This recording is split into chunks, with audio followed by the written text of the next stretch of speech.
Hello, good day everybody, and welcome to the very first stream of Factorio Space Age. My very first playthrough is this playthrough. I have only started up the game once, just to check if it works, to log in and all that kind of stuff. I haven't played a single second yet, so we're gonna do everything on stream. And I'm going to suck hard, because I'm gonna be a total noob again. After 9 or 10 years of playing Factorio, it is finally time to dive into the unknown, completely unspoiled, and see where it will take us. So it's gonna be a big adventure. First thing I want to say is, if you don't want to get spoiled about Factorio Space Age, which will publicly release only next week, then obviously don't watch the stream, there will be spoilers. On the other hand, if you think you are going to be weak and you cannot hold off a full week of Factorio Space Age content bombardment by every Factorio creator on the planet, then just stick around and give in. It's no use resisting. Alright. Have you read all the Friday facts? Yes, that is all my knowledge up to this point, the Factorio Friday facts. And in fact, I did make an overview, so this should work still, right? Yeah, alright, now we're in my browser. So I made an overview. I just went through all the Friday facts today and got the important bits out of there. So this is mostly like the technical upgrades, which are not immediately obvious. I mean, the new planets are kinda in your face, but things like smarter bots, and oh, you can now set requests on roboports to have bots in that roboport at all times, instead of them being on the other side of the base all the time. Those things it's easy to miss those. How is the volume of the game in comparison to my voice? It sounds kind of loud to me, but maybe my headphones are just a bit louder than normal. Yeah, this is Space Age, not Space Exploration, indeed. This is spoiler heavy. I'm only here for the Northeast spoilers. I don't think we'll get beyond Northeast today. Well, maybe we will. It's only Blue Science where the rocket is behind. A little bit loud. The game is a bit loud, alright. That's... I think it's mostly the simulations which are a bit loud. So once we start playing, you can annoy me again with the sound issue. At 50%, I think that is supposed to be... Oh, that is maybe set to higher. I think that is normally lower.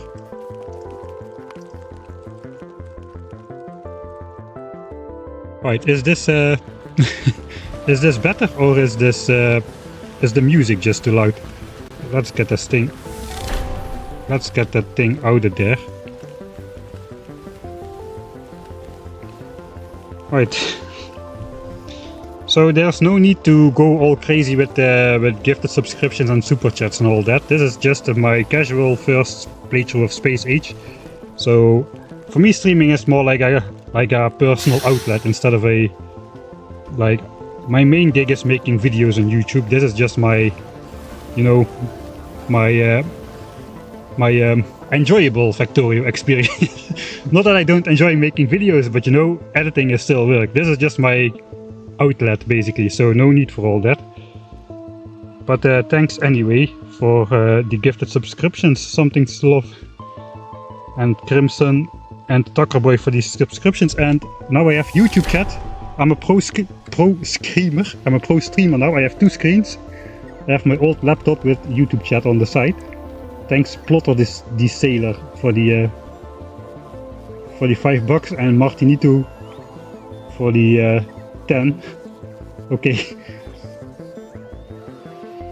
Must not get spoiled, can't watch now. Alright. So I guess we'll see you after a week or 2 or 3. I may edit this. I have no plans yet for what the next main series will be. I went all in on finishing Factorio before Space Age came out, and that got the date shoved early for a week for me because I got invited to the early access a little bit on the late side. So I was planning to have a week longer to finish Factorio, but then I didn't. Are there new achievements? Yeah, we are going to look at those first, I think. For all the content of last year though. Okay, that's acceptable, thank you. Alright, not too loud, not too loud. I can buy the game only in a week where you get it. This is like a beta version. So all the content creators which are now online, posting content, posting videos, we've gotten access early. Right, it's 5 more minutes before the official start of the stream. Oh, here is that new enemy. The giant one. The behemoth of all behemoths.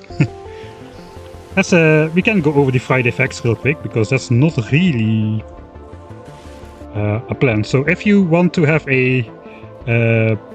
this is not really spoilery. This is all information from the Friday facts. And I just put everything which I thought was important in a one-sheet overview.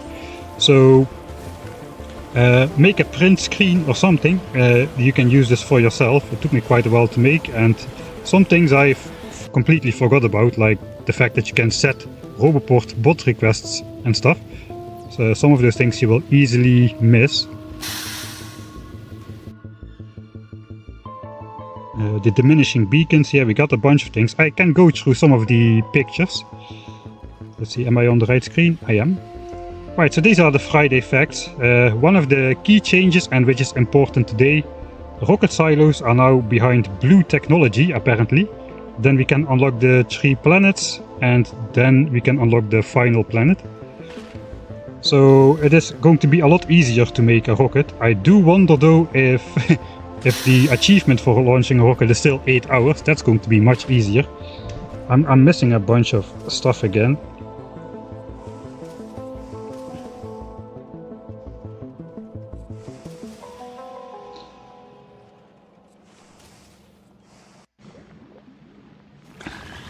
Thanks Camuspool for the subscription, and Marco Polo 1990. Thanks as well for the 2nd month. Campos for the 3rd month. So yeah, I've been streaming on Twitch for almost a year now, and I've multi-streamed for the first time yesterday to practice for today. The 10,000 signs per minute playthrough, which is at the stage where we are developing yellow signs. So all of the starter bases, 1000 science per minute bases are complete, and all up to purple science is complete, so we are at the final steps of that. What are my plans for the 10,000 science per minute base? I'm going to finish it in Factorio 1.1, so I'm not going to upgrade it to 2.0 for that. I will have Space Age as a separate installation. If the sound is weird, try refreshing, that's a common issue. Alright, I cannot promise to follow all the chat. I'm already happy if I can catch all the people who are subscribing and stuff. Hey, hello Matje, hello Obsolete Alien. Are you sure you want to get spoiled? Hello SDB.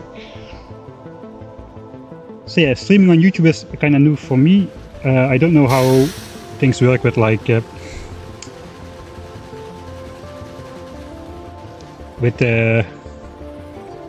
emoticons and all that kind of stuff. Thanks SDB for... Oh, come on.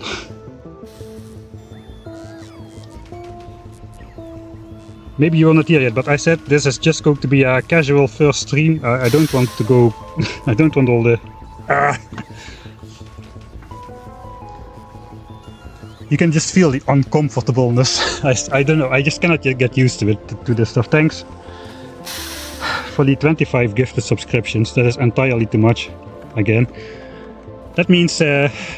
for the people on YouTube, the subscription sound on Twitch is the sound of the train, because I have a noticeable lack of trains in my bases, so these kind of make up for that.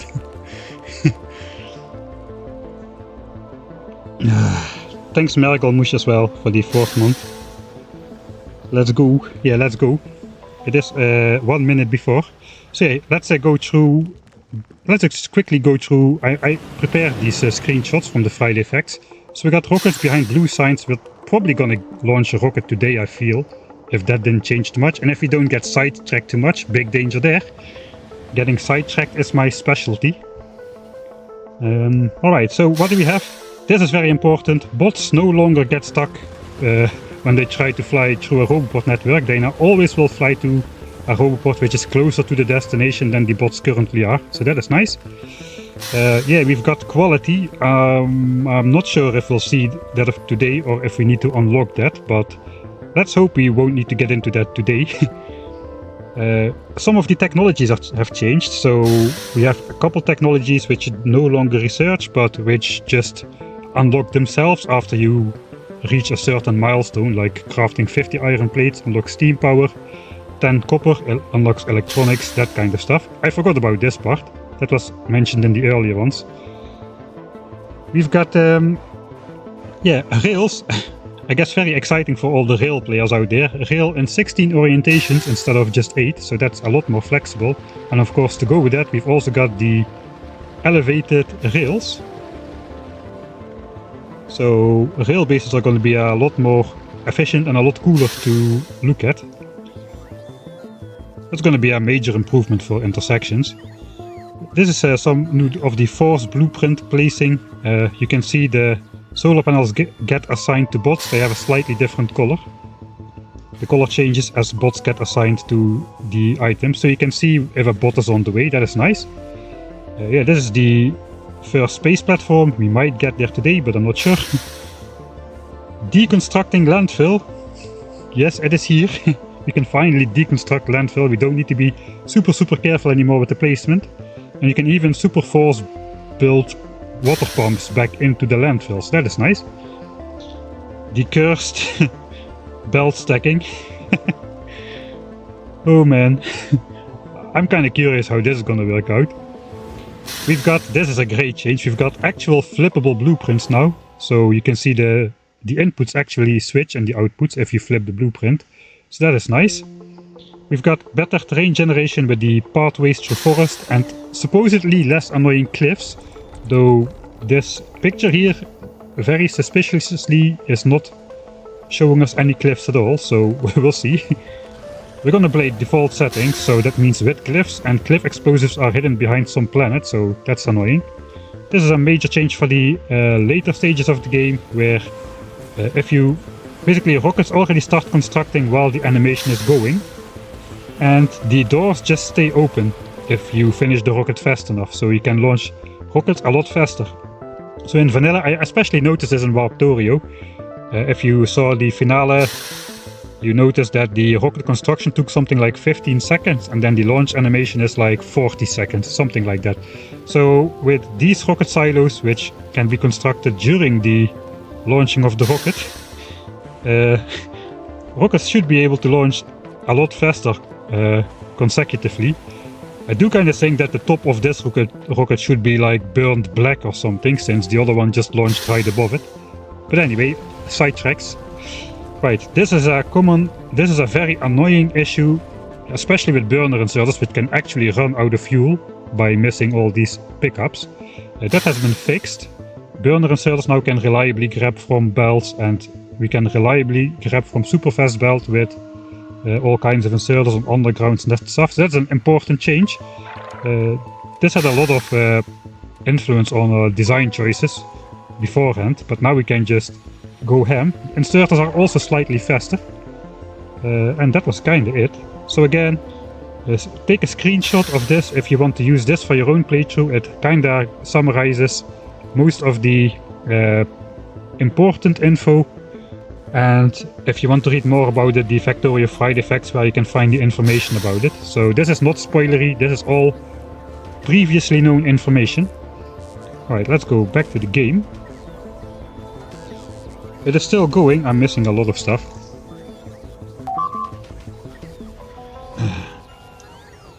YouTube should also know about this sound, yeah. So I don't have anything set up for YouTube just yet. But that is the sound, that is basically mostly used to alert me if I'm doing something stupid or if I'm not doing something smart. If that's the same thing, that's up for you to decide. Right. So I guess maybe we'll just look a little bit at these new cutscenes. Not all of them are new. So I guess these are the old cutscenes, but the combat has been rebalanced, which means especially the laser defense should be a lot less powerful. Maybe we'll get that one with the Spider-Tron. Not the laser turrets should be the same, though this is kinda overkill. I wish the DLC was free, I guess.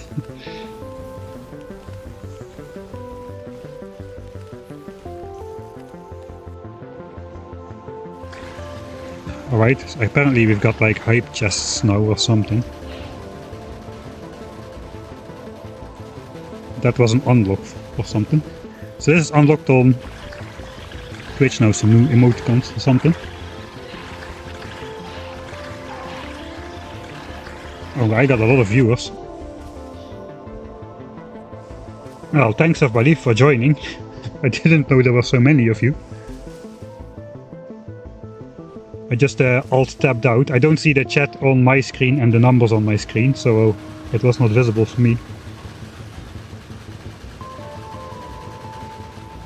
Oh, it is impossible for me to keep up with chat like this. We want to make some progress in the game as well. Alright, that's like 6-7 minutes after the hour, so I think we're just gonna get started. I can't believe it's finally time to play Factorio Space Age for the very first time, after all the hype. I cannot believe that they actually made their release date after all the Gleba drama and all that kind of stuff, which happened just like 2 weeks ago. Basically, they made major changes and still got the game out in time. Okay, I'm going to alt-tab back into the game, so I will read chat a little bit less now. Thanks Perry87 for the Prime subscription, and Mergelmush as well for the 4th month. And hey, a Dragon Roar, hello for the 8 months. That's almost the entire time I've been streaming. Yeah, the price versus hours played will run down to 0 very quickly, I agree on that, especially for me. I'm currently for the Factorio base game, I'm in the centicents range. Centicents per hour. For the Americans, a centicent is like 100 of a cent, so that's like... I can't do math already. This is gonna go great. So yeah, one of the consequences here is we won't have any blueprints, there is no mods, we have no playtime indicator. I won't have the black lines in map view removed, which is gonna mess with compression a bit, but so be it. There's just no mods available just yet for this version, obviously. Right, let's see if we can get one or two more of the new space age background simulations. Alright, here's the new laser defense, I guess. Oh yeah, that's a lot slower. Look at how much time that laser defense takes to kill a nest. Despite I used to rampage through these nests at the default game. So for those of you who don't know, these are not pre-recorded scenes, they're actual in-game situations with pre-recorded inputs. So if you change the inputs or you change the stats of weapons and that kind of stuff, the scene will actually play out differently. I used that to make 2 videos on some point where the tank where the tanks run out of fuel while they try to cross the biters and that kind of stuff. I think that was Troepen writing help on a planet. They included that in the scenes, that's kinda cool. Are black lines in map view not removed? That's a good question. I did not read about that in my quick recap, but it may be. I didn't read every file effects to the letter, I just scanned through them to get the most important parts. Right, I think it's just time to start. One more scene. No, it's just the oil one. Alright, here we go. Single player. New game. Alright, I think we're not gonna do the tutorials. I think the tutorials... Yeah, no, we're not gonna do the tutorials. We're just gonna jump into the free play. That is a lot of resources. That kinda looks like space exploration or something. You even have like the planets here. Gleba, Vulcanus, Aquilo, Norvis, Fulgora. That's all the planets, I think. Here's that Demolisher guy. Okay, now I get all the new scenes, yeah, when I'm starting a new game. I see how it is. There's an example of the rail, a new angle of the rail.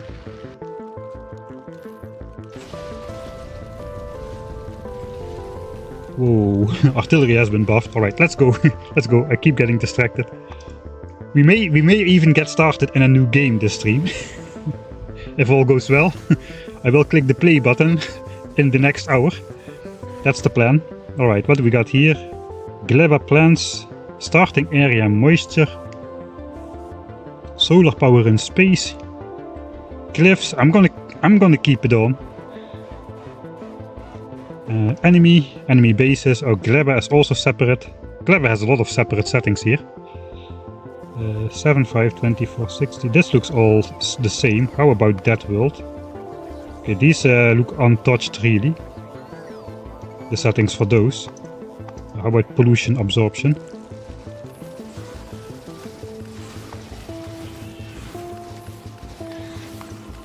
Yeah, pollution absorption is also still unchanged from that world. Alright, the question is, should I play that world or default settings? I kinda think I want to play default settings because I don't really want to focus on the biters too much.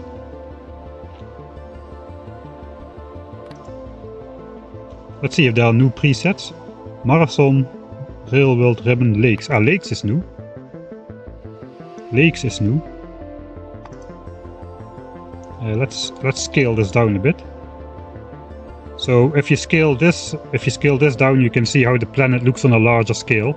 So basically all the lakes will get zoomed out. They get smaller and closer by each other. And if you keep zooming in, they will get ever larger. So you can get a sense of how the large world looks like this if you scale down a bit. So lakes looks like this. How does normal settings looks then? You have a lot more land in normal settings now, it appears. Ah no, this just changed back. Kinda looks the same. Go back to lakes. I guess lakes are a bit more balanced water sources. I guess I'm just gonna go default. There's a lot of cliffs here. There's a ton of cliffs here. Everywhere. Is that also because of scaling or what? Ah yeah, it appears that's because of scaling. Alright, so this would be an absolute hell to play. Alright, is there anything else? Can I postpone it anymore, or are we finally ready?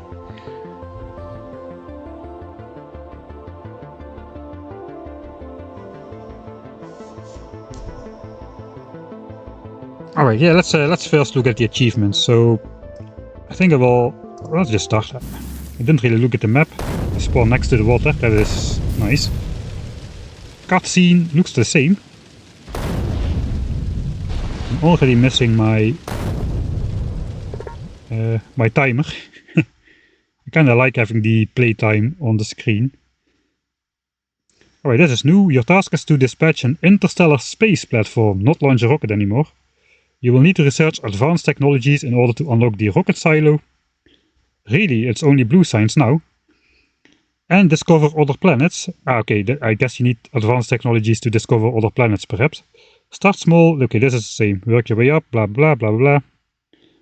And reach for the stars. Oh, that is new. Protect yourself from the native species as they might not appreciate your presence. What else is new? Alright. Here we are. For the moment it kinda looks like a normal game of Factorio. This looks a bit different. Okay, we have some new mouse overs here. Tips and tricks. Clear cursor. Alright, yeah, we're not gonna look all of these. Okay, I may need to reset some hotkeys. I don't remember if I set custom hotkeys. There is now 82 achievements. Let's take a quick look. Build an assembling machine, getting on track. Build a Spidertron. Okay, some of these are the same, obviously. Steam power, solar power, nuclear power, fusion power. Reach for the stars, create a space platform, visit all the planets. Craft the different modules, quality modules. Launch a satellite to space.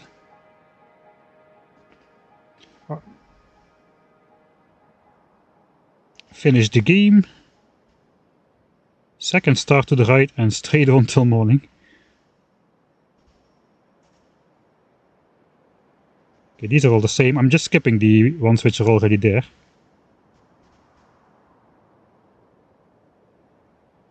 Mining with determination. Completely deplete a resource patch. Nice, that's to mess with all the people who set ores to rich. If you set it to the riches, it will take forever to deplete even your starter patch. In my 10,000 signs per minute playthrough where I jacked up all the resources to 600%, I still didn't deplete my starter patches after 170 hours or so, so that will take a while if you jank up resources. Thanks Rolfan as well. Good afternoon for the 8 months.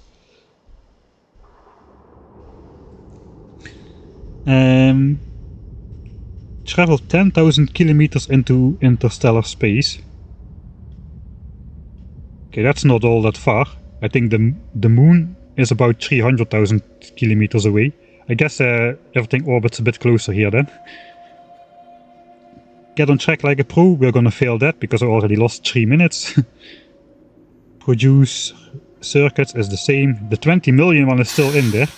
I kinda hoped this 20 million is so gigantically out of whack with all the other ones in terms of production size. It is really like 2 orders of magnitude bigger than anything else.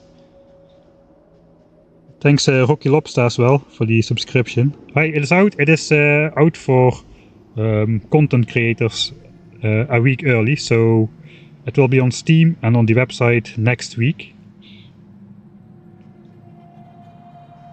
Man, there's a lot of achievements. Okay, research all the different science packs. I guess that is fine. Research all technologies. That's gonna take a bit longer. Rush to space. Research a technology using planetary science pack before unlocking production or utility science packs. Alright, so that tells we are supposed to unlock purple and yellow first before going to space, since this is kind of one of those achievements of break the game order, it sounds like. This was already there. Terraformer destroy a cliff is now an achievement, I guess, because that's behind a different planet, cliff explosives. We cannot make cliff explosives anymore. Use an atomic bomb. Keep your hands clean. This is all artillery related. Quality modules, make it better. A rare or better quality of power armor. I think that's where quality is going to shine, in the personal equipment. And maybe in turrets, that kind of things. Eat a legendary fish. Oh, a legendary fish. We've got Ben, man. That guy should have named Ben. A legendary fish should be called Ben, in my opinion. Alright, fish are still there. No room for more. Fill every tile of a legendary mech armor with legendary equipment. That's gonna take a while, I guess. Lazy bastard, still 111 items, so that didn't change. These are all the... Okay, these are the same. No time for chit-chat. Launch a satellite to space within 15 hours. There is no spoon is still 8 hours. So that's gonna be a lot easier, since that is behind blue signs now, instead of behind yellow and purple signs. Then finally we've got work around the clock, finish the game within 100 hours. And express delivery, oh that's a big decrease from 100 to only 40 hours. So express delivery is the new there is no spoon. It is 5 times as long as the base game. As the base game was. Right. Don't eat Ben. I wonder what 100% runs are gonna be like. Long, I think. I know people run space exploration already, I think. I don't know what the record is for that. I think it's something in the 20 to 30 hour range, if I'm not mistaken. Someone will correct me in chat if I'm wrong. Alright, it's already night. I think, should I just restart? Oh, new sound. Oh. I'm going to marvel at everything. Okay, I'm just gonna assume everything is the same, so there's still plates in the spaceship. Such a missed chance. We still start with only 8 iron plates. If we would start with 9 iron plates, you could make a burner miner from the start, but unfortunately you can't. Maybe they purposefully did it, so you don't eat up your only stone furnace in making your first burner miner. That could be the case. Okay, let's find Ben. Fish have different hitboxes now. I'm going to notice absolutely everything now. Fish hitboxes used to be like rectangular, now they're square.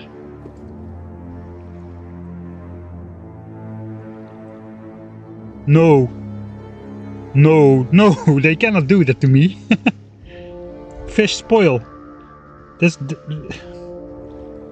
Spoil result is what? I think there should be like a Factoriopedia now. Factoriopedia.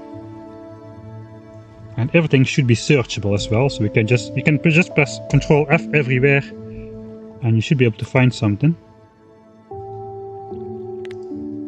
Spoil result, spoilage. That's just waste. No. You can breed fish though. Okay, we can breed fish, so we can get them back. Can I put them back in the water still? Oh, I can. If I take them now, will the spoiling reset? Yeah, it will. But now it's 100% fresh again. Alright. So basically we can still fish and fill our starter lake with fish. We can just collect them and drop them in the water with Z key. That is not a Space Age feature, that's a base game feature. It's just a little bit an obscure one. Right, this is a nice map. Oh, remote view. Map view is now remote view. Let's check. There is no black lines in map view, or is there? There is no black lines in map view. Oh, that is so nice. That is excellent. So, person, I forgot your name, you were right, there is no more black lines in map view. Refund 35 bucks. Fish spoil. Literally unplayable. Okay, I'm just gonna pretend this is base Factorio. What do you do in base Factorio? If you can find one, you mine a coal rock. So let's mine one. Thanks T-Sot for the subscription. Alright. Let's just put some stuff on the hotbar.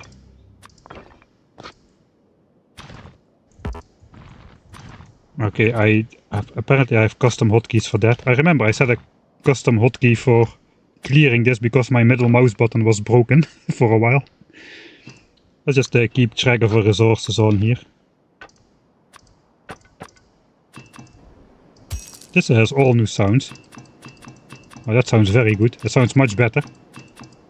This will be nice for video editing as well, as these sounds are a lot less sharp to the ears than the Factorio 1.0 sounds. Did you know you can stop mining a rock and just continue mining it? Like, you can take a break, you know, mine half of the rock, it's heavy work, and just go have a sip of coffee, and then just come back and finish. Well, you get these symbols as well now when you mine rocks. Okay, that is probably enough. Thanks to Stepsa for the level 1 subscription. 6 months and still mining rocks. This is a new playthrough. Actually, I'm kinda rusty on new playthroughs, since Factorio is finally finished after 1 year. And I kinda forgot how to do... Okay, this is a... Apparently that is a custom hotkey as well. Controls, hotkeys, pipette tool. Oh, that is set to Q by default. I have it set to F. Flip horizontal is set to F as well. I think that's okay. It's not going to interfere.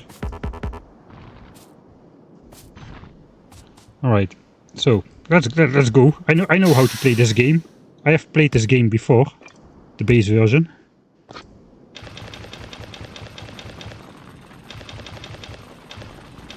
Just enjoying the new sounds. Oh, that's a lot of information in that mouse over there.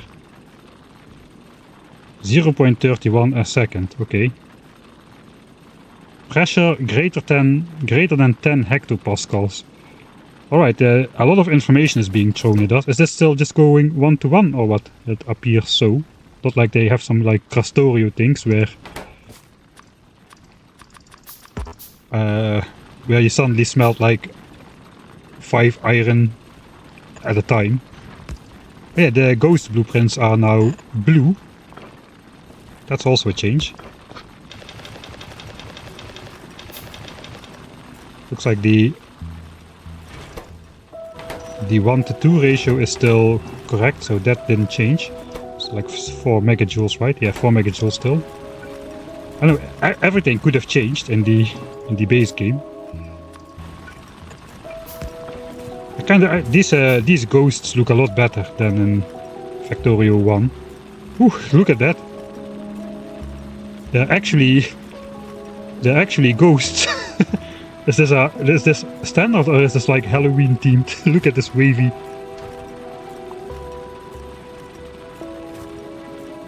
Wait, what? Oh, now it goes again, huh? Is that just when you hover the deconstruction planner over it? Ah no, they're all doing it. They're actually ghosts. That's so funny. Okay, let's get something done at least. How is the mapping house pollution looking? I show clock. Clock is just a time. Maybe there's an option to show like the play time or something.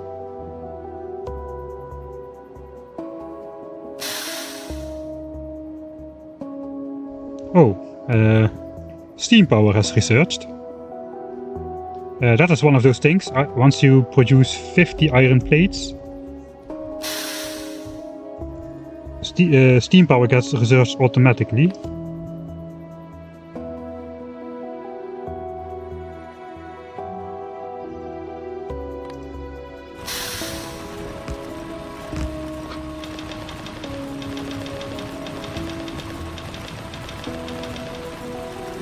I probably should put a couple on coal as well by now.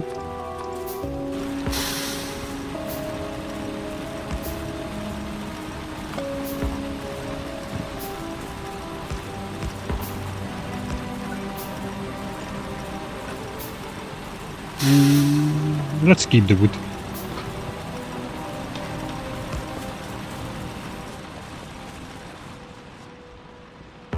Let's see if we can read some chat.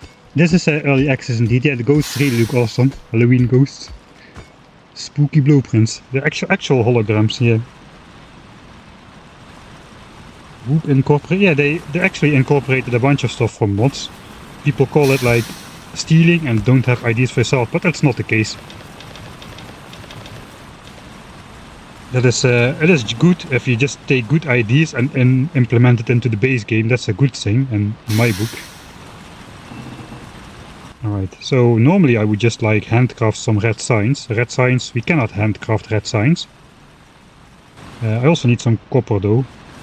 Oh yeah, I think we need to unlock electronics by having 10 copper. I'm not really playing very efficient. I guess that's okay. I think there were a lot of coal rocks everywhere, so don't really need to start mining stone, I don't think. Copper is not that required early game.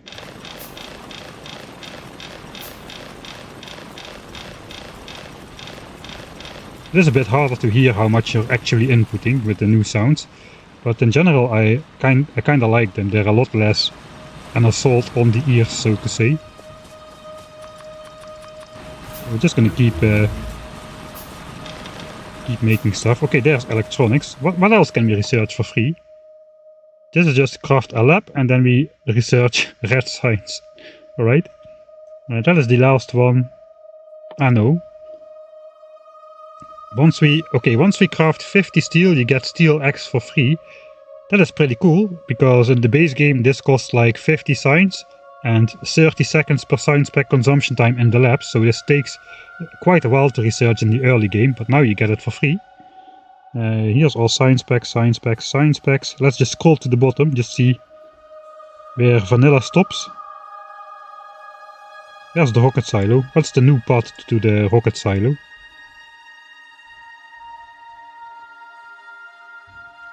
Blue chips, rocket fuel, low densities, electric engines, for the silo I guess. Space signs.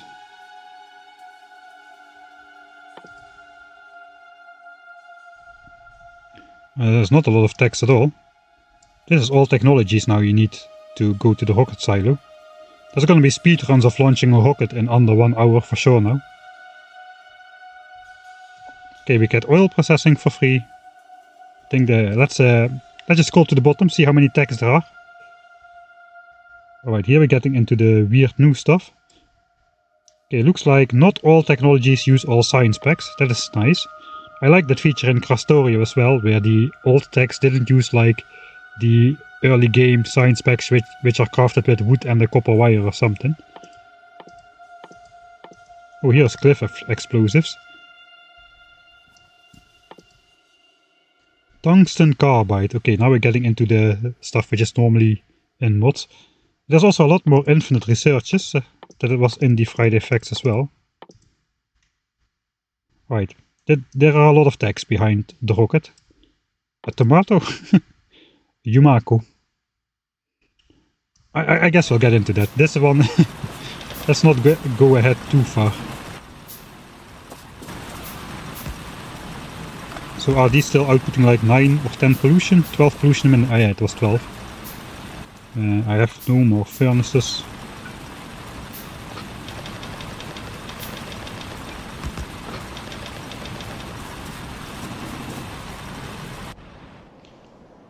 Alright, yeah, I think maybe we go pay those biters a visit. Let's see if we can just take those guys out.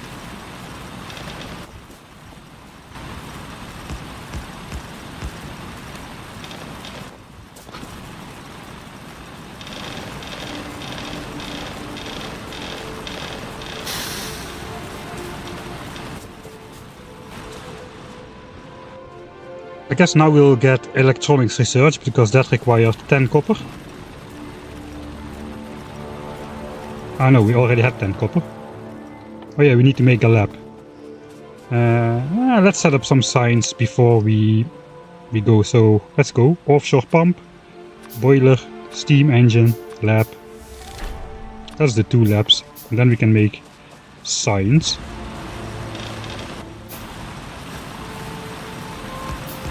Didn't actually pay attention how much I'm making of anything. I'm just winging it.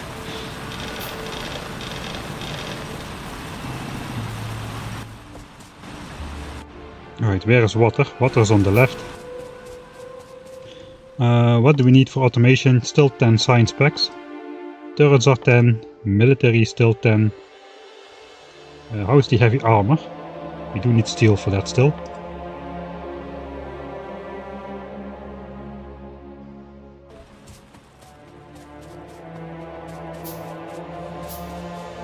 Thanks Nutter for the subscription. If you prefer to watch on YouTube you can. But here's some cheddar from Bezos. And thanks Not Ever as well. Can't stay, no spoilers, have fun. Thanks, I'm really looking forward to that. I guess you're already gone. Alright, so this should be the same. Plop. Plop. I'll just throw some coal in there. Plop down the labs. I need to make a power line.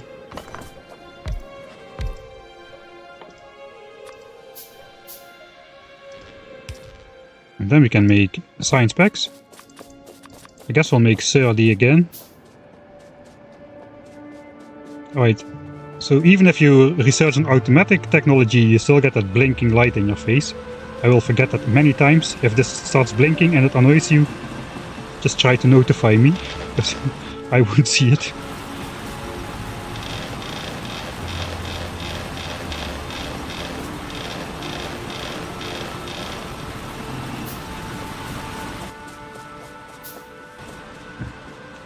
I think it's time to go take out those biters before they attack me. It's always easier to go take out biters than to wait for the biters to come to you.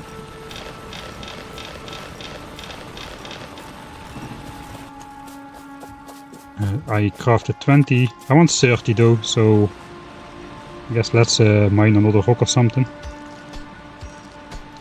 Aren't those coal rocks to the left? This one is. Yeah, fish spoilage. I don't know what to do with that. That is not great.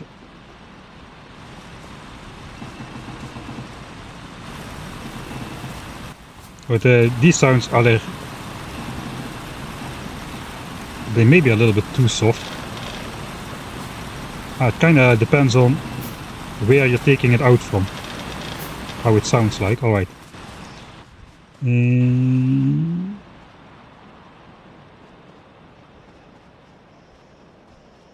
Put the fish back in the sea. I think we're just gonna do the way where we try to get a lot of fish in our starter lake.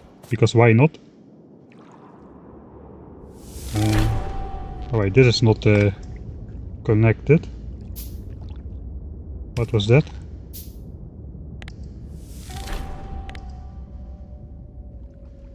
Starts producing electric power by steam engine. Okay, now I'm going to mess myself over, because this sound is also used for donations. Thanks Stellar for the $2. When is the new Dead World Space Series coming? I'll probably do a Dead World run for the first YouTube edited series. This is just, now it's just game exploration, but I think I will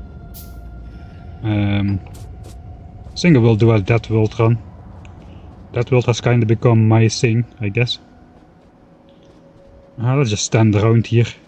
Today we are not about playing efficient, we are just looking at stuff. Are we already polluting these? Once this reaches... Actually no, these are in this chunk. Wait, that is cheating.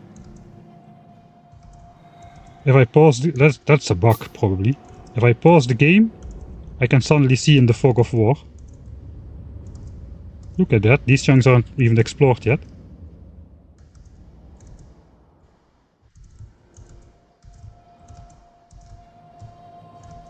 That is definitely a bug. Okay, the terrain hasn't been generated this far out. But I can already see... Here is water on the map. And it's all the way out here. So that is not intended, I don't think. I spy with my little eye some biters. already start breaking the game. That is not great. I already have not a great reputation, I guess, after the productivity exploit debacle. Alright, let's ignore that. How many worms are there? I didn't explore it yet. Okay, there's 2 worms. I think I can probably take those out without turrets. Send feedback with F10. Alright, I can do that. I cannot send feedback while I'm in paused game. I can do this. Fog off pausing the game reveals fog of war and even unexplored but generated map chunks. I guess that's a bug. Include save file. Yeah, why not? Title cannot be empty. Okay, the title is Bug pausing the game reveals fog of war and even unexplored but generated map chunks. That is the title. Right, there it goes. Second piece of feedback actually.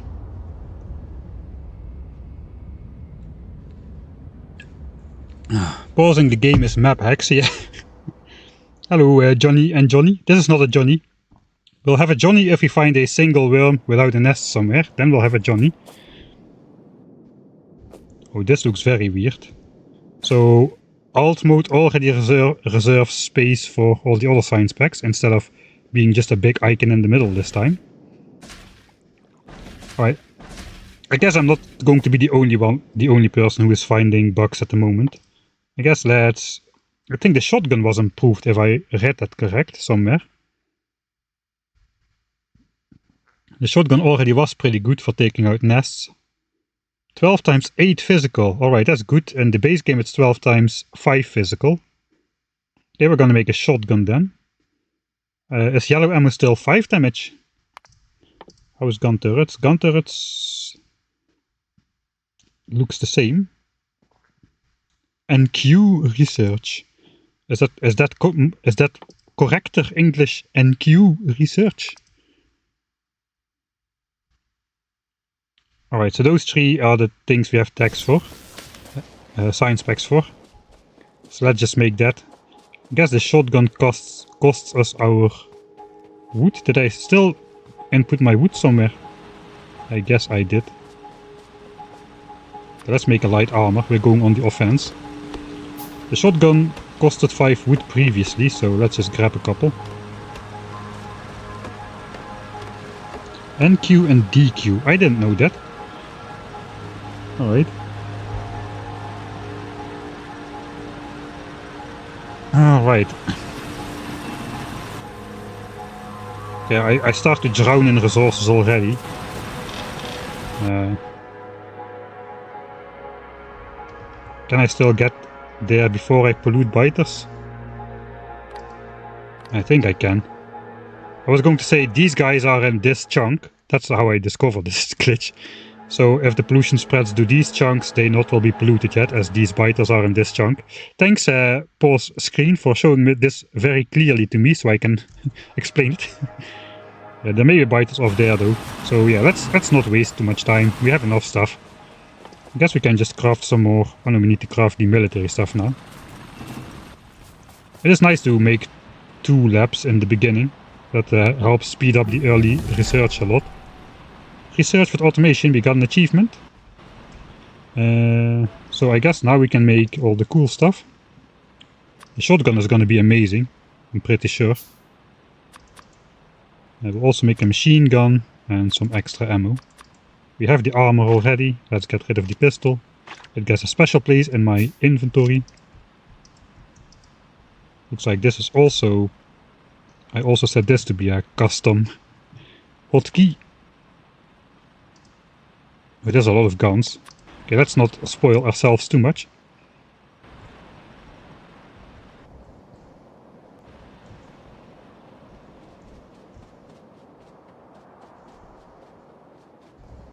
Alright, Now I'm finding out I have a lot of different hotkeys.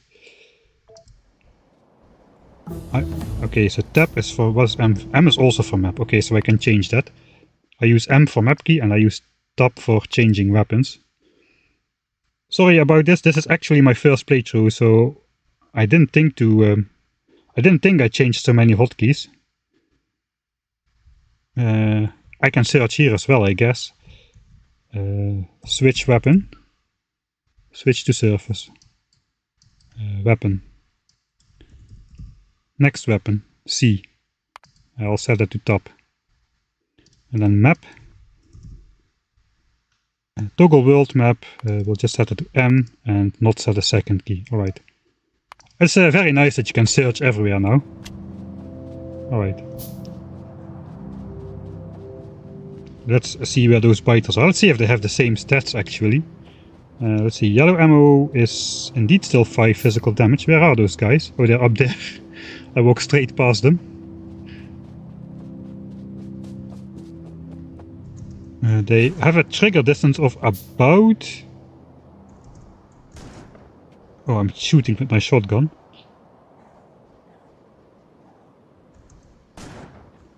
Alright, so if I unpause the game, I automatically shoot, because shooting is also space. Alright. Biter. 7 damage, 15 health. Yeah, looks about the same, no resistances. How is the nests? The nests already have 357 hit points, plus 2% from evolution. Really? What is the evolution factor? The evolution factor is 0.01, so about 1% now. Alright, we don't have any science packs left over. Let's just craft some science packs.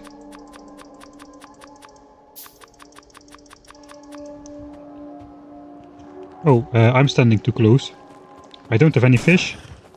Let's see the shotgun. Oh, that thing shreds. Oh, that is easy. Let's check the machine gun. Still 4 bullets for a 15 health biter, despite it having only 15 hit points, because of the fractional, the very small healing. It leaves the biter at 0.01 health after 3 shots, so... How is the worms? I guess I can just ignore the biters almost. Watch me die right now. I can just snipe this nest from here. Whoa, that shotgun rips. Okay, I have to perhaps watch out a little bit.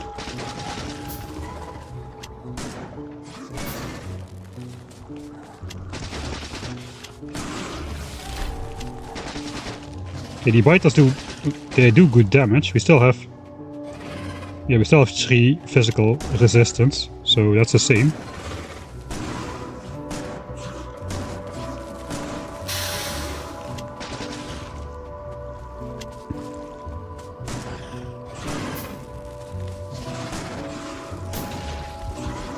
Alright, now I gotta watch out a bit. Now I'm kinda low. But the biters will no longer spawn.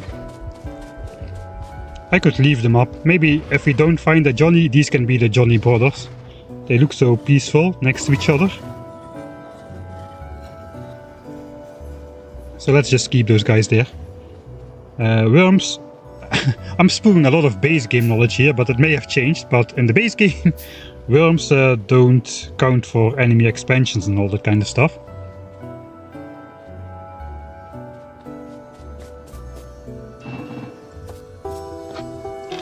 Alright, we're about at the point where we can just insert like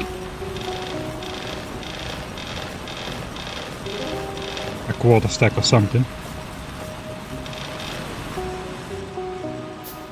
Alright, I kinda want to keep my pollution cloud visible, so let's explore a little bit in this direction. Was that an achievement or? No, thanks Stellar for the $5. Maybe the ultimate challenge is the one you cannot defeat. Nice reference. That comes from somewhere in the Ultimate Death World challenge, I think. I used some quote like that.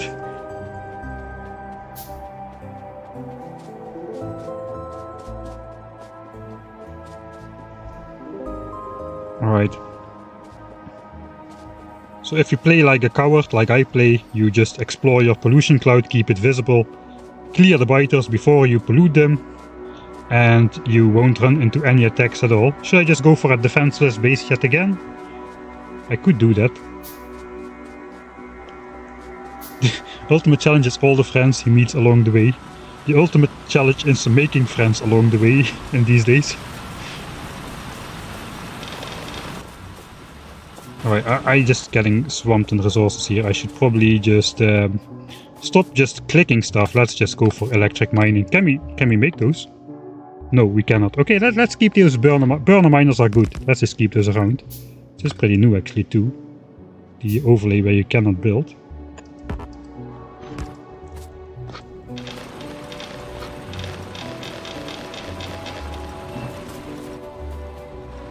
So what do we need to do to get electric miners? We need to research electric mine. Okay, that makes sense.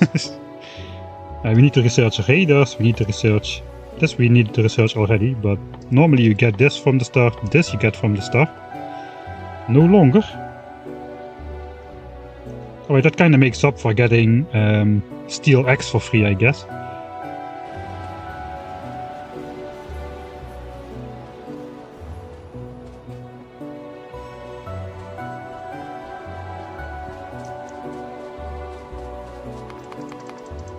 Okay, I will just make 5 more. Let's see, what can we do with 50 science packs? I guess we want to unlock electric mining, that costs 25. Logistics, that costs 20, that is 45. I guess that's about it. So let's not make those.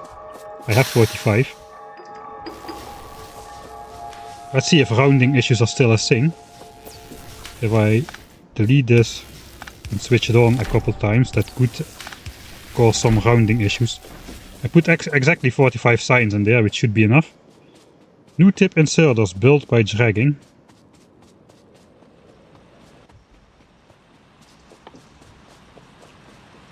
This is kind of nice. You start with even less recipes unlocked, so the game really eases you in at that point. Getting those very detailed overlays, pressure greater than 10 hectopascals, 0.31 per second, that is not really helpful for new players, I don't think. Are they still the same speed though, actually? Crafting speed 1, 0.25, yeah, that looks the same. Right. So, we have 4 resources here. I think because I cannot use cliff explosives, probably the smartest thing to do is to walk around a bit. It's a little bit slow, but if we want to build here and there's a cliff here, we may end up just building here instead. Not really sure what approach I'm gonna take. Probably it's just gonna be one of those, the same thing I always do, Pinky. We're going to try to take over the world. And I usually do that by building some sort of a compact main bus.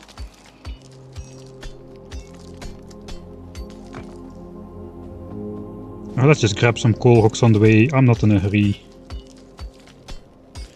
I don't use autosaves, and this is probably an experimental version, so I should probably make some saves. New player experience 001. Wasting time. That's basically what we've been doing. Step 1. Waste time.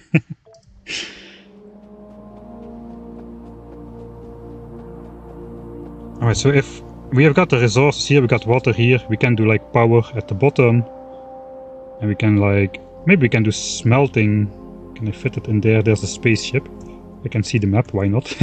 Let's enjoy this bug while it's still in the game. We can do smelting here, but I cannot move the spaceship, so that is bad. So if I do smelting here, ideally I would do smelting here and then just build my base on this perimeter, and we are already running into cliffs here. That's okay, we can just build through the cliffs with underground belts and just put the assemblers a little bit further away. Not everything needs to be perfect. Okay, here is water already. There's another biter base. That is still pretty far from the pollution cloud, so we can just take them out. Let's just make some turrets then if I'm going biter hunting.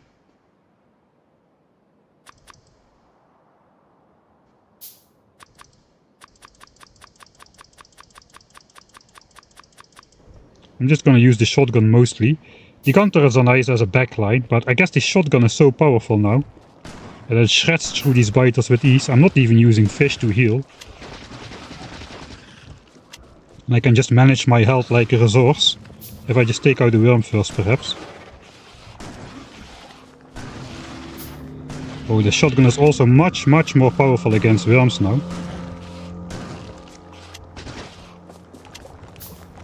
And then it's just a matter of doing this, I guess.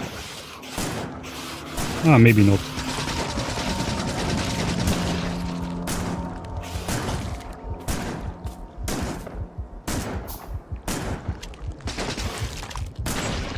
Off. This got some new animations as well. That looks pretty cool. Alright, let's go without fish at least. We're playing default settings already. Let's use no fish for healing. So then there's another biter base up there. I should be careful I don't push the evolution factor too much. There's only one nest in there. I can just snipe that nest and just let the worms be again.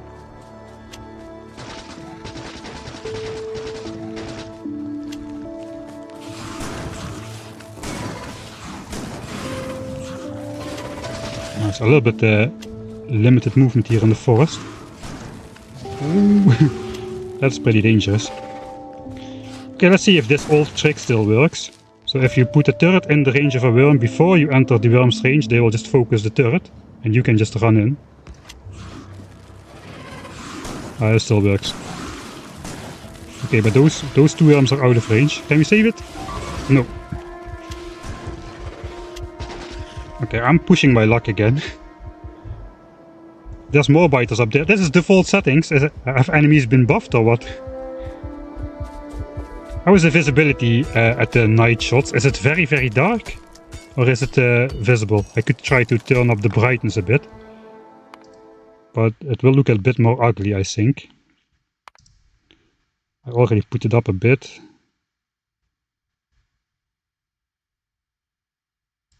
Let's go 60. It's probably pretty dark. Easy to see. Fairly bright. Oh, okay. Okay, fairly bright. Then let's not do it. Afraid of the dark should be adjusted and usable for streaming. I pushed up saturation a bit and brightness. So I think we should be okay. Another biter base. All right, let's try the turret this time. Wait. Man, those biters still shred through light armor pretty fast if you're not careful. Let's put turrets on the bar and some ammo.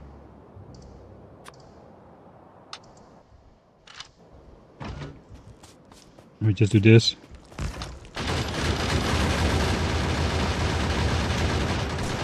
Now that costs quite a bit of resources. Okay, we don't have repair packs unlocked yet, actually. Okay, the rounding issue is still a thing. We're stuck at 99% because I disconnected power for a bit. So that has not been solved or dealt with, at least. Sorry guys, but there can only be 2 Johnnies on the map. I guess I got 4 more Johnnies down here. I will take those out later. It looked slow to take down the nest. I don't really agree. Maybe the nests have physical resistance now. They had physical resistance already, right? Or didn't they have that? I don't remember if nests had physical resistance.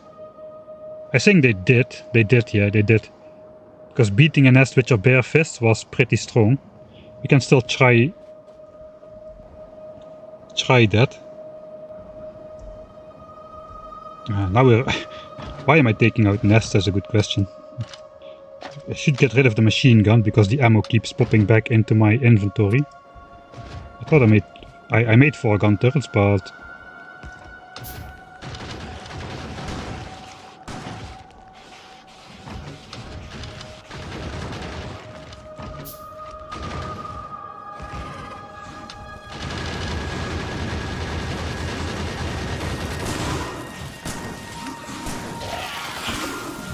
Let's go point blank. Whoa, that's like almost 2 shots and the guy is just down. Okay, there goes my expensive gun turrets again. Okay, maybe the Vitals should focus a gun turret instead of me.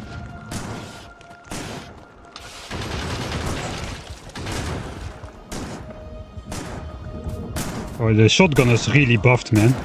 That's nice. It used to take forever to take down early game nests like this, but this is quite fast. The walking is still quite slow though.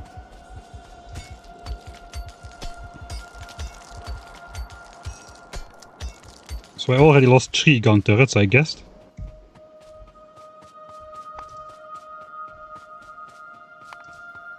Yeah, 3 gun turrets are gone.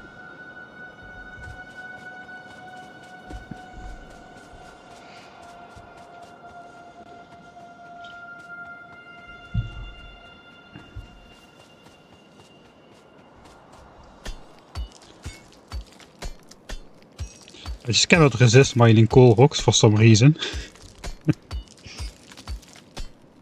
Are the science pack production graphs color matched now? I don't know. I kinda was hoping that there would be like a custom time scale, because the difference between 1 hour and 10 hours is pretty large. I kinda wish there was like a 2 hour and a 5 hour in between, but it would be nice if you could just like say this time frame and check the production over that graph. You know, I have access to a send feedback button now. Let's just do it. Feature request custom time scale in production graph.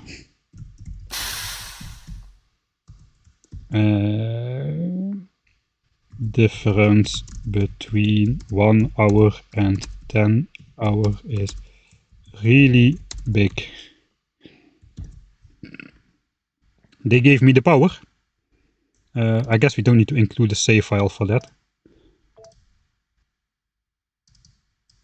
Again, title is roughly the same as the content of the message. Thanks Stevosaur for the 3rd month subscription.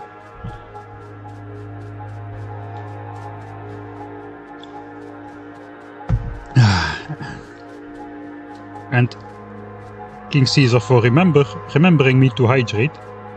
I just walk a small loop around the starting area and then we'll actually get started. I guess I should craft 1 more science pack to account for that rounding difference. Let's see if forests are less annoying now. Oh, they actually are. Look at me just walking through this forest without turning back once. What's the hitboxes? Hitbox? Collision box? How is it called? Collision rectangles, alright. Oh yeah, that's a lot smaller. Our rectangle now fits between all of these trees. That is nice. Nice. Oh, there's already a lot of things I'm going to be annoyed about now when I will return to the 10,000 signs per minute base. I can already feel it. Not the trees in particular, but just in general, some of the changes are quite nice.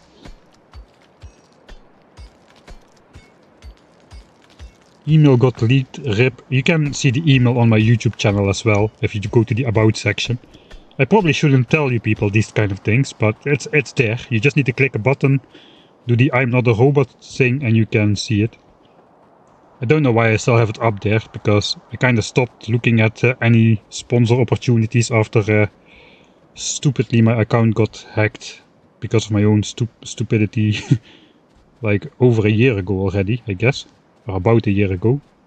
2 years ago. I have no feeling for timescales, man. Was it 2 years ago already? This is a nest without... Okay, this is a quadruple nest. I guess we'll take those guys out as well. Do we still have some ammo? Should just make some. Oh, I only have 2 gun turrets remaining. I guess we'll just use a back line of gun turrets and just go in with the shotgun here.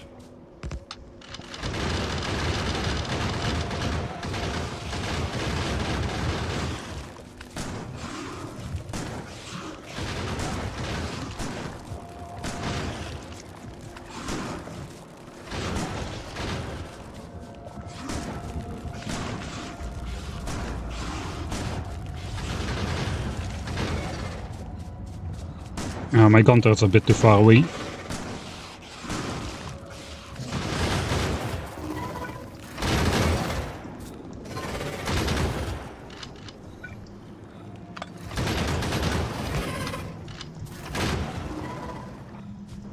Taking on biters is really not that hard. I mean, my RTS skills are like absolutely terrible.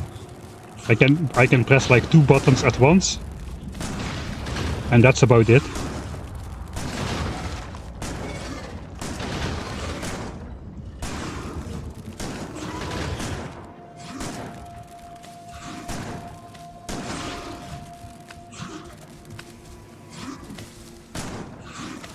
Let's fight. Okay, I barely won. I think that last shot could have gotten me. Oh yeah, I forgot there was this tiny base up there. And now we're just doing the strategy where we just take out all the biter bases nearby, apparently. Didn't really plan to do that, but there's just one nest. Oh, actually the gun works a lot better from close by now. You used to miss all those biters if you just fire the shotgun from this close by. But now I'm just shredding through them a lot easier. Why am I killing so many biter bases so early? Yeah, I don't know. I'm just exploring anyway, so I may as well take them out. I was exploring to see where I would build my base, where the biter bases are. And then I can basically catch... I basically won't be attacked in the early game at all, because biter expansions early on is almost non-existent. And the pollution cloud on default settings grows quite slowly, especially... We can make some electric miners now. That is most of my resources though.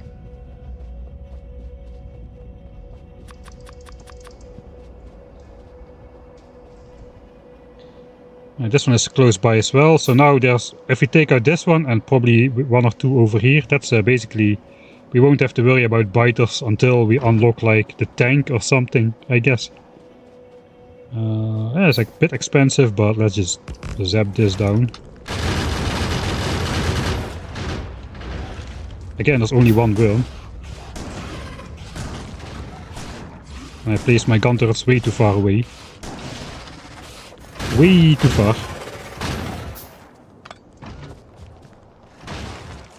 I want them out of the range of the nest because I can kill those myself. Guess that should do really.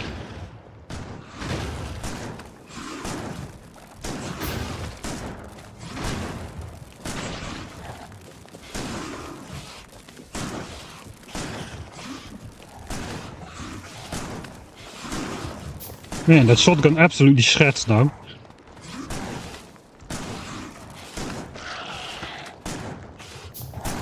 Let's see if... Okay, we can still beat biters to death, and we can still beat the nest as well.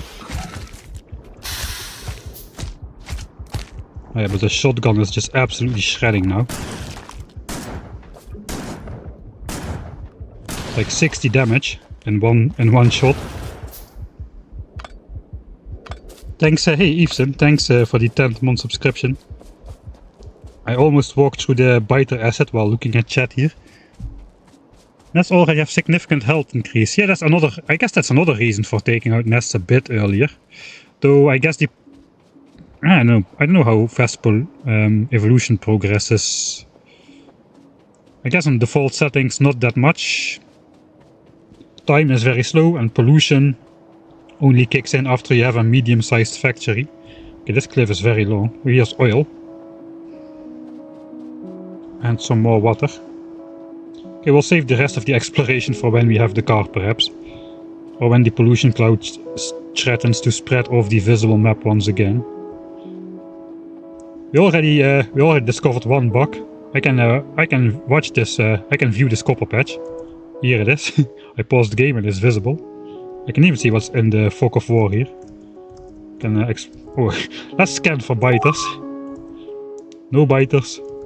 No biters. No biters. No biters. No biters. There's biters. Look at those cheeky guys and hiding in the fog of war. This is so fun.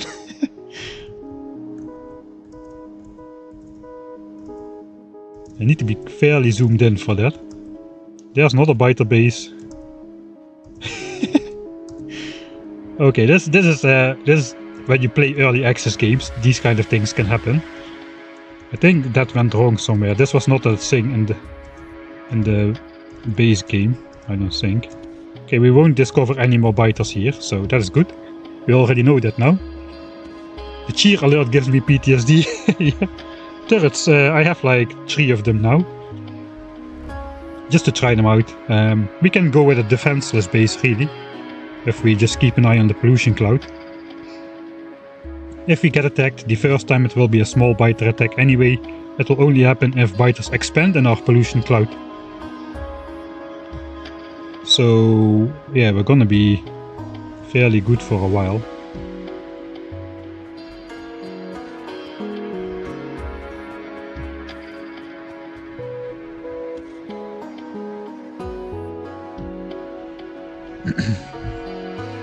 I left turrets behind, really. Oh no. Oh no. Alright, I have 6 turrets then. I'll pick them up at some point. I think we're just gonna like beeline maybe the car or something. Just let's just set up red and green signs like a normal person.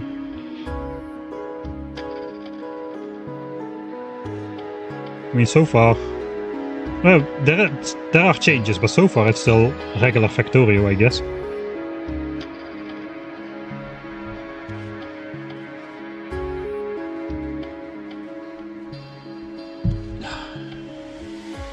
Alright, we have electric miners now. Let's do they still have like 90 kilowatts? This is still 900. Yeah, that is. Boilers should be 1.8. Yeah, 1.8. Well, there's a lot of new fuels.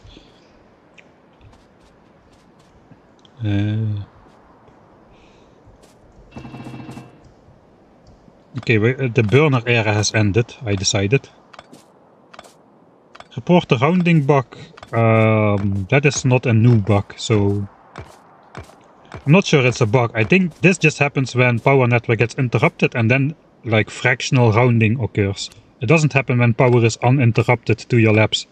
It only happens when power is interrupted, or you have like a brownout. If you have a brownout, then the labs don't get full power, they don't consume their full science amount every game take, and then that rounding also happens.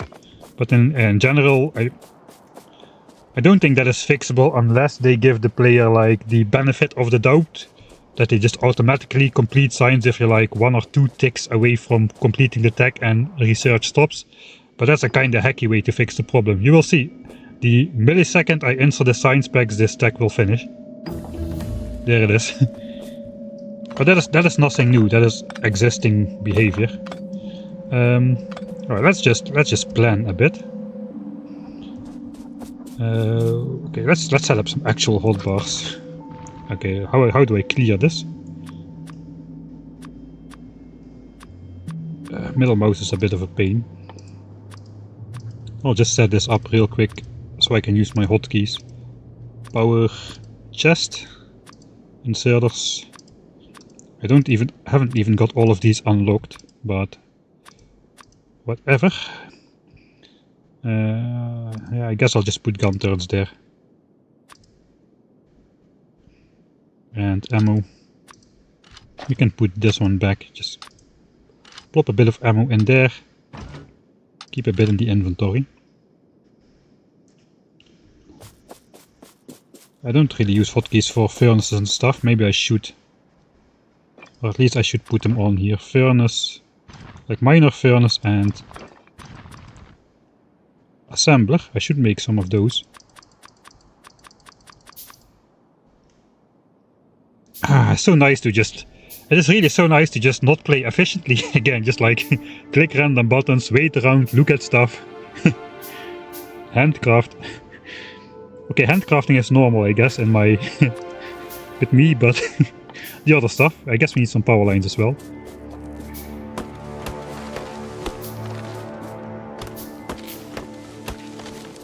Alright, I just want to plan out a little bit of base. Should I do... mixed belts or dedicated belts.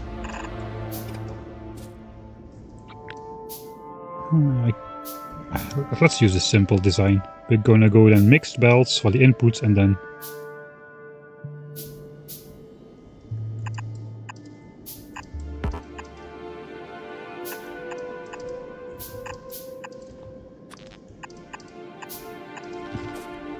something like this times 4.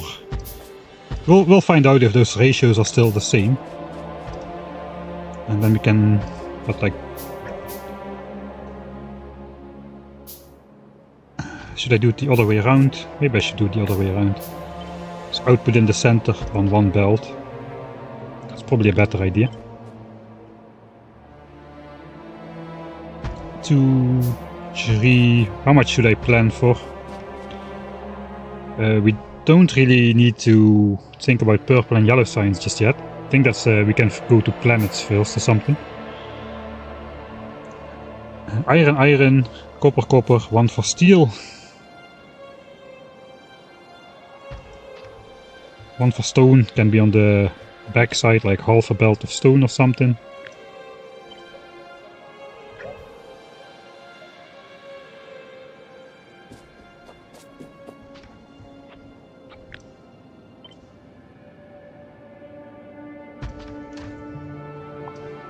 So this is going to be the size of the furnace area eventually, until we get like electric furnaces. So looks like I can just plop that down right next to the miners here somewhere, flop. And later I can go for red bells, we'll just plop another one at the back, plop. So there is space for that. For now we can keep it, okay, you get like information about what you undid. That is, let's try redo. Oh, redo. This is one of the functions I'm gonna miss the most. Control Z, Control Y, Control Z, Control Y. Undo, redo, undo, redo. That is great.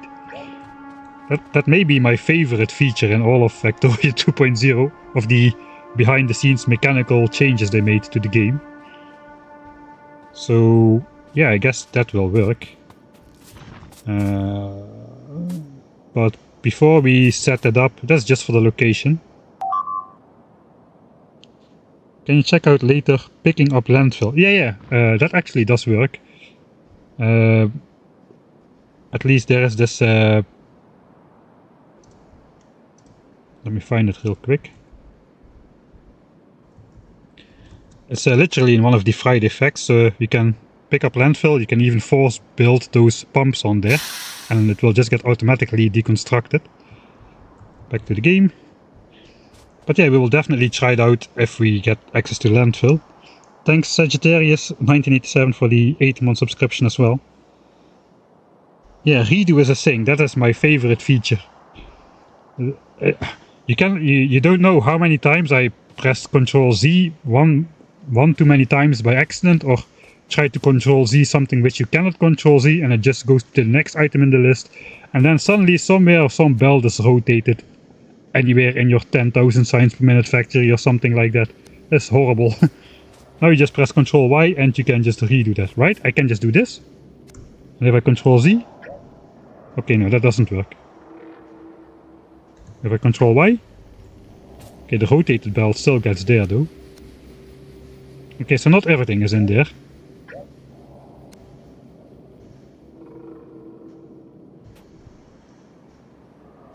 Right, let's set something up. Alright, so let's do this for size.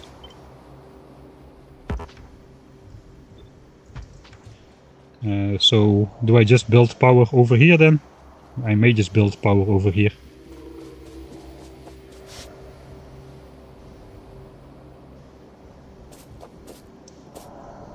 Just I'm not sure I'm gonna build 1 or 2 steam engine things.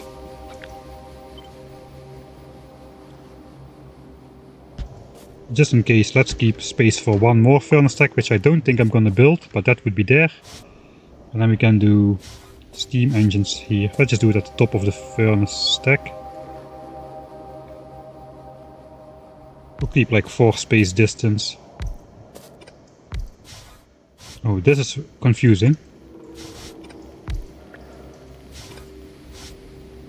This is the actual placement sound, but it doesn't actually place the steam engine. I probably should craft a couple more, maybe.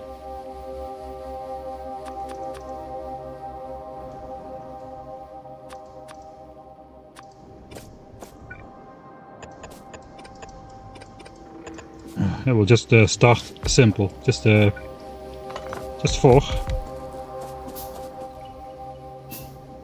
And we can later put a second line on this side. That's a possibility.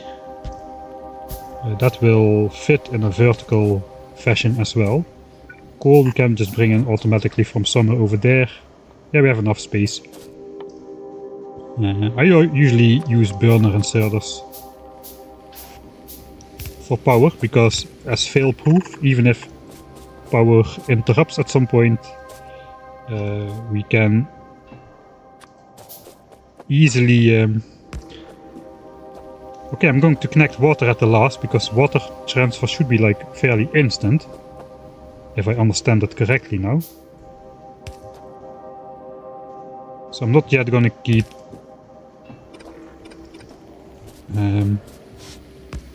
this is a fairly instant distance anyway, but okay. Okay, this is new.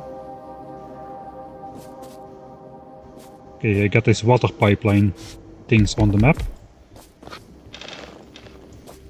I guess for now I have so much coal, let's just put some chests there.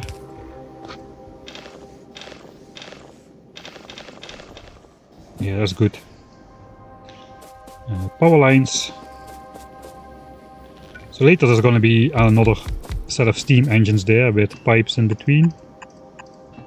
And then we'll just have to power line that together somehow.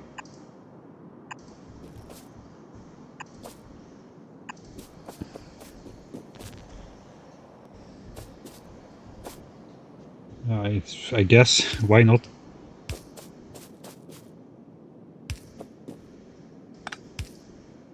Alright, yeah, there's a fairly okay spacing. Alright, let's connect it then. Let's see if all these steam engines start working at exactly the same time. Well, they would have if I remembered to put down these power lines, I guess. Oh well. Okay, there is steam inside, so that is something. It's a little bit difficult to see what's actually connected and what is not connected now. I saw this power line was placed. Like, it really looks like it is connected now. Okay, I guess we'll just draw this in the location where it's going to be eventually. So normally I just mine on the patch for a little bit, but this is so close by. Let's mine on the patch a little bit.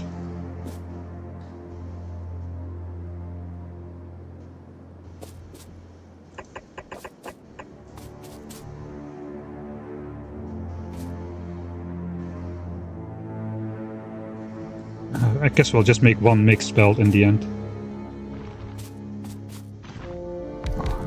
Man, I'm so slow. I love it.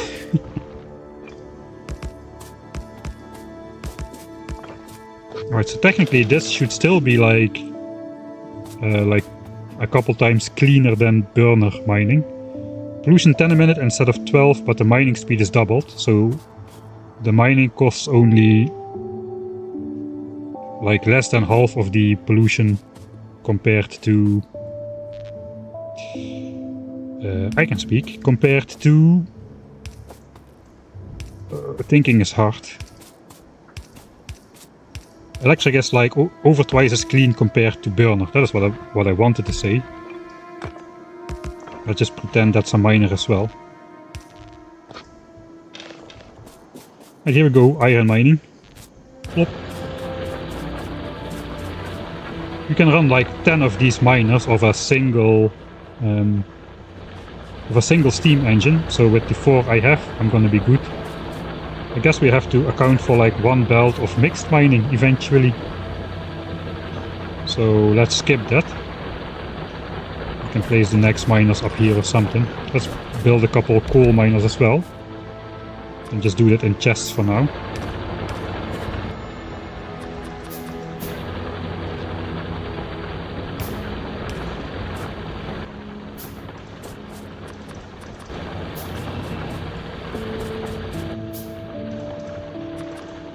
Okay, what's new? Underground splitters. I have this notification that some stuff is new now. I guess in the early game we won't really be using that too much.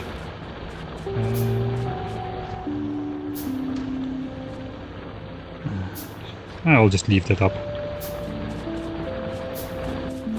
Just make a temporary crafting area up here. Oh, that's an achievement. Build an assembling machine. Well, I could have gotten that a bit earlier.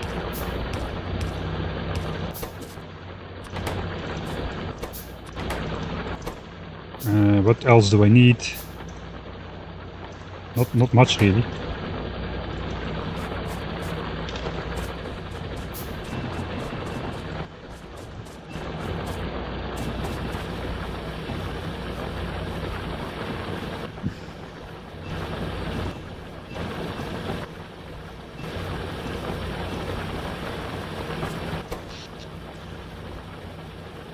Oh, this is new as well. Satisfaction production accumulator charge.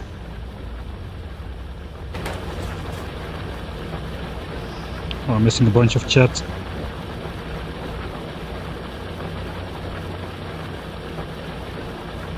Changes to blueprints not undoable. Yeah, that's a good question. Are you planning something for this run or just exploring the new stuff? Yeah, this is a very casual. This is going to be a very casual playthrough where I just take my sweet ass time to. You cannot say that on stream, can you? My sweet bottom time to go through the game and just awe at every little detail, like the hitboxes of fish being like squares instead of rectangles, that kind of things. I'm going to be as easily distracted as Alice in Wonderland or something like that.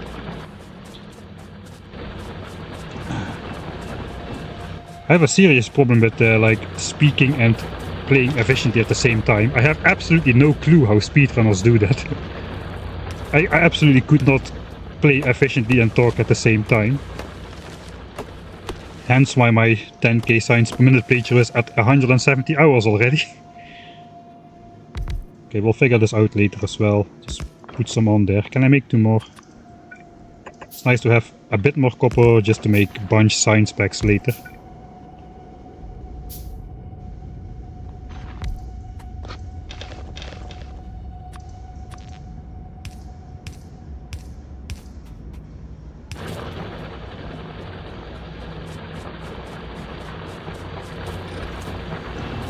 I'm going to get rid of this because this looks not very nice.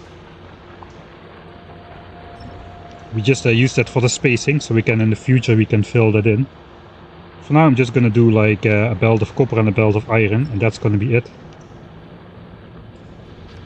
I guess we will need to chop some of the rocks here.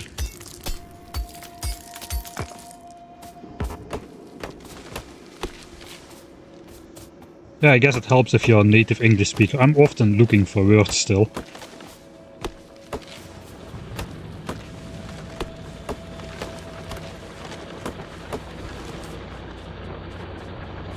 Alright, so do I have... I don't even have 48 furnaces. I just make a bunch.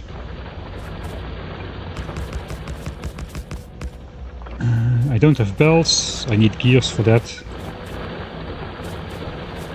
There's going to be another row of miners here, so the next one is going to be here.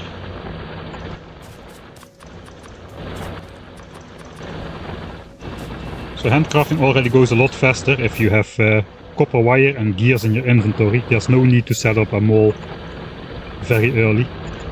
In general, like unless you're like truly speedrunning, I guess, you can build stuff faster, or you can handcraft stuff faster than you can build it, even if you try really hard. That's my experience at least.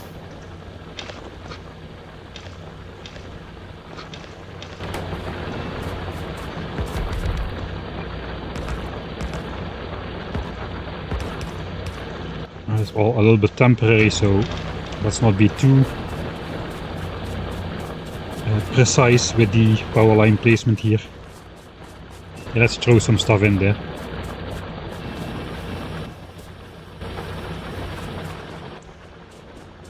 Alright, let's make some more laps. 4, maybe we can just do 8.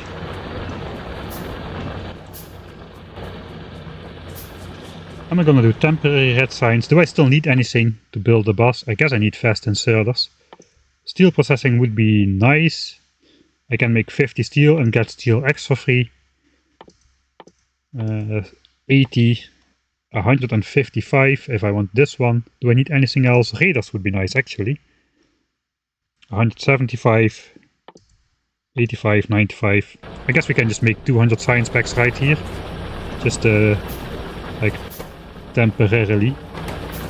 As soon as I got like 200 gears. Need a little bit more copper then for that still. I think I already have enough.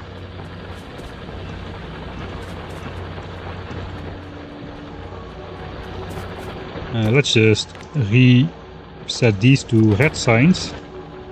You can even like do some like normal people automation.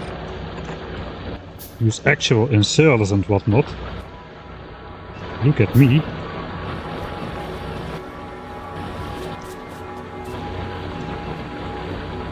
Okay, not enough gears yet.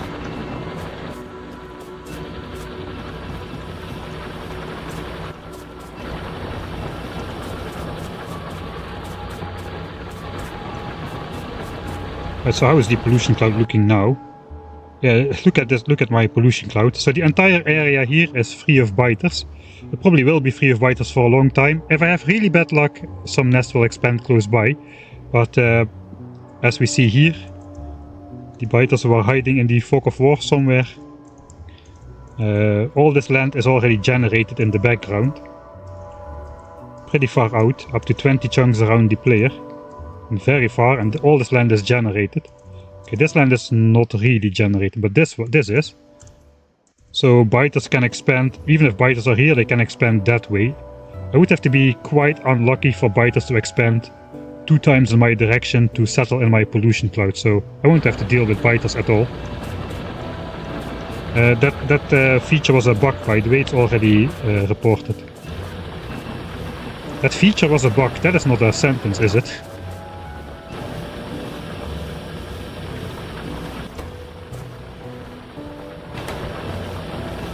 Looks like I already inserted some gears.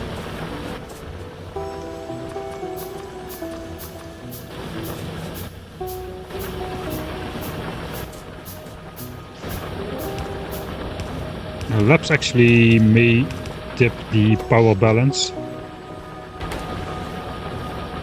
Oh no, only 60 kilowatts. Okay, that's nothing.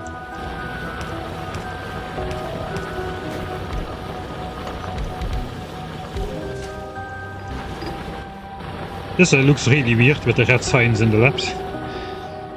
Okay, so we want everything basically. We are producing science packs, so let's not start with a fast technology, which takes 5 seconds. 5 seconds, 15. 15 is slow. 10. I guess everything is kind of slow. We'll start with the slow ones. And then plop those at the back. Oh, I guess we want radar as well. Hey! Hey, hey! Wait a minute. That is nice. Flop. Flop. Flop. I don't remember reading about that in the Friday Facts. Flop. Flop. I cannot stop making the sound effects. Sorry about that. Flop. Flop.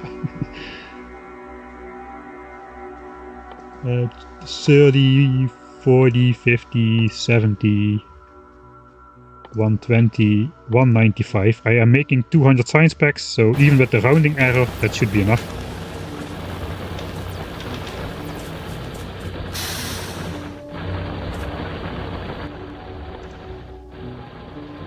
Okay, now we are lacking some copper. Automated science.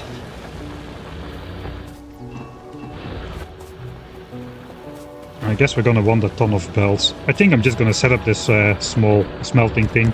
There's like 2400 iron which can buffer up in these furnaces over here. Thanks Conkers for the 6-month subscription as well. Sorry if I missed some of you people. I'm not used to it being so busy here.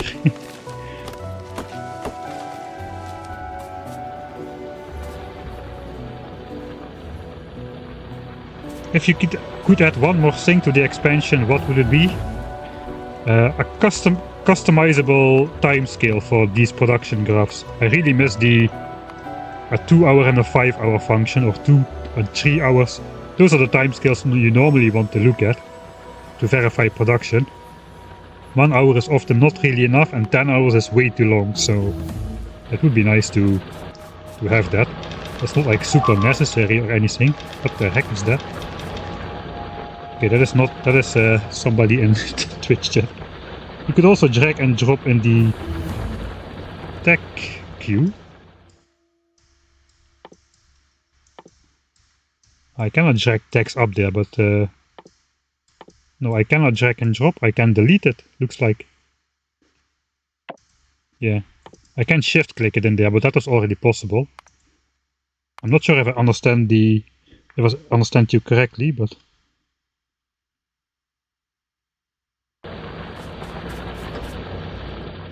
I need bunches of inserters as well. Okay, let's prepare a bit more properly. We have belts. Let's make 3 gears. Then we can just make a ton of belts. Oh, there's more gears in here still.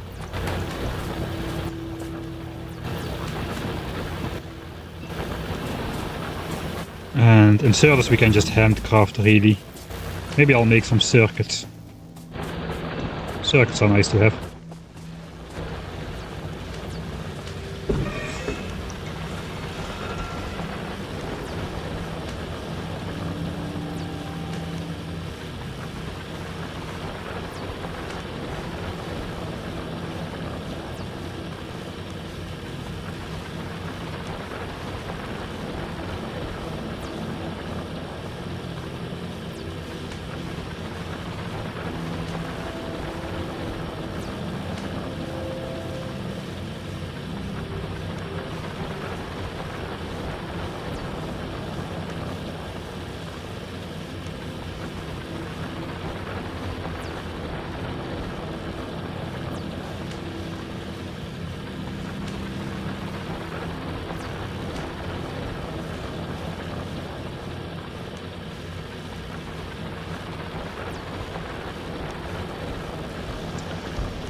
Right, sorry about that.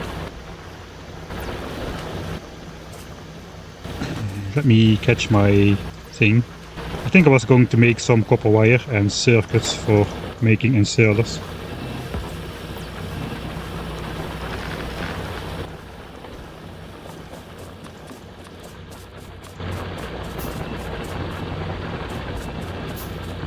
Alright, now I've got a ton of belts, so I guess it's even when you play without blueprints, you still have kinda have blueprints here.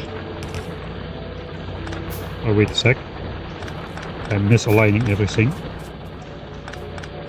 Wait, are these hitboxes like smaller or something? No, they look the same. It's probably just my ability.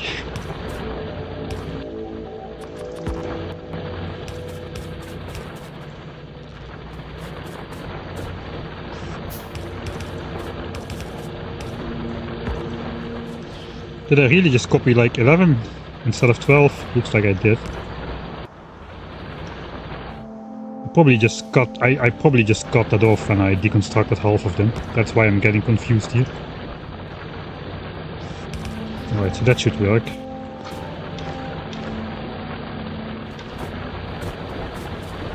I guess let's just get rid of those.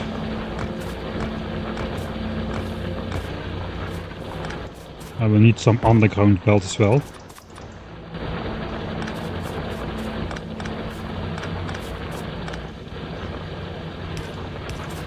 I like to build it with underground miners. It's not really necessary, especially for your starter patches, they are quite poor.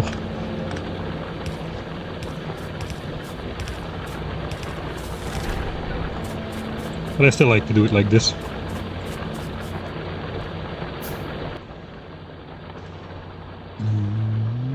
Okay, I'm missing. Now I put all my copper into wire, so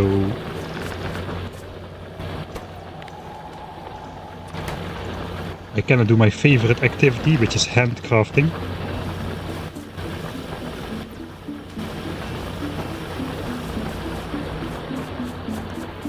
Yeah, the new sounds are quite nice. It takes a bit of getting used to though. Why do I have all this iron ore? Oh, that's probably from those furnaces. Okay, that's fine. Why is this not working?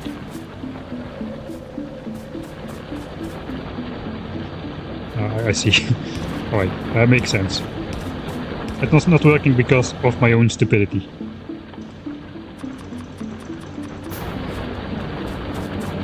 So really nothing new there.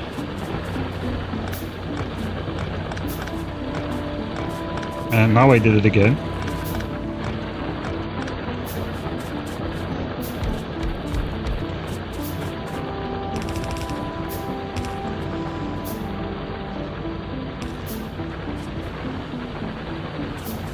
Right, so now all these furnaces will buffer up 100 iron.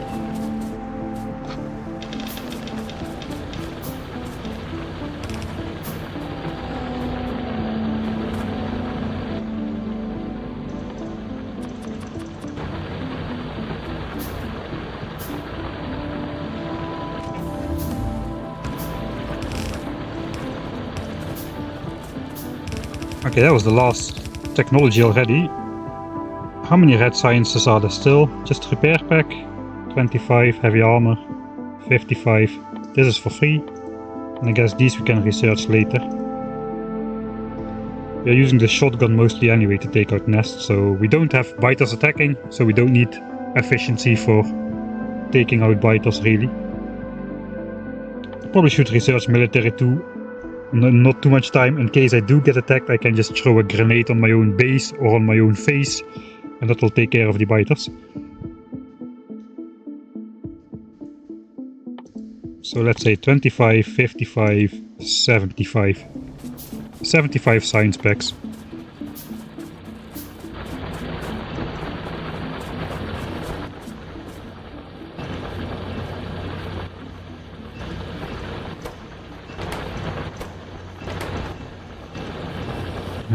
It's a bit more, but it's okay.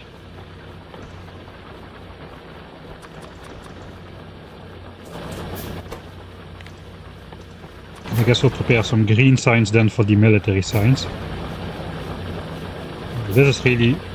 Now I cannot hear how many belts I input with the new sounds.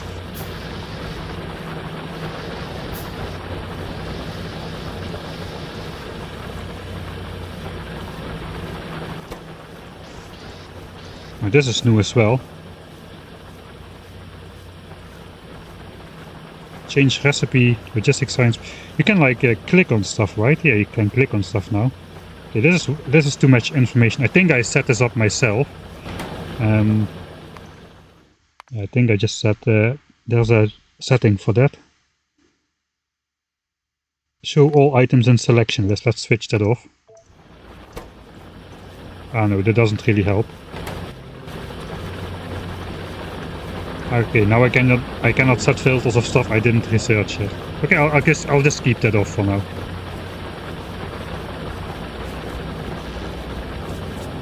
Alright, so heavy armor, that's a slow one. Repair pack, also quite slow actually, and military too. So that will hand answer those, and that will be all of the researching we'll do here. We'll just craft a couple of grenades and call it good. I guess we'll make 8 more miners. And we have 32, that's enough for a belt of iron.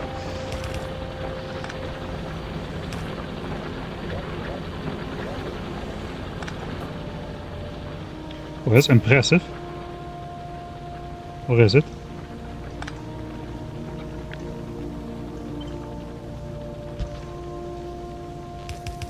Okay, the power network got fixed, that is nice.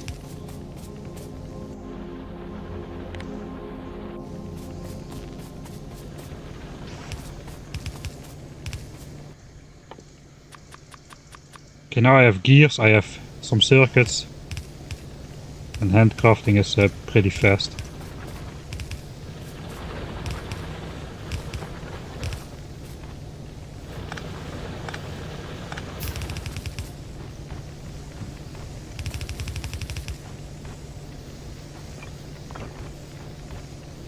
Sounds are really soft though for like selecting an item. It's barely hearable, especially next to this loud machinery. There's not a lot of feedback on these sounds.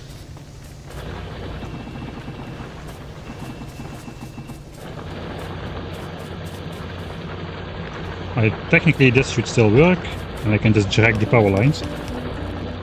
Can I drag this belt in place now? No.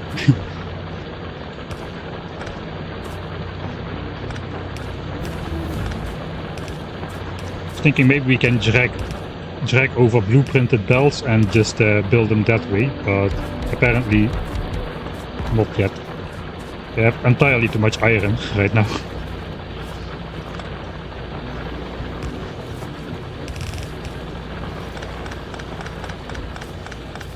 Okay, I should smelt like 50 steel real quick so I can get that free technology.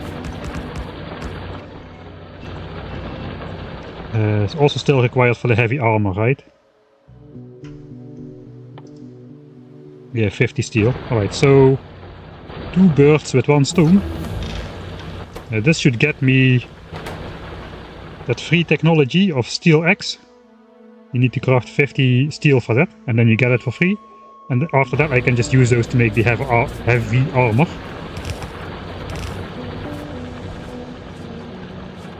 Alright, mate. Should I try to play at least a bit efficiently? This is taking way too long.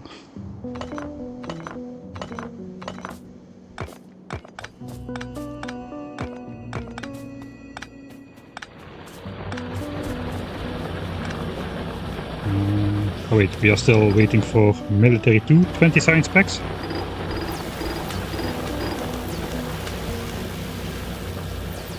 And then we can make some grenades.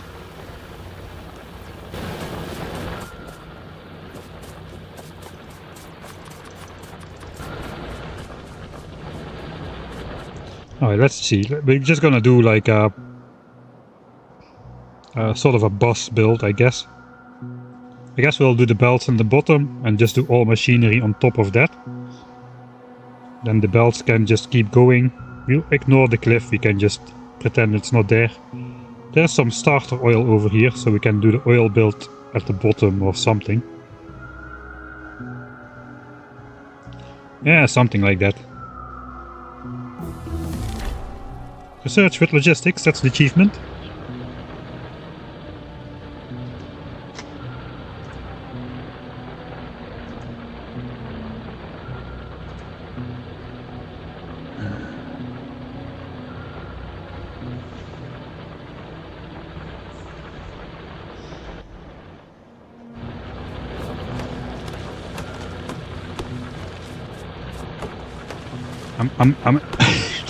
I'm just enjoying being a noob again, just running around like a headless chicken clicking on things. Sorry about that. I should put some effort into this really.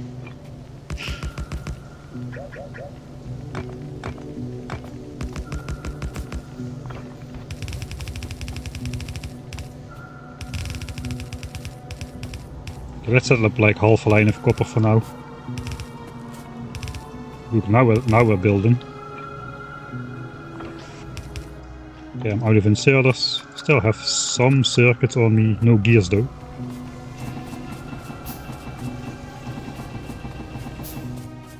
Okay, I'm going to get the inventory full sound pretty soon.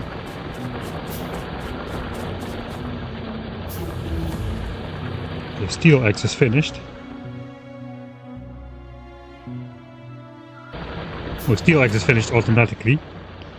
Military 2 is finished, so we can make some grenades.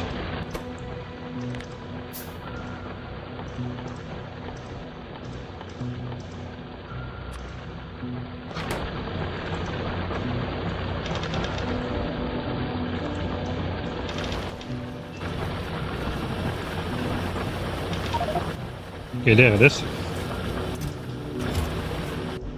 How is power doing?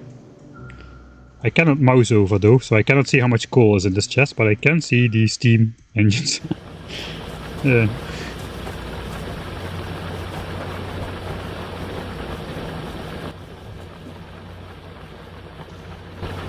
Alright, let's just make a couple more assemblers.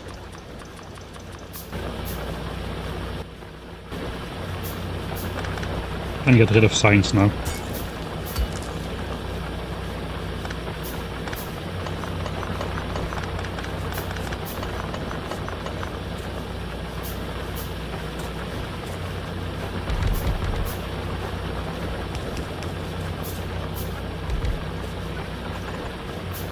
Okay, we need a bunch of gears. Yeah, we need a bunch of wires.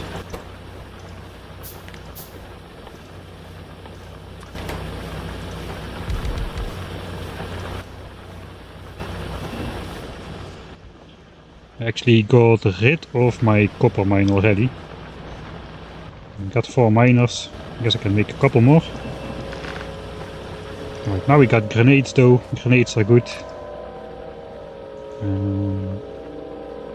Kinda don't like putting grenades on something I use often. Let's put it there.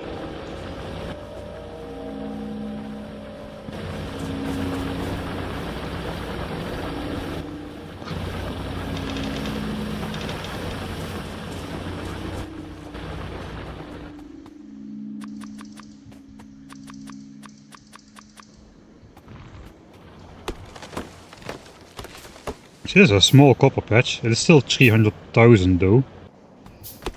But it's pretty small.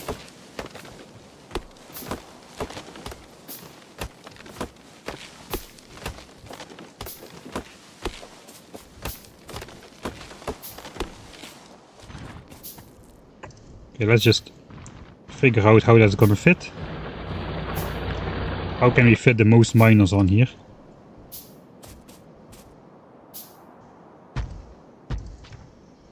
Something like that looks like. I guess we just start with the center line here. And we can add on the other ones later. None of these mine stone, right? Okay, none of them are on stone.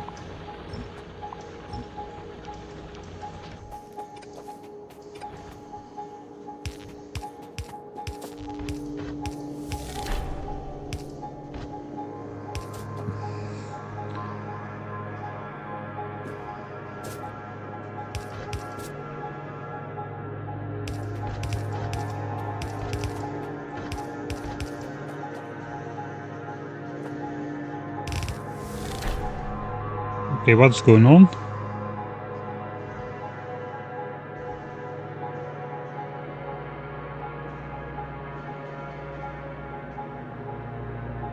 It's a shame Mike missed all of Dosh's chat messages. Oh, really? Is he gone already? Hello Dosh, if you're here still.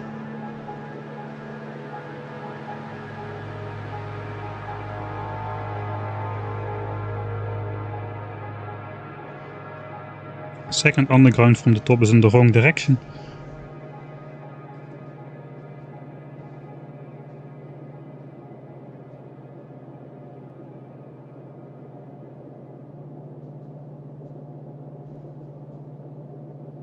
Scroll, scroll, scroll.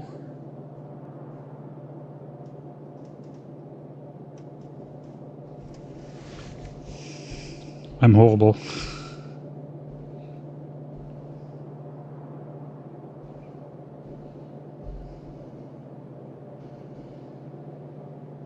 Dosh is on Mike's YouTube chat. I guess he's gone again. Especially if I'm not responding. I have YouTube on my second, my old laptop basically, but I'm not logged into YouTube, so I'm just watching my own stream, I guess, and nothing is really highlighted here. Sorry, Dosh. I'm out of power. Yeah. Now let's just grab some of these vast amounts of coal we have here.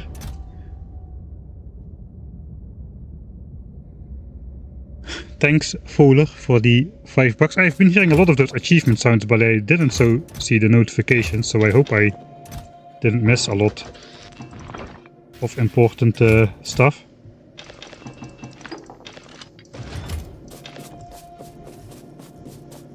I kinda overestimated how much coal that would be.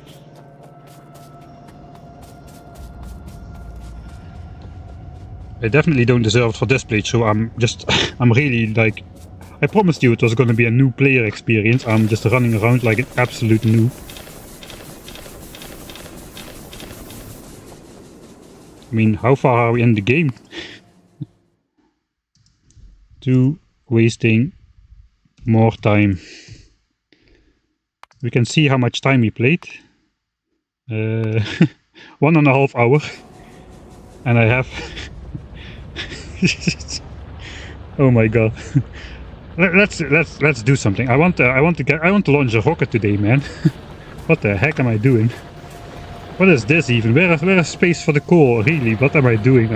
This is absolutely horrible.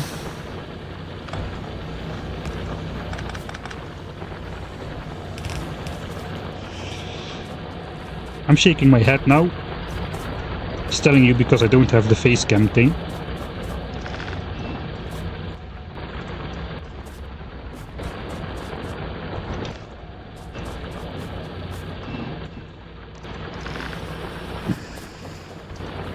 Well, let's prepare for a coal belt at least, and we can bring the coal belt over to power as well.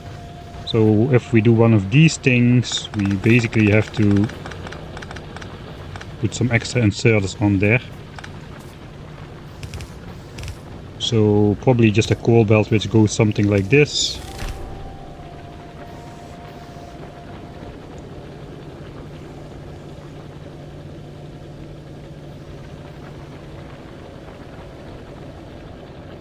Does this also make that achievement sound or what? I'm just scared I'm missing so much information. I was not ready for 1000 viewers. I think the most viewers I've ever had in a year was like a couple hundred. And that was when people raided me. So what am I even doing?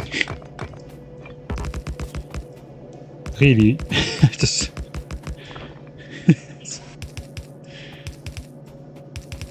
it's not even funny. Yeah, I'm not even gonna input coal in there, we're just gonna automate it and that's it. There's the output belt, so that does not need to extend. I guess the coal belt, I guess it will come in from this side. So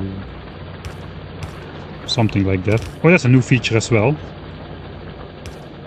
It is yellow, but then it becomes green when it's maximum length, so you can see that. Does it also work with pipes? I don't have any pipes, but let's try it anyway.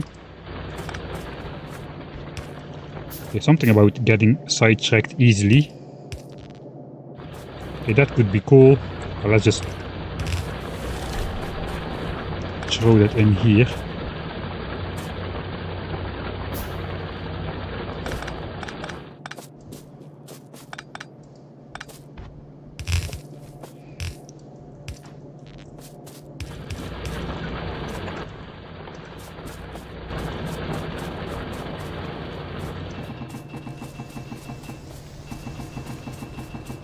I can now no longer make a heavy armor because... Okay, I'll just put the coal in here because my inventory is full. I can no longer make a heavy armor because my... I spent all my copper on wires.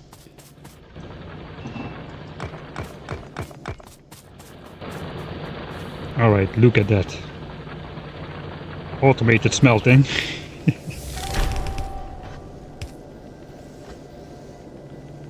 Oh, thanks David Shlimayev. Loved your Factorio series. Looking forward to your creative space age contraptions. I hope it's gonna be better than the stream. This is worse than Gleba gameplay. I have no idea what Gleba gameplay is like. I imagine it's worse.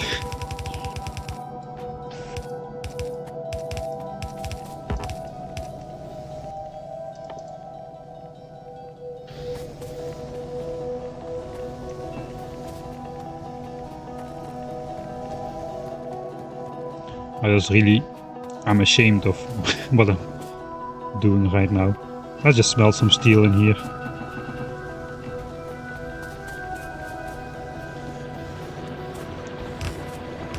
Alright, so we can just bring in belts maybe like so.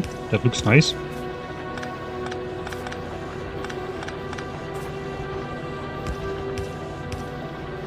So this would be copper then. Ah no wait, this is that is built on the wrong side. The idea is okay though.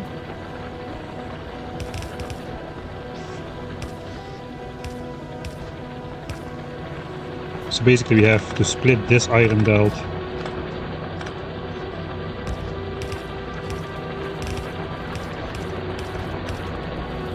over these two. That could be one, and then copper goes in here.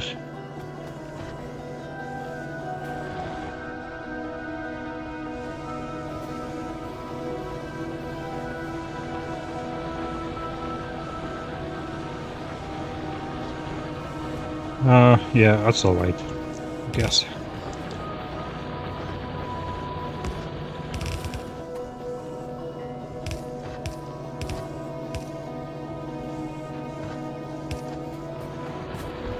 Okay, where's that copper belt? We've got one. Oh, I'm out of belts actually. That went fast.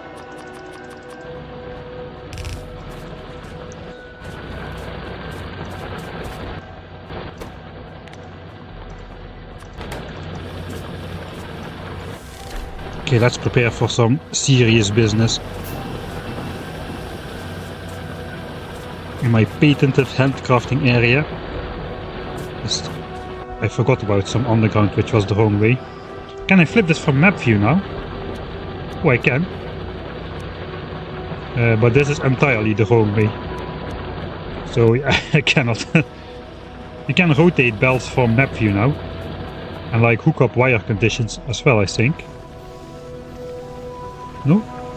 Ah no, I cannot do that. Alright.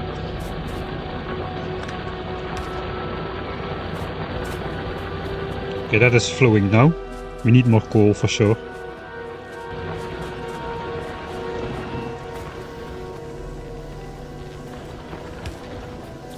Alright, I'm starting to speed up at least a little bit.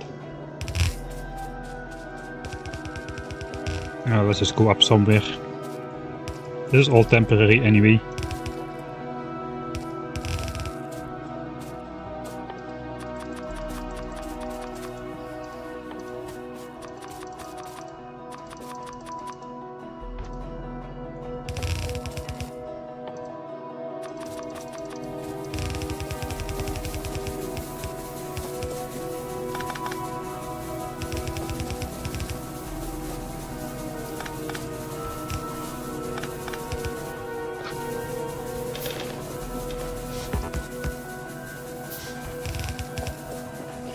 Alright, so basically I need to copy this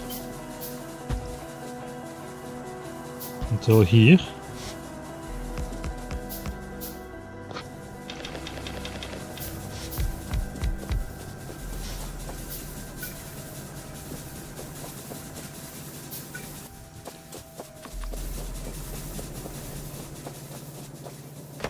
Eventually I'll get to the correct ratio. But in the beginning I just like to set up all the boilers with one steam engine.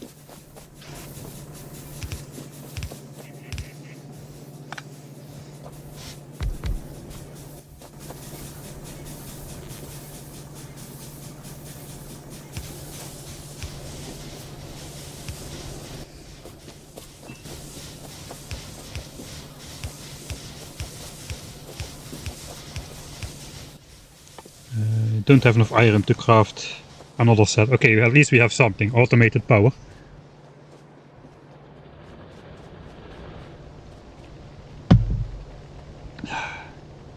Chupin apparently is doing a 24-hour stream on Gleba using a mod to start on it. Yeah, I caught something as much as that. I think I commented on his post that he would probably need 24 hours to get off of that planet.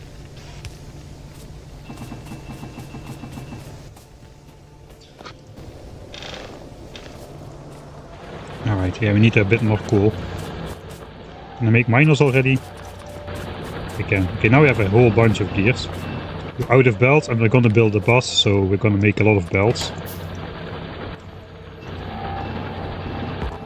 That is like 1200 belts. From those we can make some splitters as well.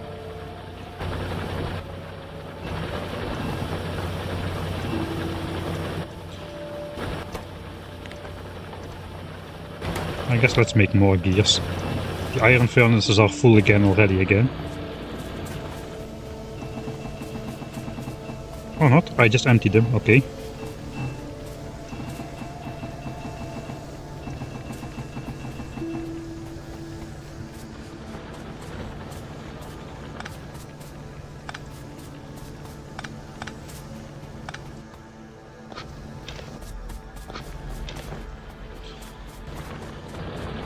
Alright, something.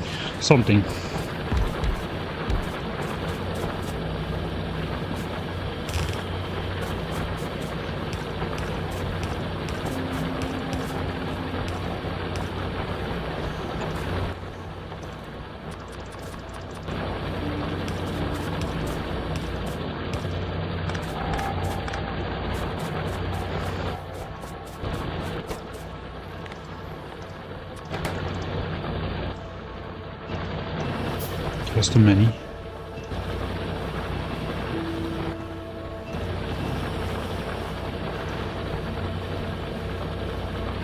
It's kind of confusing. I every time think there's stuff in the assembler because this is here.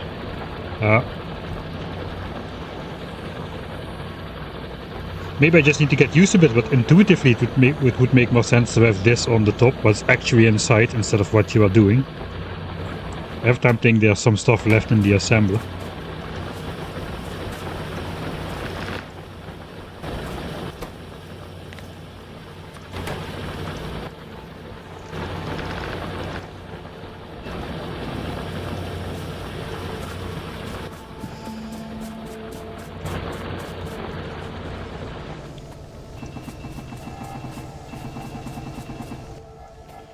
Okay, I think I'm just gonna stash my coal in a chest here because I won't be needing it. How is the pollution cloud? Yeah, still vastly within sight. I guess I'm not doing much, that's also the cause of it. Okay, we've got steel axe now, so we can afford to chop these trees. Is the handcraft hub a signature move? I guess by this point, yes. I actually think it's not a bad way to play, to start up. I'm not doing a good job of doing an efficient game in this stream, because I'm just looking around everywhere, but in general, this can get you started quite fast, if you really want to. Alright, so now we just go... I guess we go right as soon as possible. Where will we end up? So are pretty comfortably above the water actually, so we could keep a little bit of space at the bottom. So let's keep a little bit of space then. We'll do iron. Let's just do this for now. Copper. We'll take it past the ore patches and we'll just build up over here. And later we have more iron, copper from the top. Yeah, that's gonna be fine. Okay, am I gonna make a path? Probably should make a path. Is this gonna be the top resources? I think a lot of stuff will be joining. It doesn't need to be perfect. Let's just go spaghetti mode a bit. We need a couple of assemblers. Those are easy handcrafts if you have the stuff in your inventory.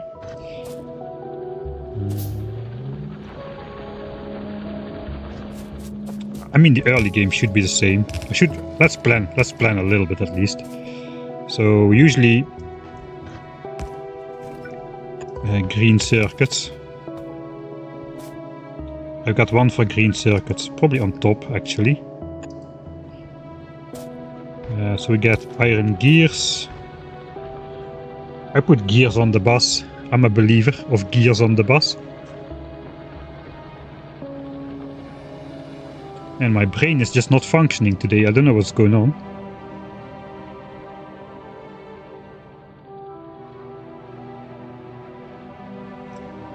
Gears, red chips, blue chips, low densities. Let's just keep a bit more space, and if I cannot use my brain, we'll just use a bit more space. As a countermeasure. Do I have fast inserters? I do have fast inserters. Okay, now we start polluting the place up. I'm gonna miss my perfectly balanced starter base. I made a blueprint for the 10,000 signs per minute starter base, which was a self-balancing starter base. It would never overconsume any resource, and it would still make all the signs at 49 signs per minute, plus give you additional resources to build your base. That was nice. Right, green chips are gonna come in externally eventually. Maybe I should start with green chips then. It's now too late. Now we started with gears, so it's gonna look like this.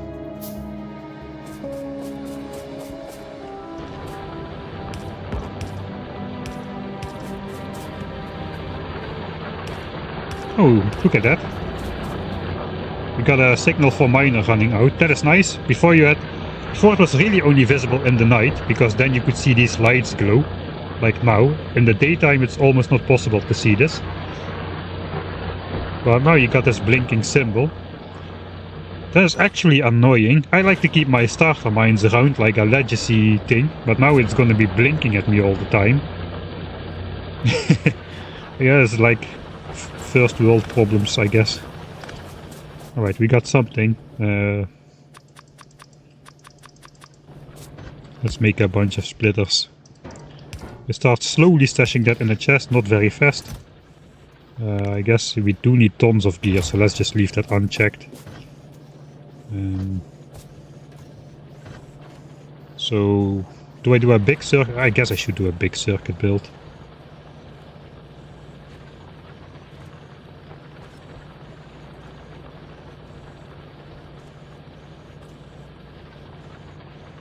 I'm never gonna need that many gear. Okay, let's just do something. I'm not gonna space out my builds. This is not about novice. Let's just set something up already. I'm getting annoyed with myself, man, for slacking. Oh, that's actually perfect as a roboport space. That's why I don't need to think ahead that far, really. That's just a starter base. I either should do it properly or not properly at all, and not something in between. So let's just do it not properly at all, and just hurry up from this point on.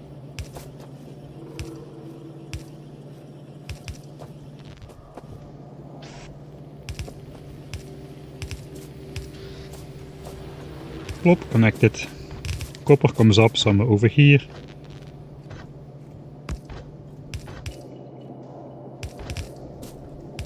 There we go. Then iron, I guess.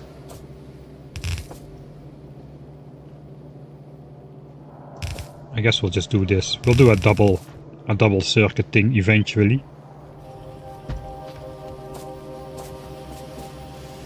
I now built it on one side, so let's keep it on one side. I should make some fast inserters. I'm running out of stuff already. Let's do slow ones then. Iron comes in. I just can do that on one line, really. I'm gonna build it on two sides. Let's just do it on both sides then. We'll use some long-handed.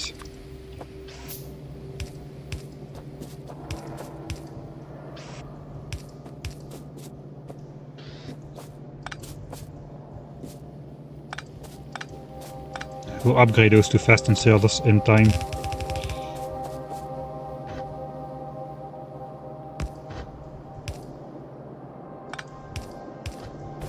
Okay, another iron which needs to come here.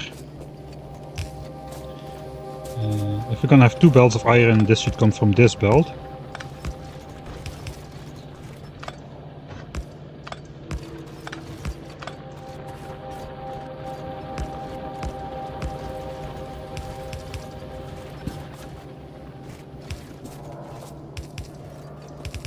And then I'll use the other belt to supply green chips for now. Just to get a little bit more nice division into that.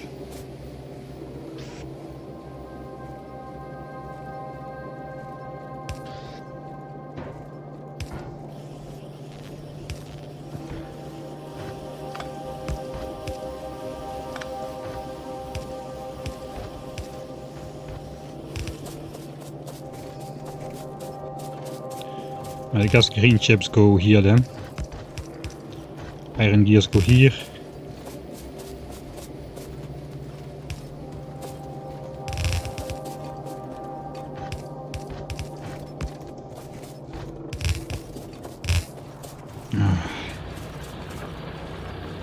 It's taking me a lot of time to set up a bus. Okay, eventually that should look like this, so let's just do that from the start.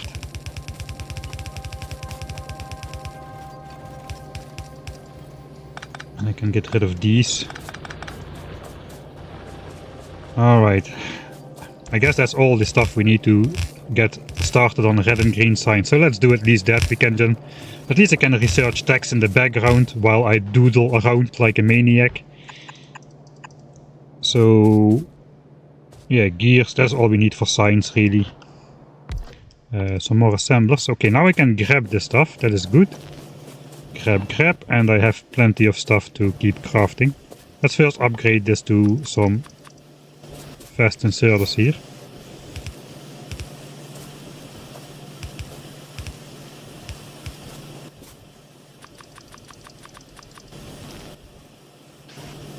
This one as well. These will eventually be fast enough as well once we get stack sized 2. Oh, we have spoiled priority. Alright. We can do the thing we all learned when we had our supermarket jobs. First in, first out. You can now do it in Factorio. It's so strange to see Mike automating before yellow signs. I know, I don't know what the problem is with me today. I could just hand feed my way to the rocket. Right, signs, output, signs, input. There should be like a roboport space. I'm doing it again, overthinking. Stop, I cannot help myself. Plop plop. I have no idea what I'm gonna do with this base. I mean, the game has been rebalanced so much that it is kinda hard to know what to do. We still do need 6 green signs though. We can output that on a belt. Will I take that straight off the bus? Maybe I'll take that up just a little bit.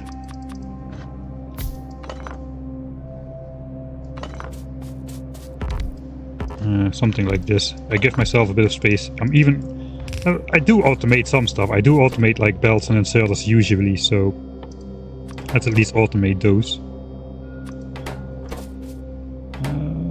Do I want red belts automated at some point? If so, I should probably keep this space for belts. I can do this like inserters. Automate fast inserters. No. No. Against my principles, automating. Automating is for people who are good at the game.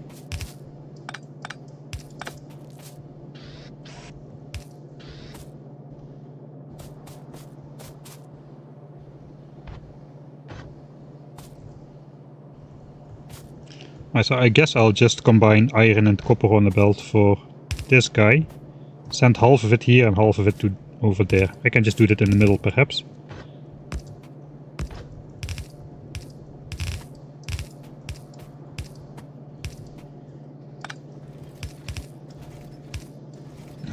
I probably should use a splitter.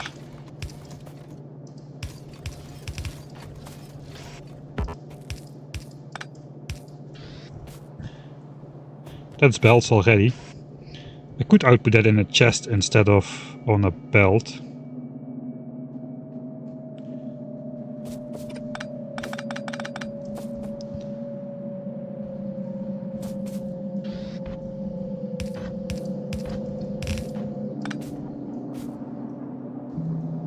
Maybe I should do that.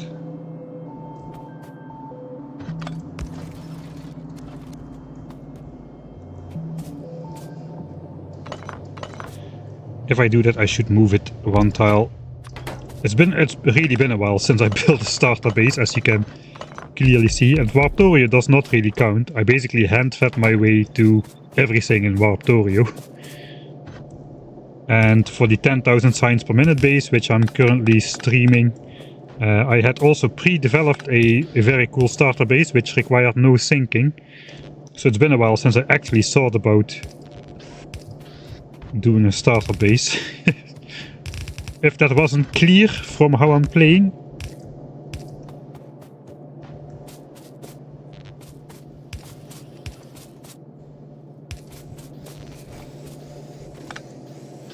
Alright, so instead we'll just output in chests so we have something to grab.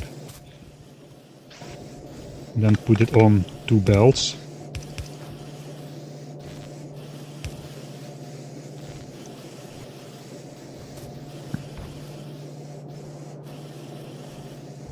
One, two, 3, 4, 5, 6.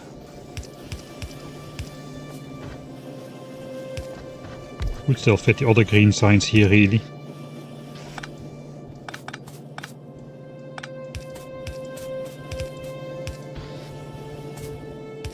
At least it will look nice. We can then just splitter those together and bring it to some lab. Looks like I'm automating green signs before red signs. It's been a while since I did a starter base, but it should not have been this long.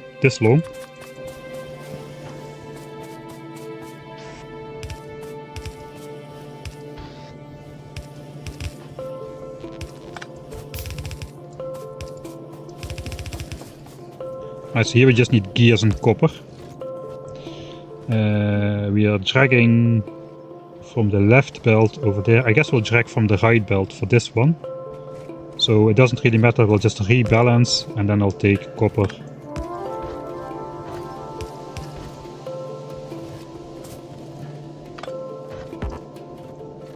From this one.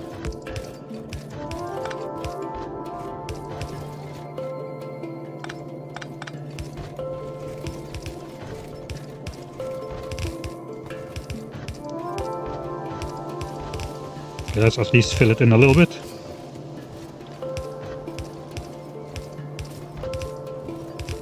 Okay, now I just have to make sure everything goes on both sides of the belt so it looks full, then it will look nice. It will look the part as well. How many laps do I have? 8. Let's go 24. Okay, I'm out of stuff. That's no longer acceptable, now we have stuff in chests. There we go. There we go. Okay, I think we can slow down with green circuits a bit now. We don't need that many of them early on, not this many at least.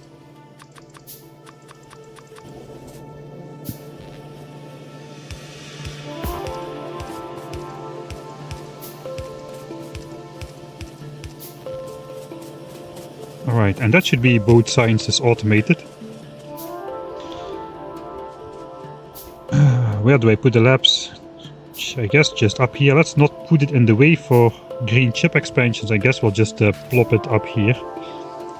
Let's think about the labs for a bit. 24 labs should be good. More than fast enough of what I want. So rocket launches are behind only 3 science packs.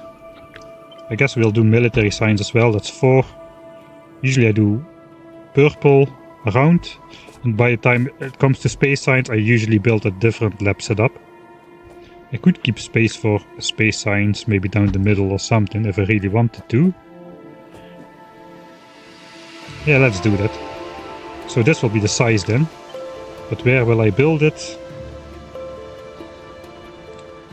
I think for now I will just build it like somewhere up here.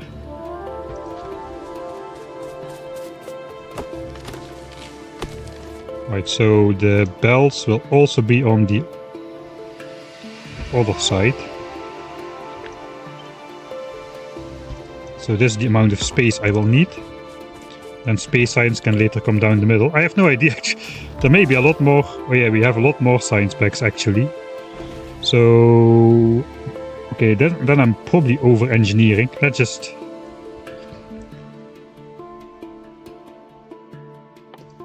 five science packs.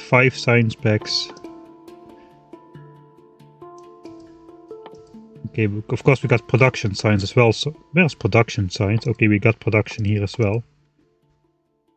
We don't have a lot of techs which have both of those though.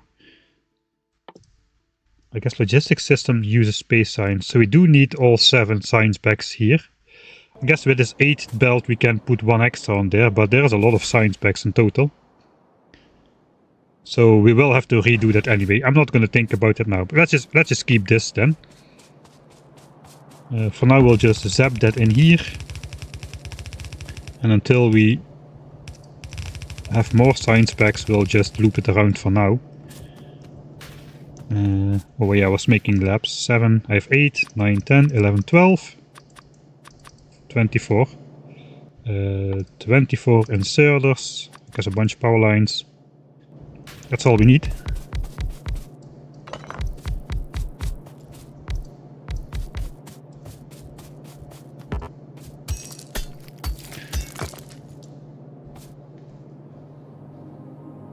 I haven't been keeping up with chat really.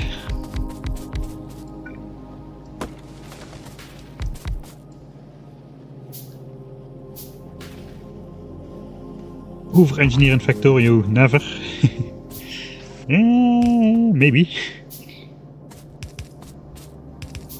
Let's just do the easy setup now.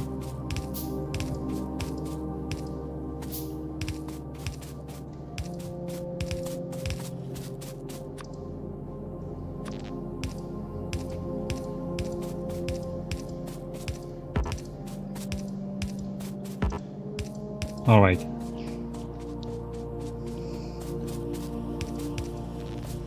Of course I built it 1 tile too far away. This really looks off though, this depiction of science packs. I mean, of course, yeah, when all science packs in the late game will be in there, it will look nice, but now it looks kind of weird, having everything all the way to the left. Right, but yeah, we don't need to keep this around. We've got red and green signs. Let's not count that I have it just yet. I'll first increase my resources just yet, and then I'll make a save game.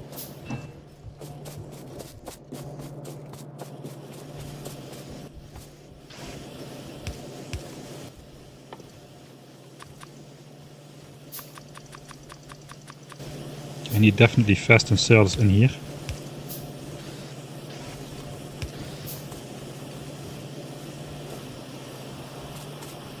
Alright, that is something.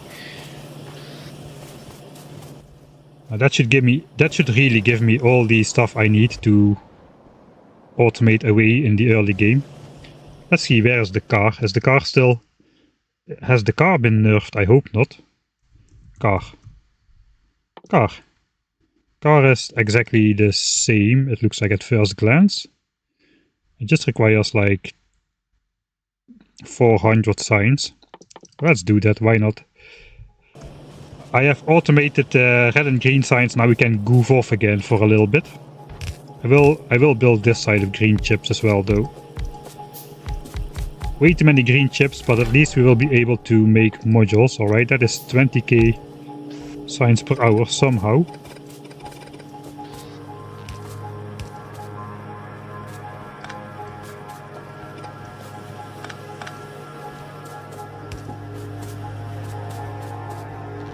We need some fast inserters.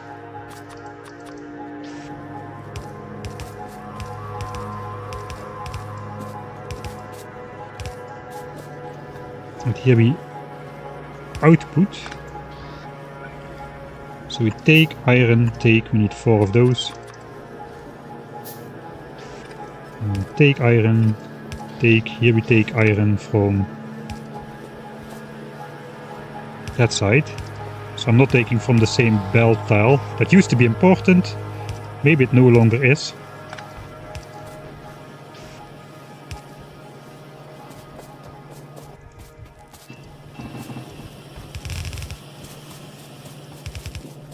Right. So we grabbed from the top one, let's grab from the bottom one here.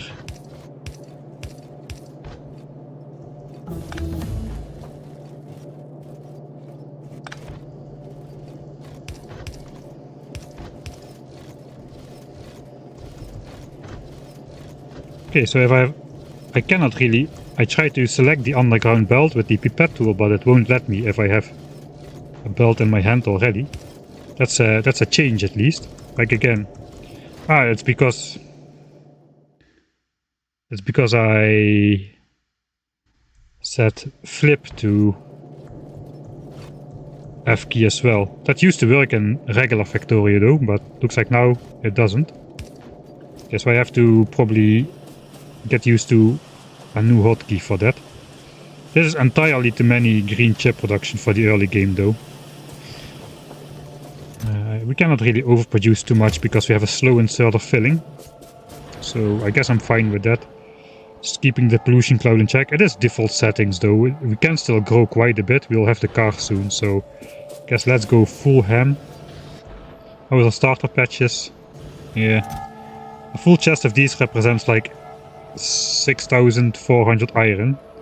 So it's like 2% of a patch. We can spare that. At least we will have this stocked up when we actually start to expand more on the bus. Okay, I need to make some engines, I guess. See, I stopped putting... I didn't put iron in the chest, actually.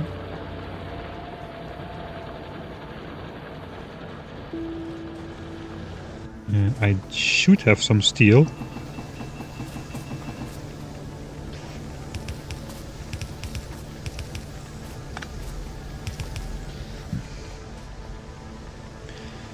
Iron, copper, I guess we'll do another.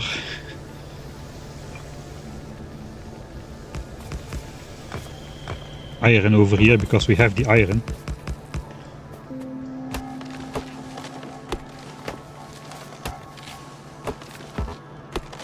We can then later use this iron for steel.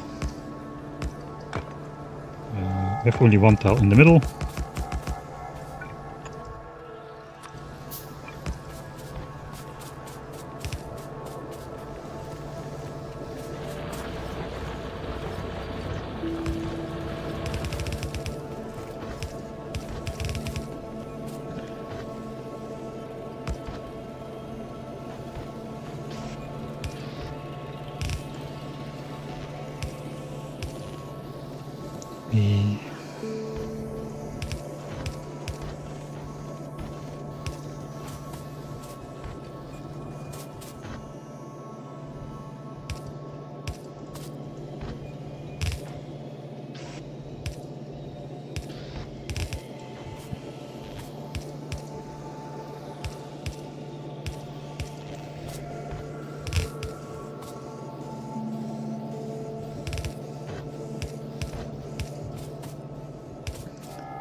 Alright, I'm going to continue building this furnace stack, and after that I'll goof around a bit and I will re-chat a bit because I really haven't been paying attention. I'm kind of getting zoned out really.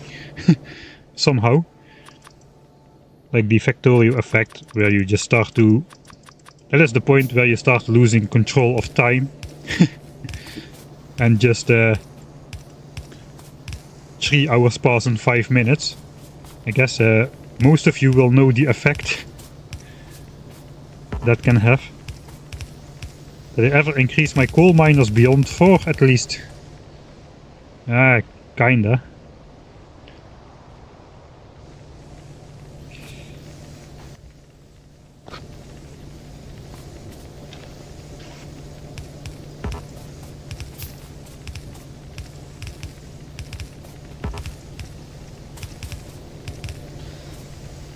Alright. I guess I'll keep 1 stack of coal for the car.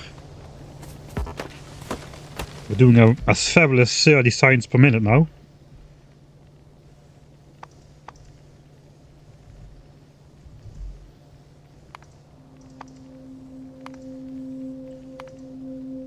.30 signs per minute, and we research at a speed of 25 signs a minute.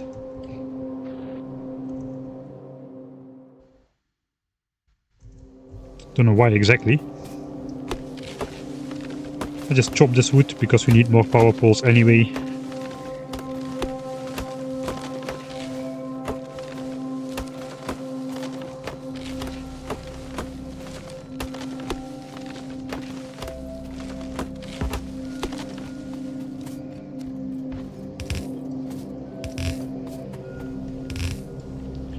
I guess for now we'll just do this.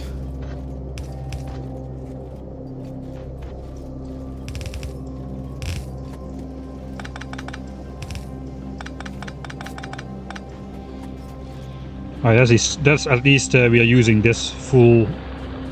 We will be using these all these miners now. I do need some engines still. I assume you still cannot craft engines by hand. Cannot be crafted by hand. Okay, that's the same. We will need some steel. I'm just gonna make 2 cars.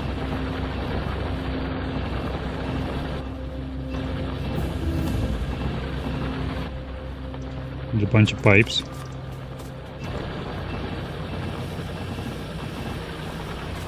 Okay, that's enough for one. I guess I can just wait. Alright, so we got some ideas. We got let's put a couple more coal miners down, and then we'll call it good for the starter base. We can get rid of these temporary assemblers now. I guess we'll just output this coal on a belt. I don't see myself needing heaps of coal anytime soon.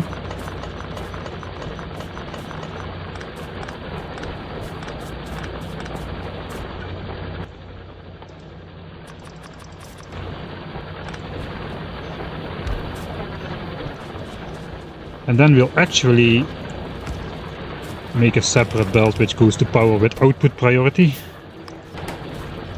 So power never will run out of coal, instead of just leading this through. As you see, this is already not this being drawn empty, it's not backing up anymore.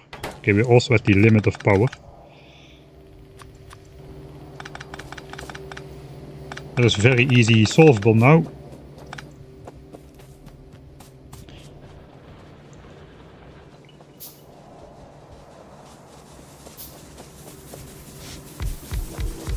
So we already got the infrastructure in place to just throw another steam engine at the back. Yeah, this sound is the same. So the ghost and actually building is the same. I don't know if that's intended.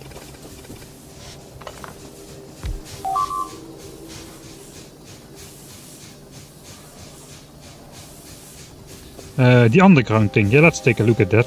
If we don't have it, we'll just place a ghost bell that says, right? I have only 4. Okay, it's missing, it's not placing it. If I shift click, it will just do it. Alright. Yeah, so that's nice. You don't accidentally sideload into other belts like that. I forgot I don't have bots, so now I need to deconstruct all of this manually. At least we have a free steel axe.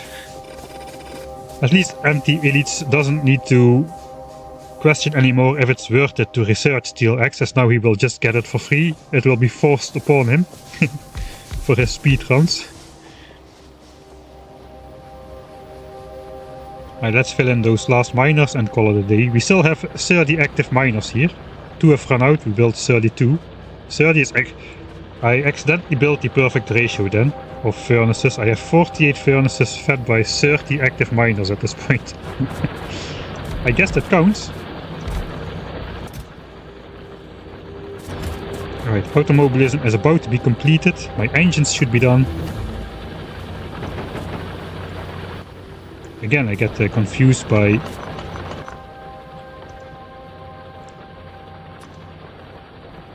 I'm missing one engine.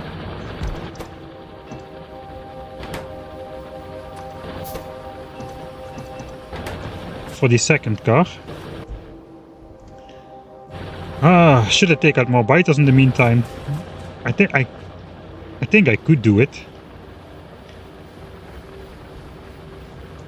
Well, this is my base so far. Not really like space age worthy, I would say.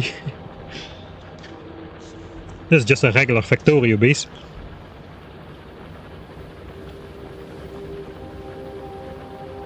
But now we are basically we're gonna kinda blast through science. That's the idea. Science is automated. Before we leave, I should think about if I need to do anything. I'm just gonna read through chat a little bit because I have not been keeping up at all. Before you goof off, get one of the 2 furnaces for steel automated. I should put some iron in a chest though, I should definitely do that. I should do that even before I read through chat.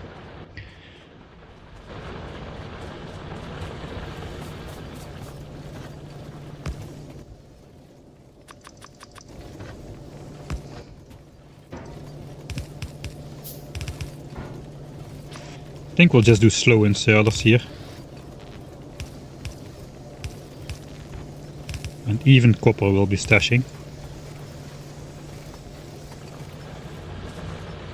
Alright, so we can use this to quickly make some steel. I don't think I'll... Do I need a bunch of steel? I can really quickly just make steel by hand feeding a bunch before I automate it. I guess I want to upgrade the steel furnaces at some point, but that point is not yet now. Pollution used to be the same, at least, for stone and steel furnaces per iron plate smelted. Right. Will my car survive? I'm not gonna risk it. 2 cars. Put the car here. Let's put the coal there then as the fuel. Okay, let's put some limits on these chests. I guess belts we don't need to limit. This, okay, we don't need to limit anything, except inserters maybe. Upgrade to fast inserters, what needs to be upgraded. Maybe I should... Okay, there we go again. This base is fine. 30 signs per minute is fine. Fast inserters here, fast inserters here. This can all be slow, that is okay.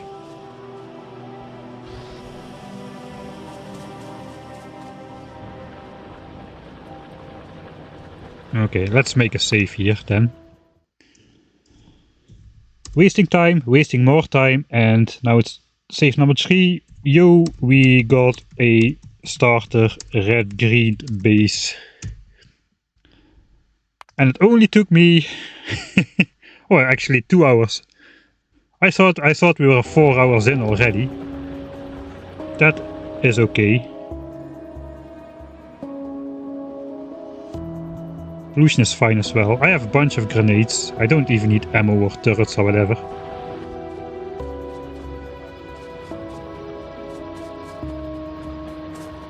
Okay, so let's make a obsolete chest. Burner, miners, obsolete. Anything else? No. I can make repair packs now.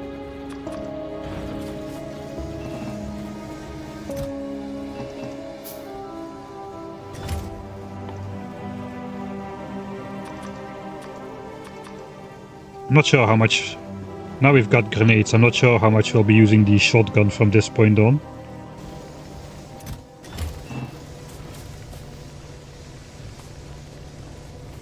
I think I'll do this here as well.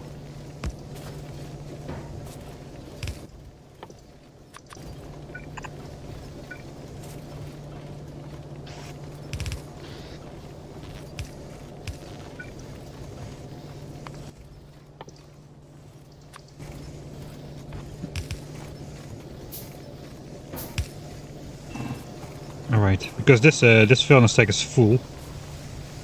Or was full. It was backing up.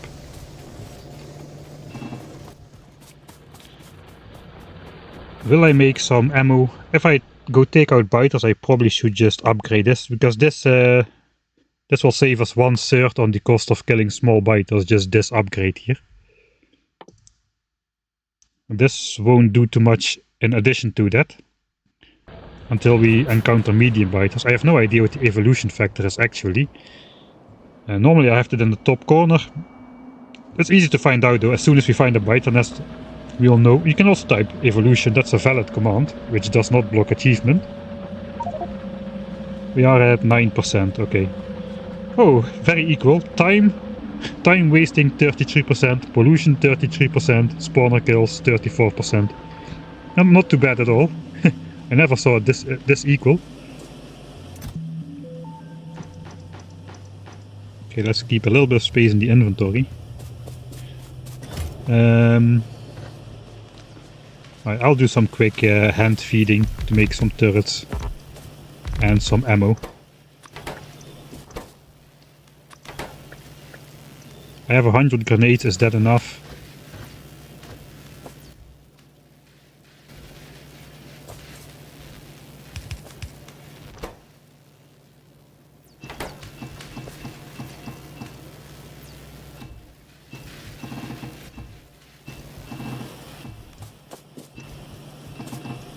This is a weird sound for inserting stuff in the assembler. I have a car now, I should just be driving around really. One of the nicest sounds in Factorio, maybe it changed. Ah no, this is still the same, nice. Starting the car.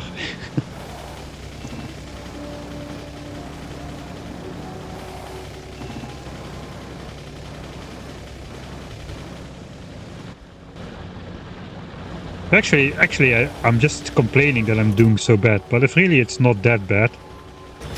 I'm out of iron, I'm consuming my resources mostly.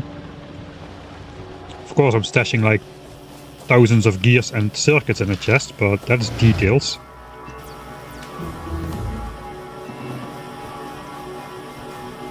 That's projectile damage. I guess let's finish the final red technology then.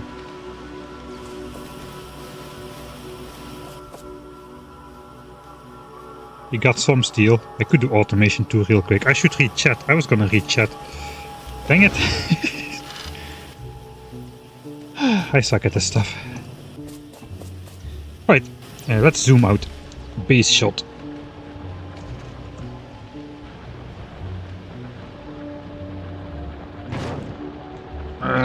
Close enough. I should be under here. Somehow I can exactly get the spaceship on there. Alright, base shot. Chat reading time. I'll start with Twitch chat. Troop an automated green circuit on Gleba only after 6 hours. Okay, now I feel better.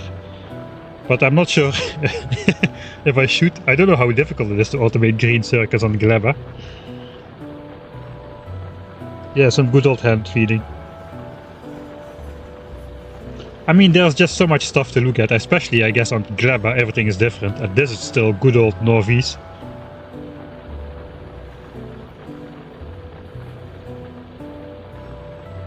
Yeah, a lot of interesting fuel types, I agree. Hello, there's red flashing lights on the miners, that's that the miners have run out.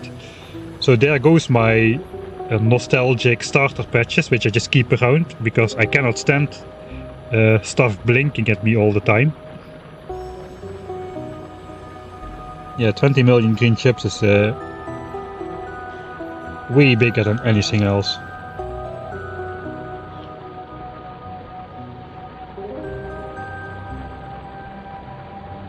What is your best quality in life you found out so far? Like in the game? Or like in real life? In the game, best quality of life. Best quality of life in Space Age for now is being able to look in the void by pausing the game and even spotting biters there. Best quality of life feature for now. We got get up and stretch. Looks like that was an hour ago already. Sorry about that, balloon crash.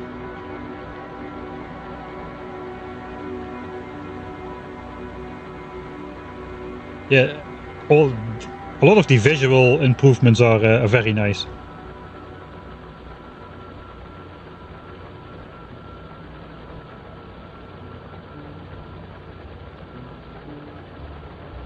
Anti is speedrunning too. I saw Nephrums was speedrunning as well, trying to finish the entire game in one stream. But yeah, I guess those guys already practiced. A lot of creators have been having access to Space Age for quite a while already, so they can just see the game and already pre-record videos, which they can release today. Like Doc Jade, he released his first video today on Space Age. If you haven't seen it yet, probably go watch it. It's about Norvese as well, if I saw the title correctly.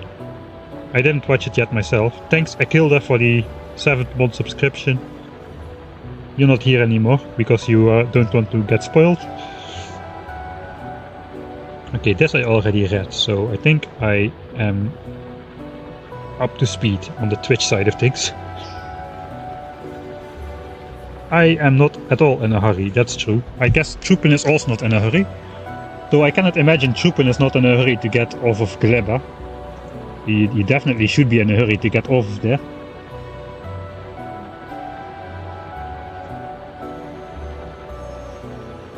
Yeah, the price, 35 bucks, it is what it is. It is way better than one of those overhyped first-person shooter games which cost $60 and then are bugged as hell. So I think 35 bucks for an expansion where it has been worked on for over 2 years by a small studio exclusively just working on this single one game with all their hearts and soul into it instead of trying to get a corporate product out as soon as possible. I think it's worth it. Please remind me to take up the turrets. I will take up the turrets.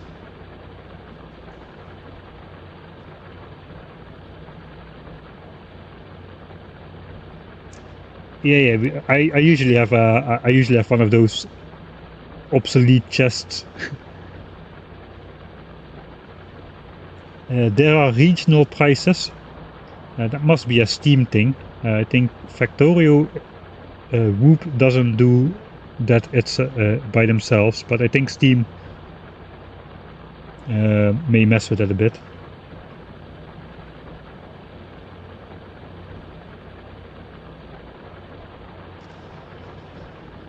Oh yeah, it's too much.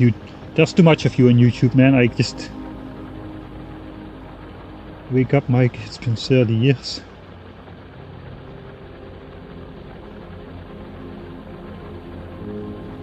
Yeah, I will belt balance the bus before we go away, so everything looks nice and filled up.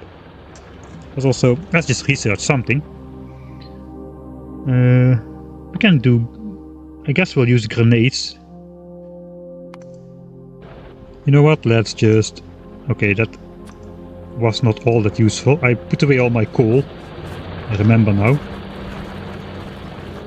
We can handcraft some grenades while we wait for the base.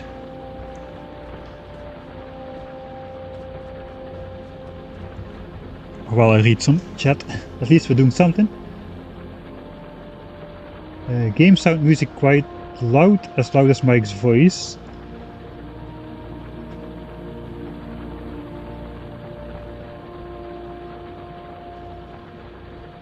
I think I'm just talking not very loud at moments, especially when I get zoned out building.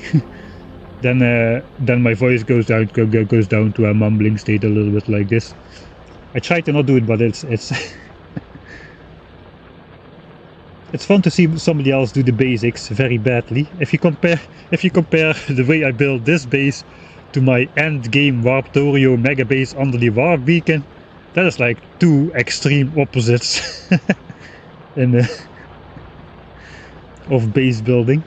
40 hours is the new 8 hours, yeah, that's true. So that's 5 times. The game's like predicted to last about 5 times as long then, I guess. They're also going to be super buff, that's true. Okay, I'm not going to read back much further because probably most of the people who chatted like so long ago are already gone. If I missed something important, please keep blabbering at me and I hope I will catch it. I will try to do my best a bit more. I need to stretch a little bit. So, excuse me, I'm just gonna get up real quick.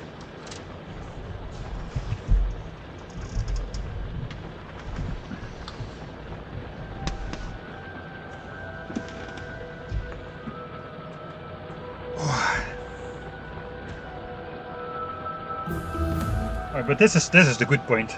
So basically what I should have done is I should have automated the yellow and red and green signs just from the start, just like this. Just a quick start base, put it on a bus, automate red and green signs, and then you can just slowly research technologies in the background while you do other stuff. It doesn't really matter. But at least your base is doing something. I just spent way too much time just goofing around.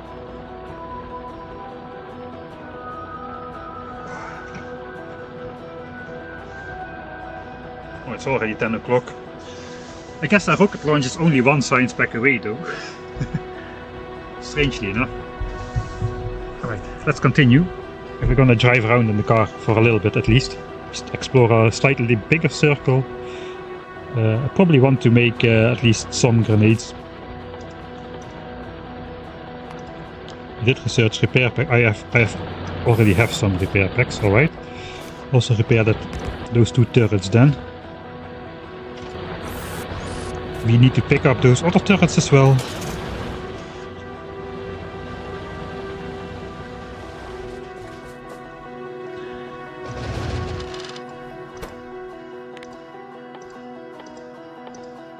Grenades, more of them.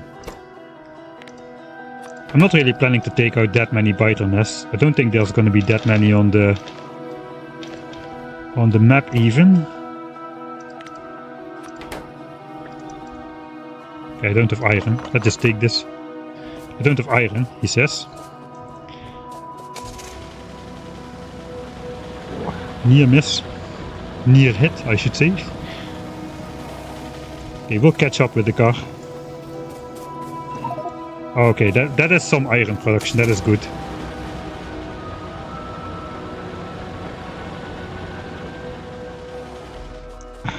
Okay, let's research automation 2, we'll quickly upgrade those as well, why not?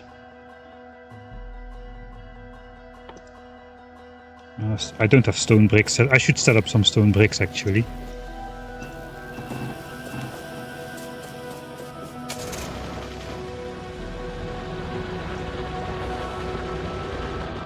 We just do temporary steel.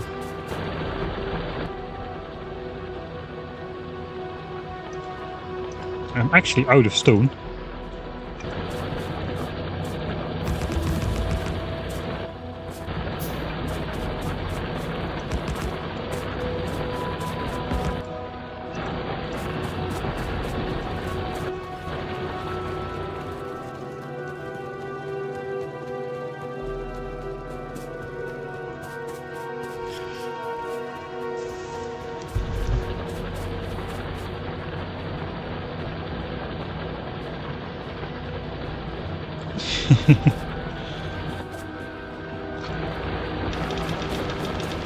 Okay, at least we have some steel. So I accidentally set a filter somehow.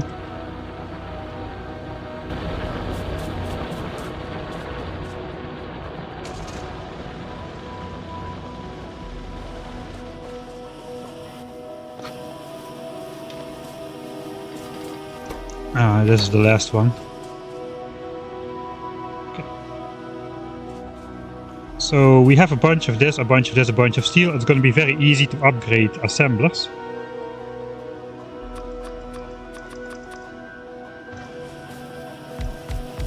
And then we can research 45 signs a minute while we're away. So that's a plus. And we don't have the resources to feed all of this. The good thing of this is though, the blue assemblers make less pollution than the grey ones, if you account for all the speed increases, pollution decreases. It uses more power, but the pollution is less. 3 per minute instead of 4 per minute, but for the same. But it also crafts 50% faster.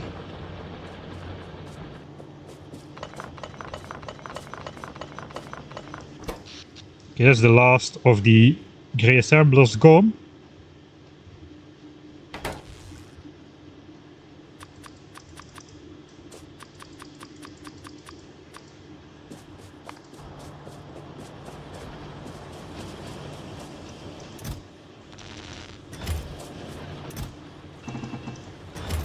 Oh, that's a new thing. I can shift, click and drag to get those things in my inventory. That's awesome. Instead of just clicking every individual, you can just click, drag. Wow. Nice. Oh, that makes my hand feeding setups even stronger. This is to motivate me to hand feed more. Special for that, I'm pretty sure. I need a couple of miners as well. Just to set up some stone bricks while we go away, then we can at least switch to steel furnaces when we are back. Nothing fancy, just like 4 miners or so. Mining into a furnace. I'm actually out of furnaces.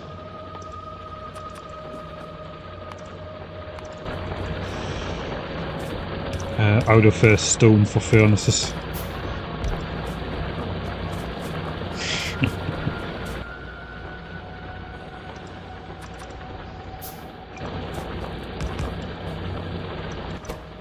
Give me all your stone.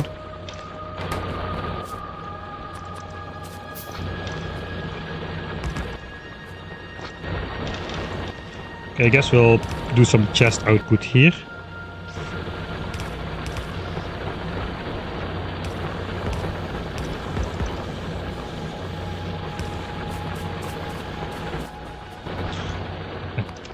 I keep thinking the sounds are weird though. I set simulations to 20%, but that should not affect this, right?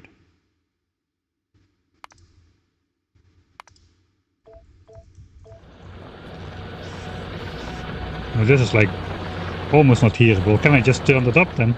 That's like, what kind of sounds are those? Those are like effects, game effects.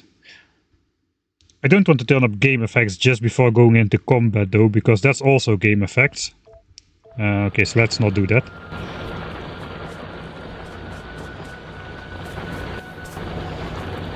Okay, I was wrong.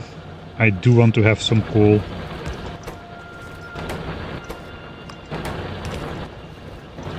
I like to make grenades.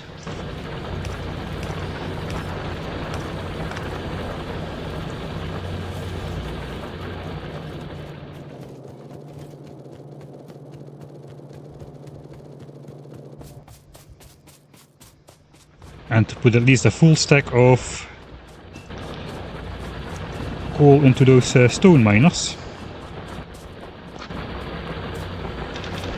Alright. How is this looking? Let's just make a radar as well. Or two. At least we can see the base while we're gone. Of course we can see the base with our weird exploity trick, but that is not really the intended way. Also, this will explore some terrain for us. Should have done that earlier, really.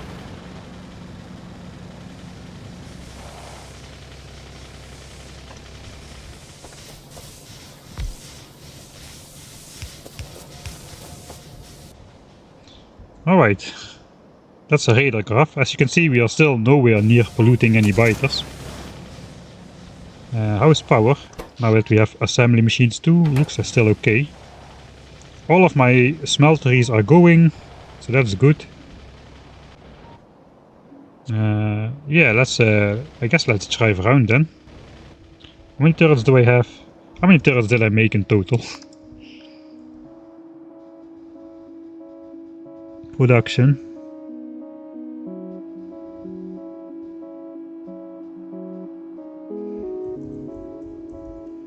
$39. Alright, let's make 11 more then. I will have made a stack. I need some copper actually, of all things.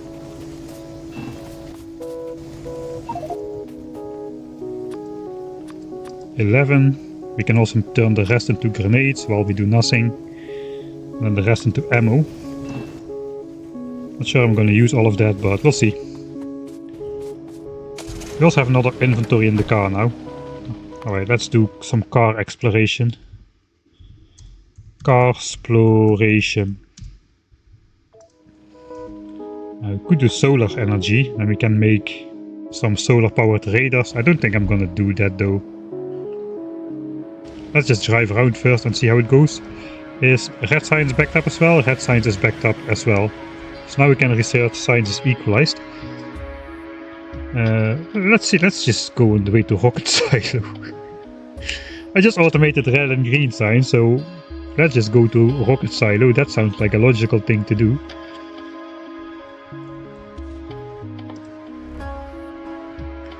Okay, we do need the steel furnaces for that, as well as fluid handling, concrete. That's all the that's all the red and green science we need to get to the rocket. Okay, we do need a couple. We do need like 1,000 blue science or so to get to the rocket, and then another 1,000 to actually research it.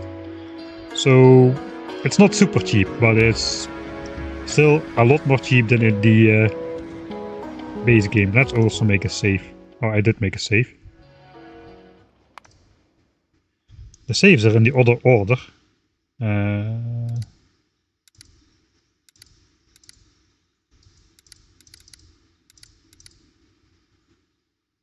Sort by last modified. I guess I will get used to that. That's a good function that your last save is on top. Because now I keep scrolling to the bottom every time. So let's just keep that up here. Starting to get used to that. Let's go say hi to the Johnnies. Hello, what do you think about my car? Oh, that guy took a lot of damage from that hit. Sorry.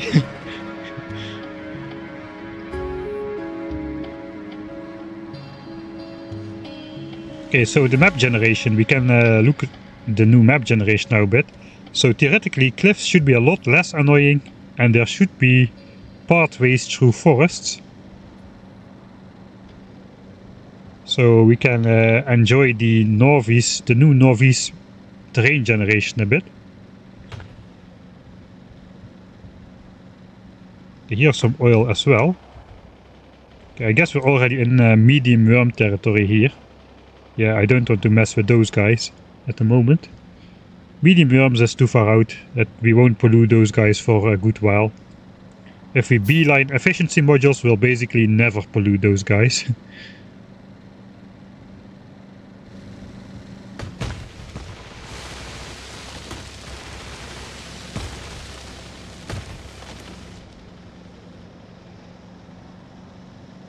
You should autosave.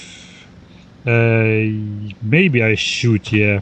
I don't have autosave in the stable Factorio version, because I tend to save like a lot anyway. Is this like a peninsula or what? I think it connects to there. I guess let's just drive around. We have some time to explore. Looks like the forest parts are not really very party just yet. This is, doesn't look like a party part to me. There is water there as well. Okay, I'll just walk in there. Okay, it may be a very long path. Let's not go there. The lakes always looks like they will connect very soon, but usually they don't. Okay, so this is what I mean. We just set up red and green signs, and the base can research basically for a very long time without our micromanagement. So even though we are just driving around like a maniac, not doing anything, we don't really need to do anything. This is a game about automation. We have automated stuff, so we don't need to do anything. That's the point of the game. Am I playing it right? Please let me know.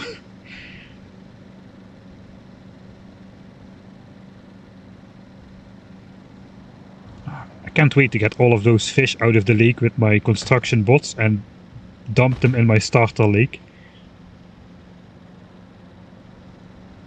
I guess I'll just explore out in a big circle until we encounter like medium worms. So the type of worm that spawns is not dependent on evolution, but instead it's dependent on the distance from spawn. So the type of biter that spawns is dependent on evolution. It begins with small biters, then big ones, or then medium ones, and later big ones. But the type of worm is dependent on the distance from spawn. So you can get behemoth worms with small biters if you go far enough out. Or if you just wait long enough and keep the bases alive around spawn, you will have behemoth biters protected by small worms. Like I had in the end game of Factorio actually. Because we kept that one close by base alive until the end of the game. It was just protected by small worms.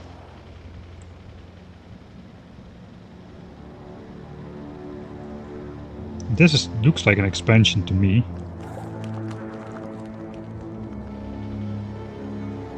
Yep.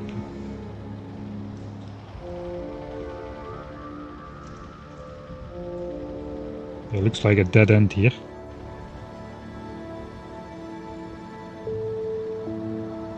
Can we just ram into that base?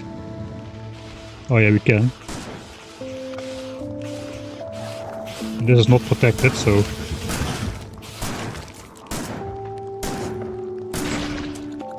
I also should upgrade to a heavy armor, actually. Heavy armor. Okay, that did not spill everything on the ground.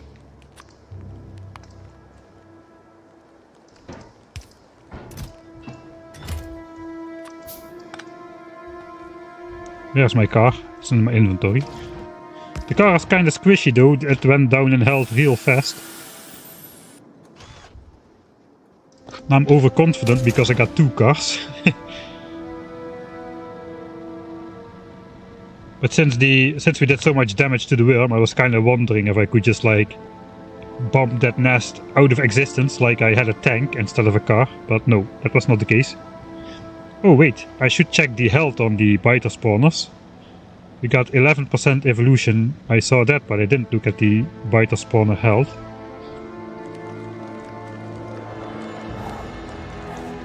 Right, so the nest now has 450 hit points instead of 350 where it starts with, and that's because of the door has a 30% bonus from the evolution factor.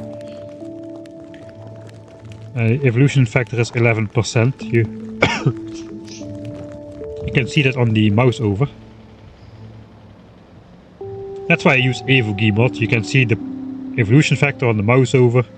You can type /evolution without losing achievements, and you can also look at the save file at any moment to see how much time you played. I just like to have it displayed in the top corner. It's also nice as information for people who are just dropping in, just to see how long the game has been ongoing, just to get an immediate sense of where we might be at in the game, you know.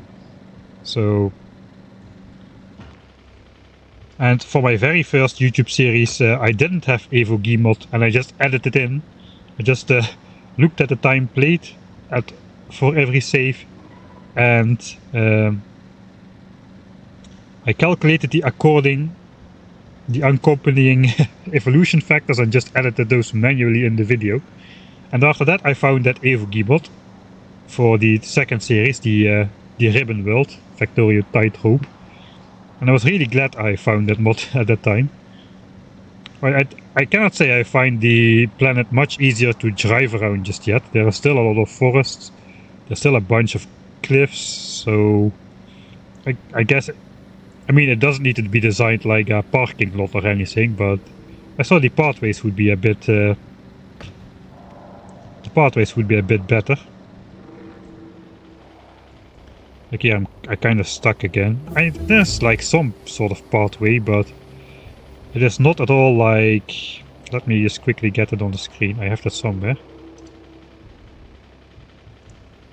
I mean, this is like the image from the Factorio Friday Facts, where you really have very, very clear pathways where you can just theoretically drive all the way through the forests, even with intersections there.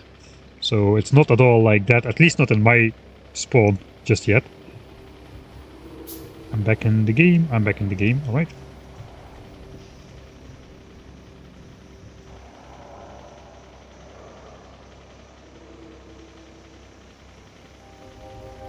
No, I don't have that mod installed at the moment, that is the whole point. As far as I can see, I don't have like full access to everything. I'm like part of the like second tier group or something. So I don't have access to any mods or more information that is in the basic Discord channel. But I tried to look for mods, but I didn't see any. Right here we got like medium worms and small worms at the same time, so that means this one should have only small worms. So yeah, there's a bunch of nests up here. I think we can get rid of this nest. That's the closest by thread at the moment. Right, 10,000 electronic circuits doesn't really feel like much of an achievement, really. Okay, we finished research of that. What do we want? Everything, basically. I guess we will need oil processing. How do we get this for free? Mine crude oil. Okay, so it almost does not need to be a technology then, right? You just put a pump jack and you finish researching a technology. What is the difference in just unlocking all of this when you research this technology then and just get rid of this one?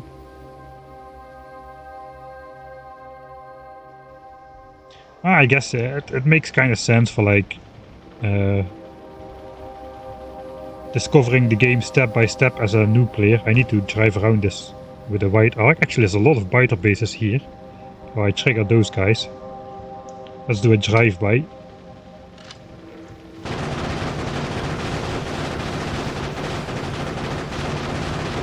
Right.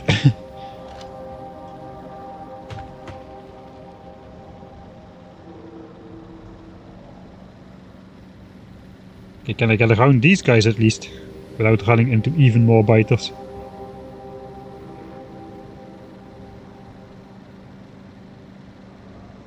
I mean, the sound of driving the car is barely audible. Oh, here's a nice... This is a nice forest spot. Okay, this kind of looks like the forest spot we saw on the Friday Facts. Yeah, that's a nice... that's an obvious cutout which was made in the forest. I kind of have a feeling the biters are triggering from just ever so slightly further away than usual. That may just be my brain acting up. I will take out these single nest biter expansions since I have heavy armor now. I'm invincible. Oh, I'm still wearing my light armor somehow.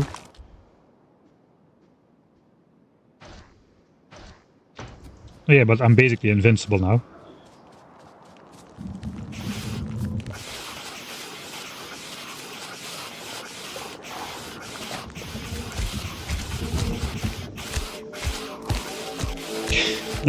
Oh, no, no, no, no, no.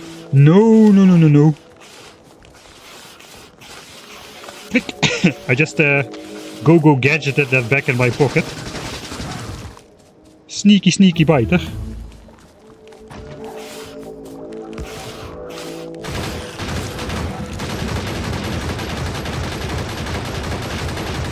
I'm lazy. You're gonna lose the race.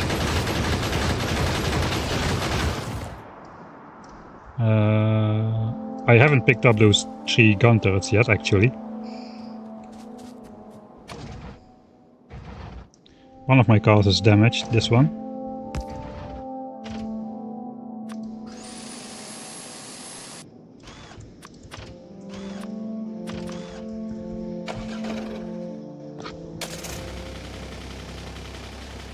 Science is flashing again, yeah, thanks. Yeah, 45 signs per minute is quite fast. Let's just... Who cares what we are researching? Ah, that was an old comment. I still had one in there. Let's just research everything. Power lines. Maybe we want power lines at some point. Who knows? Okay, so basically all we gotta do is find oil. Just fill in the home mining patches with more miners, and I guess we can then just go towards rocket silo. Shouldn't be all that difficult, really.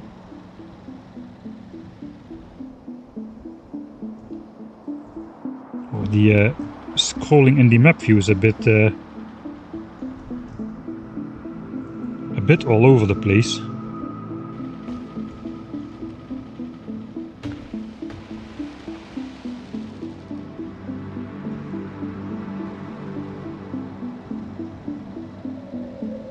I don't know if those complaints I'm speaking about are actually true, or if it's just like some weird placebo effect where I just imagine things are different, but they have always been like that. Where are my turrets? Okay, they're over there.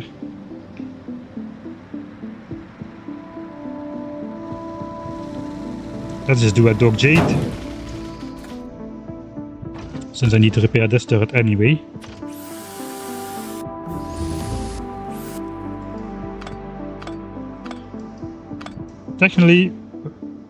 Technology oil gathering researched. That was oil gathering, just pump jacks. Okay, that has a new name, I guess. Yeah, that makes kind of sense. So until I place a pump jack, let's place a pump jack.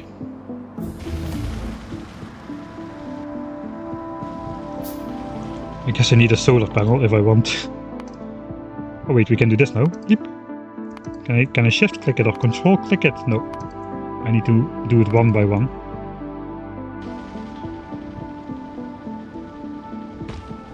Then we can get our free oil processing technology without any effort. Okay. Southern biters are still quite dangerous because your view is blocked.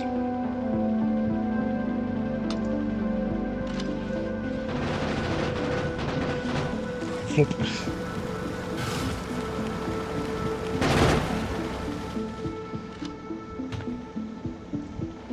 Okay, here we got some actual difficult nests, I guess. I think we'll just take out those biters before the hit points go too much out of whack. Okay, I do want my grenades then on 3, I think.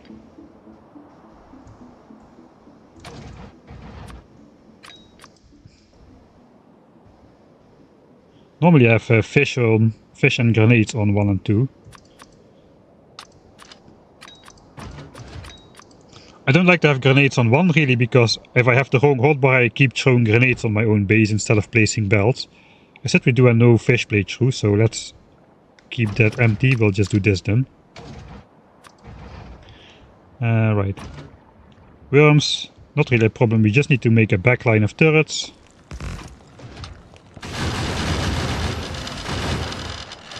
Then we'll get rid of all the biters, and then we'll just grenade the worms. It used to be like 6 grenades. Let's see. 1. I cannot throw. Okay, I cannot throw grenades. What's going on?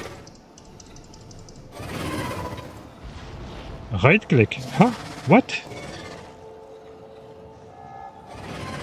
Well, it's good I didn't run into a large medium worm nest and then find out my grenades are glued to my hand and I cannot toss them.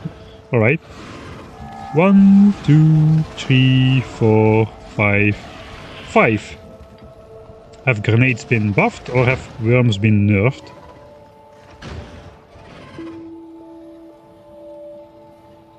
I think they no longer have resistance against explosion damage.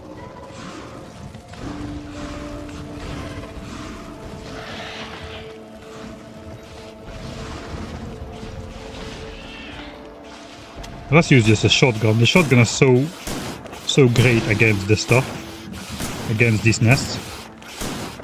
So even though the nests gain hit points, if you use the shotgun, you still can take them out faster than in the base game, thanks to the 12 times 8 damage, man. That's a lot of damage.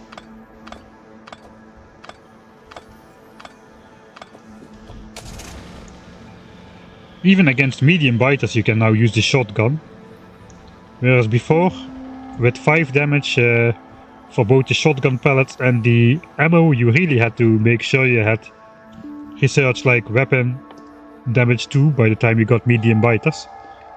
But now at least the shotgun can take care of them in combat. Of course, your gun turrets still get double bonus, right? Or is that gone?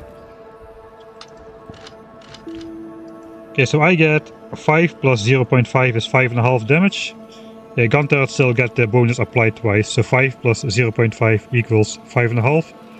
Then again, 10% bonus on that multiplicatively amounts to 5 plus 1.05, so that's 6.05 damage. And that just goes out of control more and more.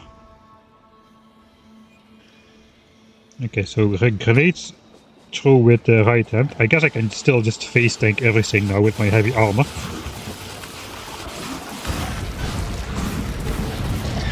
Ooh, maybe not. Triple kill.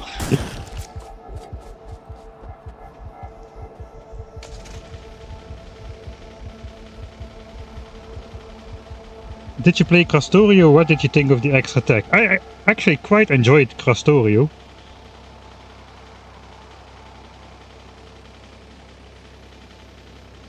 Now all the speedrunners are streaming at the same time. Derek is Team McIntyre. Can't face tank your own grenades. Yeah, I think my own grenades did more damage to me than the worm did. I guess, yeah. I guess you can survive a couple grenades on your face still, but I'm just like rapid firing grenades on my own face, so yeah. What did I expect really? Let's see. No, we still have 20 flat explosion damage resistance plus 30%. Grenades do like 35 damage. Oh, I researched a damage upgrade for grenades, I think, already. That increases damage by 25%. Okay, that's a lot. That's medium worms. We won't mess with those. Here is solar energy. This is a mix. These are mixed nests, small and medium. So those are kind of at the border. That is the distance from spawn where worms start to turning to medium worms.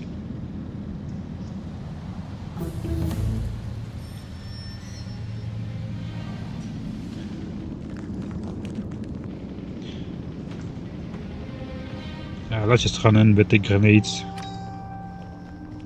Cool sound. Ding!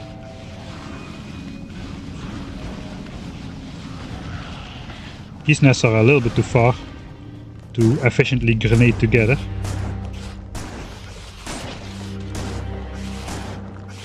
I should probably like invest in shooting speed upgrade if I'm gonna do this. Let's just see how far we can buff this. We can maybe move these to the right instead. Is that faster? Here should definitely be a shift click, so that you can move it forward, because now you need to click it and then you need to go to this very tiny dot, click it. But if you just shift click it to the front, if they let you do this anyway, then why not put shift click there to move it all the way? I guess I'll do damage first.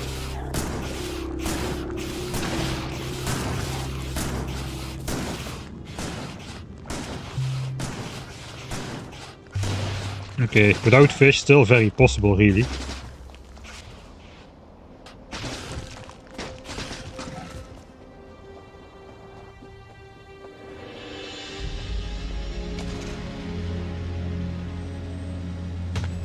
Thank you so much for introducing me to the game. Are you sure?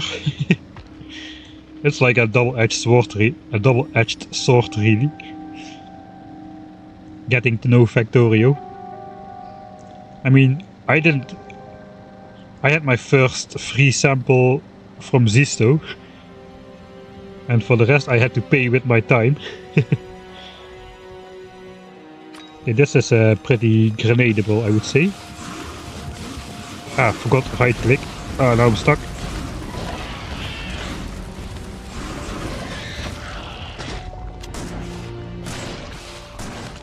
Yeah, heavy armor still quite OP in the small biter stage. So that part of the combat balance didn't really change.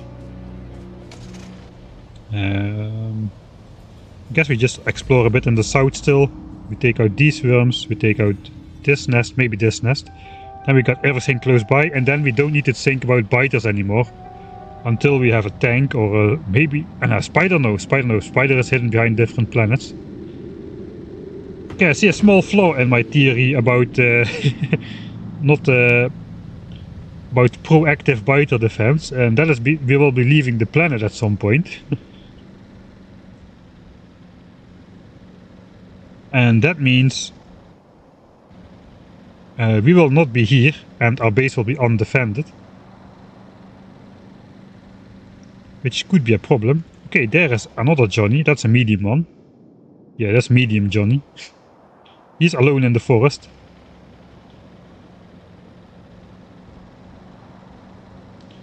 I should explore to the south, he says. And then he drives north. What else is new? It's another worm patch.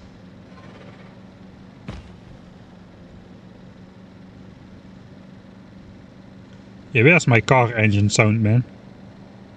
I need to zoom in, but then I don't see if I run into biters or not. Or into water.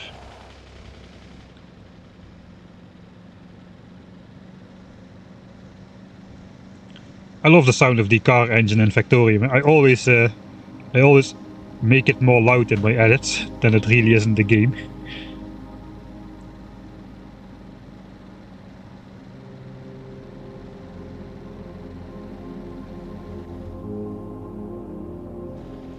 Okay, now I'm definitely too far up north again. Let's go take out that one single small biter nest, and then we'll go to the south. I have to kind of snake my way around these cliffs, looks like.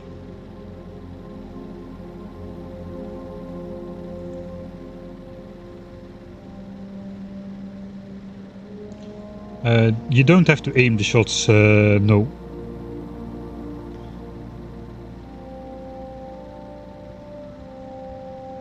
They say it was a great moment in war technology when they replaced the point-and-click weapons with simply click.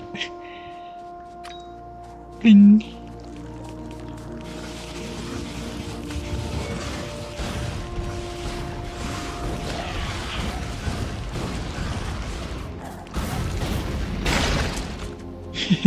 That's quite funny just to grenade the nests. Oh, this was the nest I should take.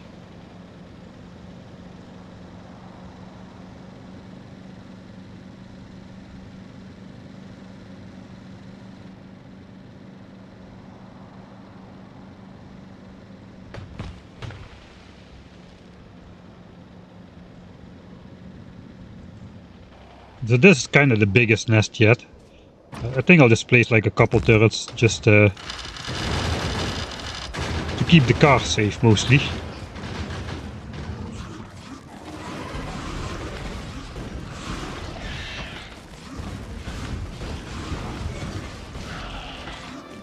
Heavy armor OP.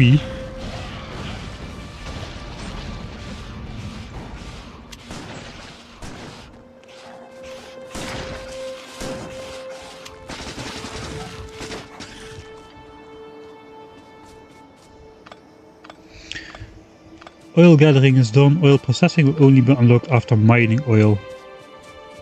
Yeah, that's why I made the solar panel. And there's oil right there. So let's just give ourselves the tech. It doesn't really matter. I mean, you will just get it automatically after you need. At the moment you need it anyway. Where is the stuff? The stuff is here.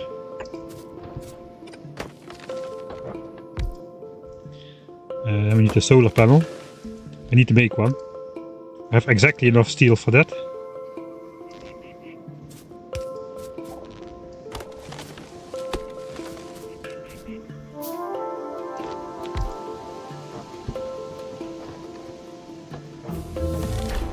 Eco-unfriendly research oil processing, and we got an achievement for that as well. Okay, that was pointless.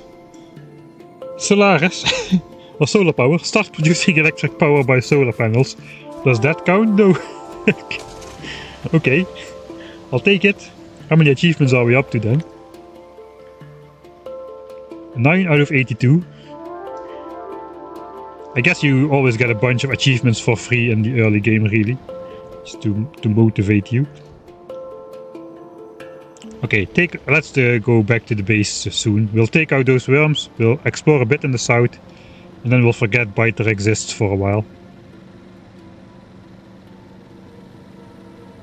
I guess the goal for today is then simply to launch a rocket and call it a day. And then tomorrow we'll continue and see where the rockets can take us.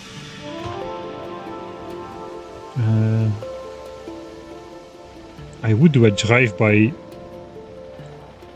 Yes. Okay. The car is too big to drive through the forest, so let's just pick it up and then we will carry it through the forest. That is a lot easier. Hello guys, I'm back. Oh, my dead turret is still there on the ground.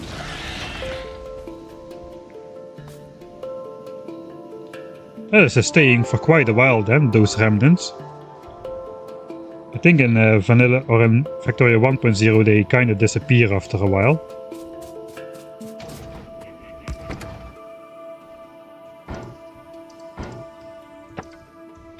Let's not drive on wood.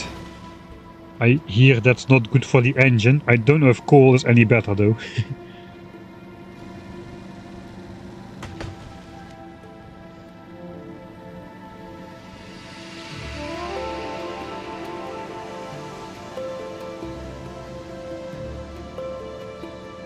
Ah yeah, and I'm not doing an all achievements run, so hey, is that an expansion?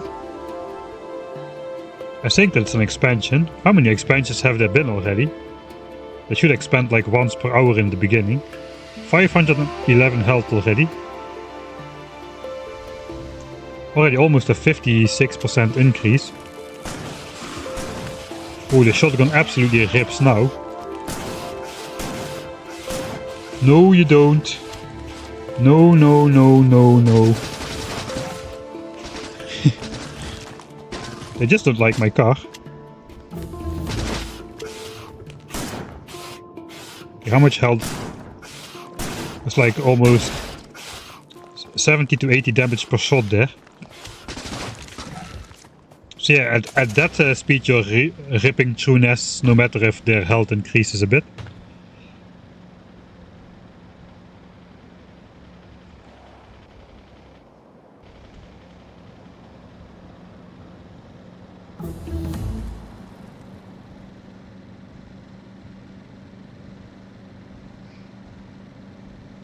Alright. Oh, nice to drive a little bit through the new terrain generation. It doesn't really feel that different, if I'm honest.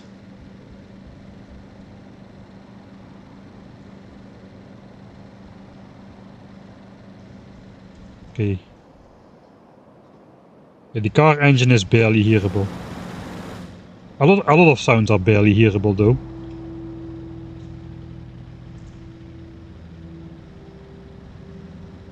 I mean, compared to the sounds of the combat, the car engine is really silent.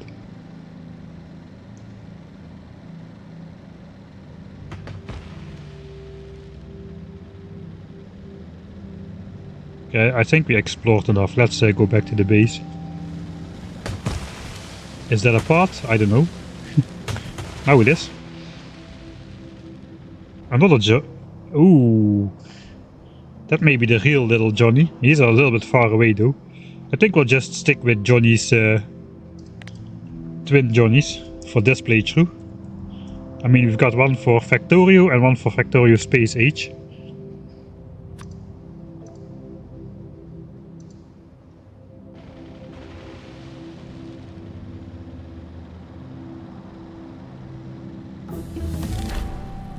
Alright, okay, that sound plays as well when we hear the when we get a new tip. Oh, we got a lot of tips already. I'm not gonna read all of that.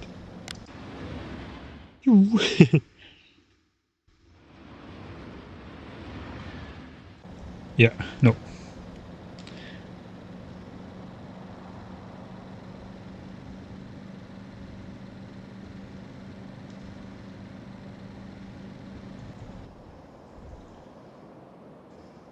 Alright, so these are probably the closest by. These were still small worm nests as well, so we can take this out if pollution spreads. But for now, let's go do some base stuff, because we're gonna get through all red and green signs before...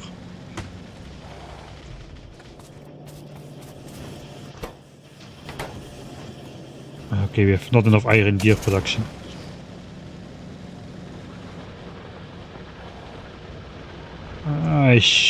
Actually, I am rebalancing that.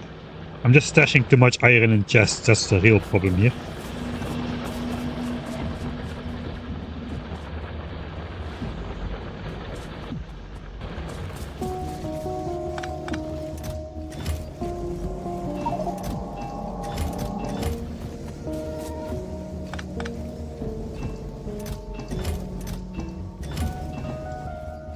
Alright. Copper is fine.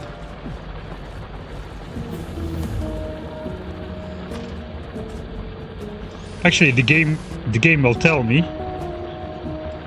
The game will tell me when biters are on the way the first time, because one of the achievements, if I remember correct, is it stinks and they don't like it.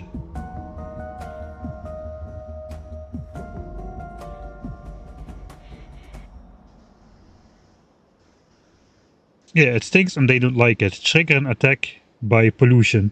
So if a biter base expands into my pollution cloud and they send an attack, I will get the achievement and I will know they're coming.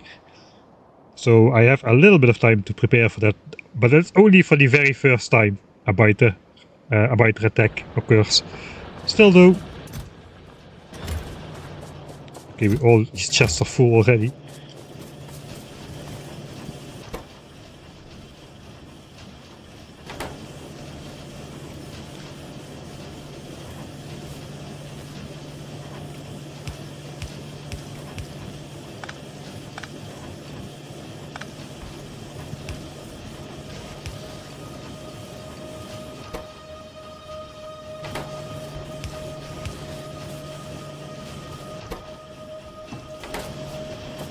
Alright, now we are creating some inserters again. Let's just pick up a couple. And there's a ton. Actually, there's not that many red and green text. Oh no, there's a ton left still. Yeah, there's a ton of red and green text left. Quality module. There it is. Unlocks uncommon quality, unlocks rare quality. Yeah, we're definitely not gonna get into that today, but at least we found when it comes into play. I didn't see any reference yet to when it would appear, if it would just be there from the start. I guess not, because it's optional. Alright, let's just work on setting up some blue signs, I guess. Maybe military signs as well. So what are we gonna need? We're gonna need a bunch of miners. A bunch of bells, which we got plenty of, I imagine, yeah. I guess I'm going to make an obsolete chest maybe here.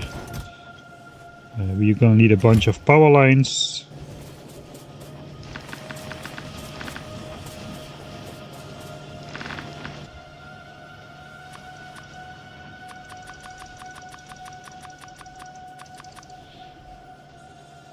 A bunch of undergrounds. Bunch of splitters. I guess we will need more inserters. But yeah, I guess we can just pick up another row. Starve green signs a bit, it doesn't really matter. And we'll just start filling in the ore patches now. We'll mine everything, that's the goal. Oh, there you have it. It's actually quite nice that it's good that the throw grenade hotkey is on the right mouse button. If that wasn't the case, I would have exploded my mines right now.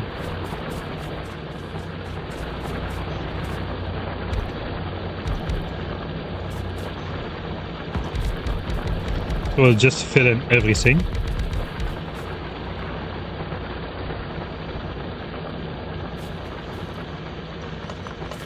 I could do just a little bit less. And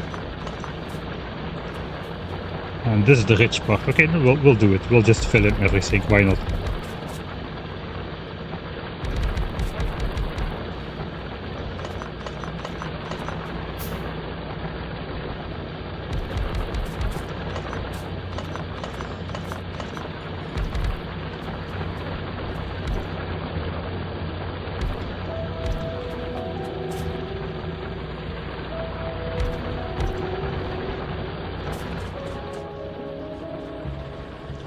We can upgrade to steel furnaces as well. That's what I mean with handcrafting is fast enough. I just handcrafted everything. I have gears, I have circuits, I have plates. I just placed down the miners and already everything is finished.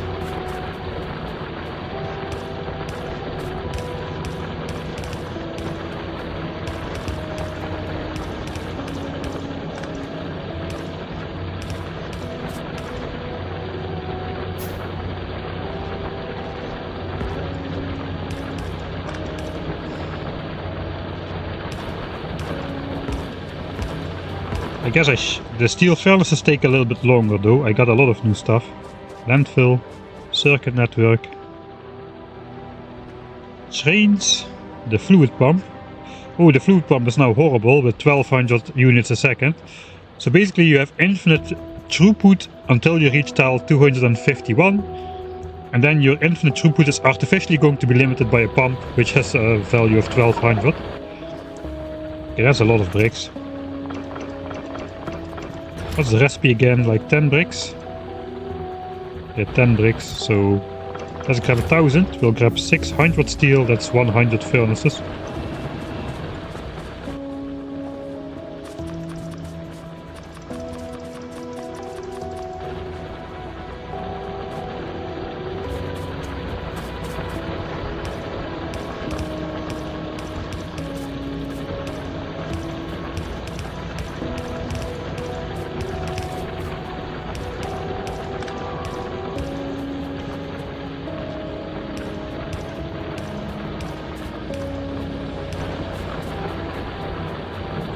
It is gonna bump up pollution a bit, but that's okay. because we just cleared a bunch more area. I could just unlock modules, why not? So that means plastics, advanced circuits, anyway that's on the way to blue signs, I imagine. Plastics, blue signs.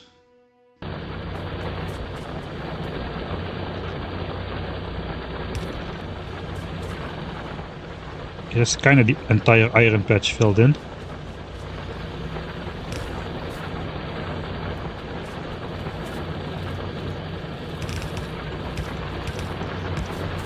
We'll do an actual 4-to-4 splitter.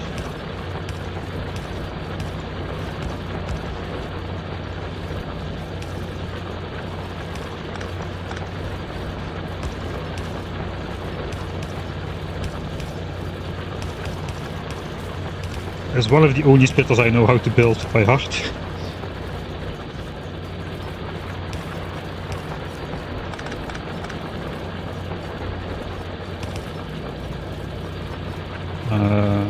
I guess we still combine it into 2 belts though. One which goes here and one which goes there.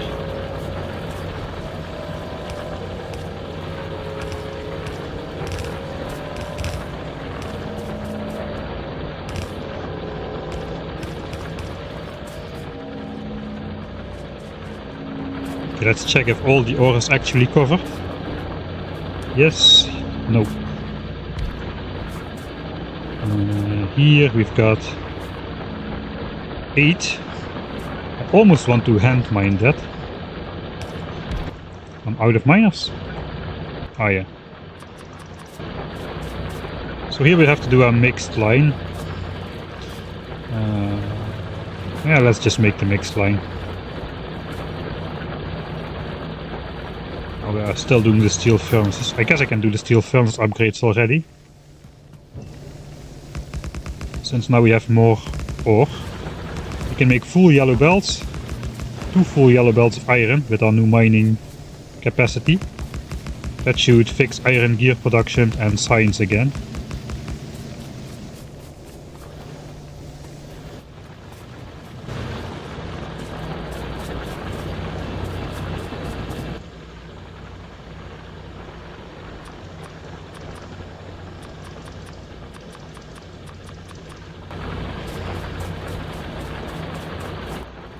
I said 100, so let's just make all of them.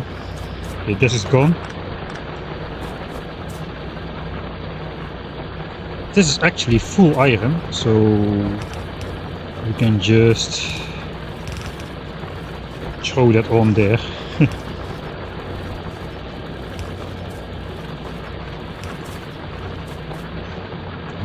And here we start to have coal in there.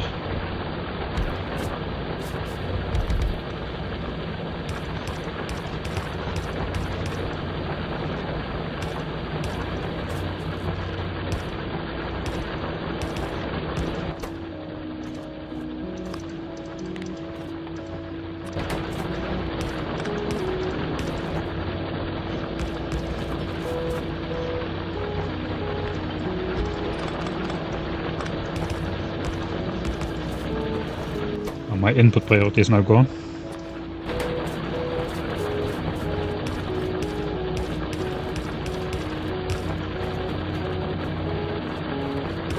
So if I would want to be really precise, I would prioritize this belt, but I think it will get prioritized eventually anyway, or consumed eventually anyway. That's enough for temporary iron. Keep needing more miners. I need some more actual iron then. Maybe I need some more gears as well. Let's get rid of our coal, get rid of our iron.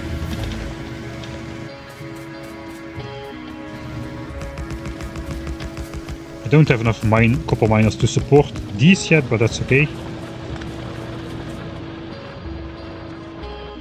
At least now we're making a bit of progress in a more rapid fashion. I don't know what I was doing early game. I really... I don't know. Missed how that works. Let's see if I can also read some chat. Some dead miners here.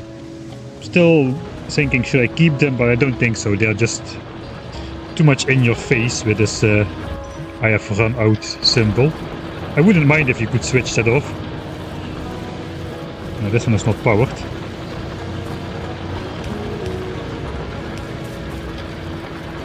Yeah, let's just get rid of them.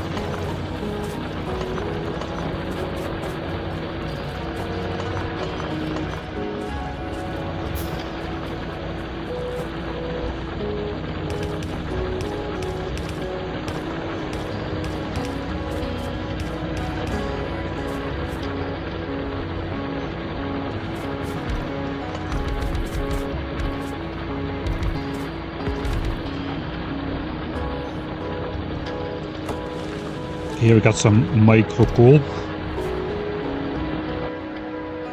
I will just put it in a chest.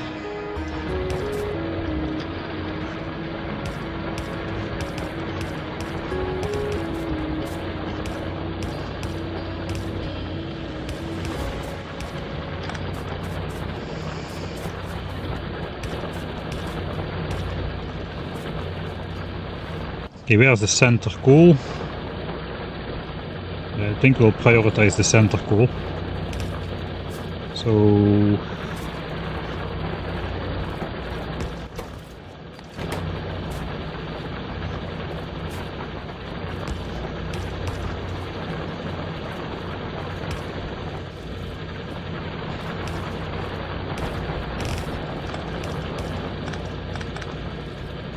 the center coal is the richest, and normally you run into coal not because you don't have enough coal in the ground, but because you cannot mine it at a fast enough speed. So I will now prioritize the center, so the rich part of the patch gets mined first. And then later, when we need more coal, the poor side of the patch will join in. Okay, I got 2 chests of coal. Those are nice for an emergency, I guess. Alright, that is the 2 biggest resources. The rest is fairly small. I guess we can stop mining bricks.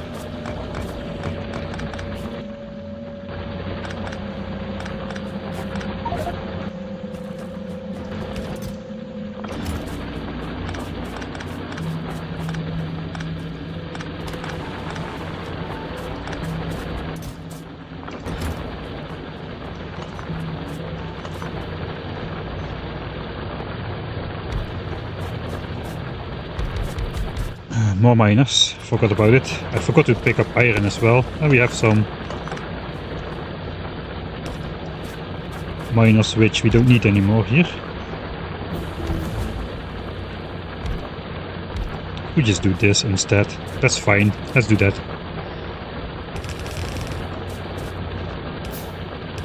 Just a force of habit of building my miners with the underground. It's not necessary at all.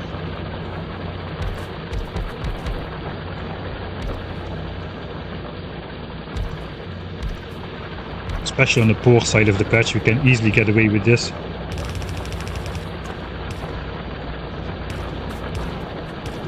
And if I'm not going to keep my mining patches around anyway, because they keep blinking at me, I may as well just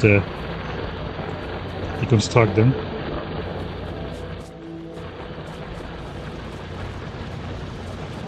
Hi Mike, it's the first time I'm catching the stream, just got home. What are your thoughts so far and your expectations for Space Age?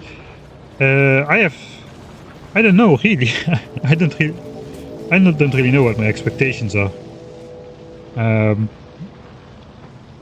My first feeling is it's just gonna play like any other like semi-overhaul mod, like Factorio or Space Exploration. Just like a base game with extra content. Base game changed with some extra content in there. So yeah, we'll see how it goes. Okay, we're gonna need all the resources for military science, so let's also set up stone mining. It's just a small patch.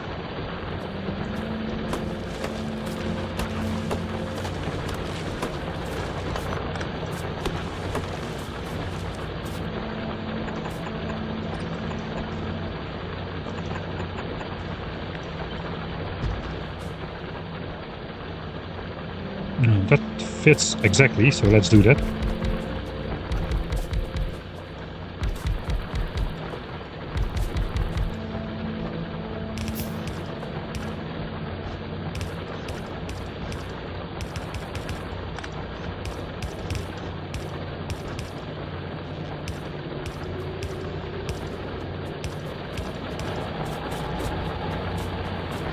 Alright, now it's good. I'm starting to not care exactly how all the power lines look. That's been one of the flaws in my 10k signs per minute playthrough. Every power line has to be connected in a nice pattern, so the map looks nice with the power grid instead of this. I'm starting to speed up a bit. That's finally, that's good. Alright, modules are researched. I guess we will do steel next to this iron.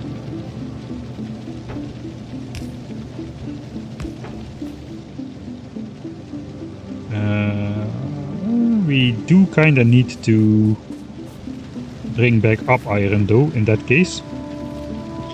So let's say we priority output this for steel. Should I priority output for steel? No, let's just do 50-50 for now. We don't need that much steel. I'll just bring this back up. So that's nice about this triple feeder design instead of 2 and 2 is these undergrounds fit exactly in between the spaces. And then you end up there, so I should actually do that over here. Over here. And then just feed it from that side.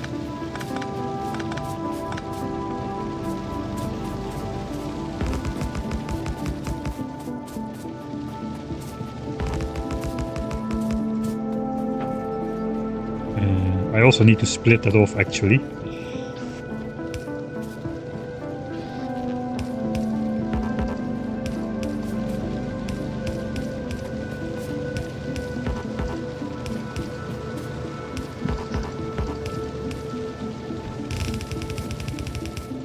Okay, that's gonna be steel.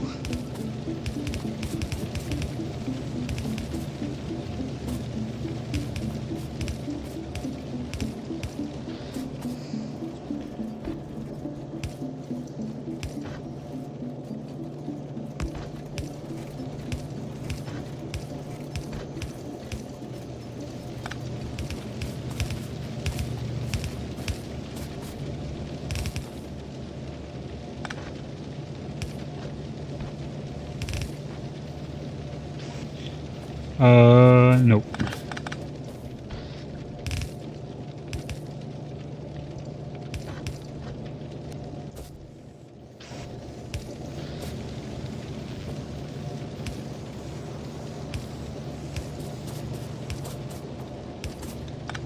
This part is always a bit grindy for me. The part where you go beyond red and green signs, you need to fill in all the minor patches, you need to set up a couple different resources, steel, stone bricks, to get military signs, so... But that could be a belt of steel. Okay, I can still like divide this equally. I just will do input priority on this furnace stack here. So this will at least send half to steel smelting, but if we don't need all the iron, then this one is prioritized for iron and this will send more than half a belt to steel smelting, so I think that's a good start. I guess steel, we're gonna do that here. Steel, let's do coal. Steel, coal, stone and bricks, something like that. So I guess we'll just build... We need a space for a second copper stack still.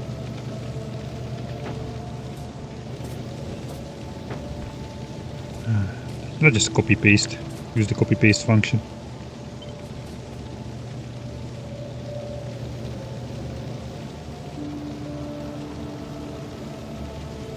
If it messes up your power network, you can try flipping. You can see now all the power lines are diagonal on the right side.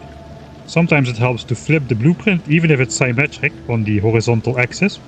And the power line connections will change from being jank to being straight.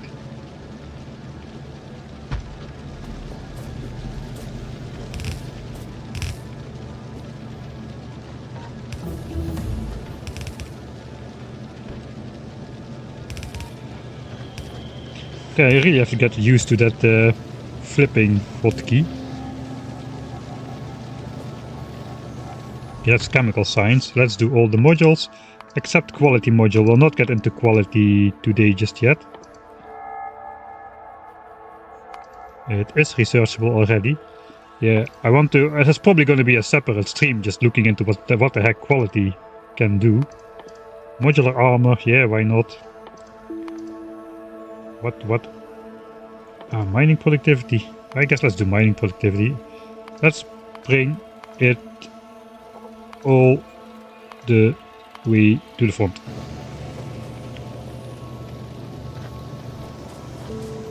Okay, so that's is gonna be copper. We don't really need to build that yet. And then we can do... I guess stone bricks is gonna look a little bit different. So we're gonna need like a full belt of stone as an input for that.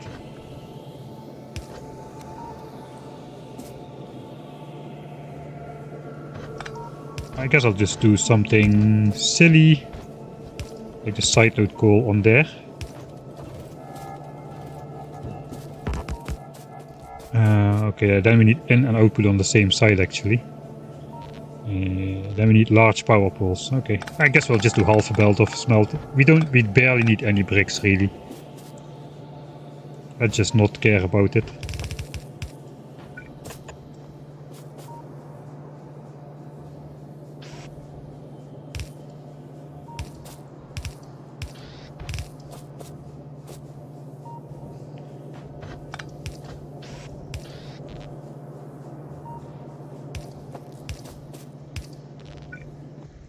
Ah, 4. I have 4. 4 is enough.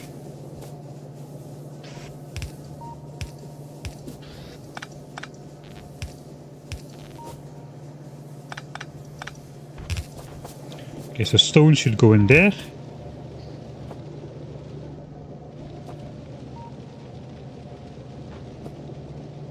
Stone should actually go only half in there. And the other half we're just gonna sand down the bus. So we have coal.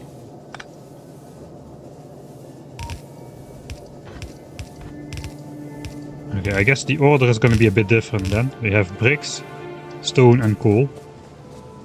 That's fine, who cares what the order is. Okay, let's get rid of this except for power.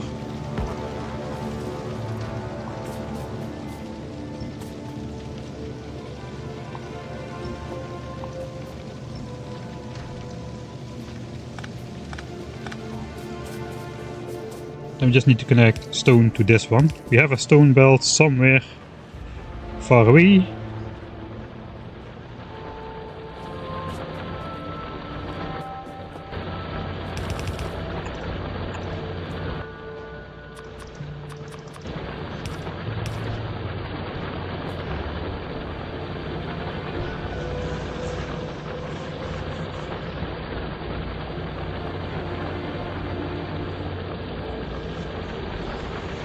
Free Factorio Steam account.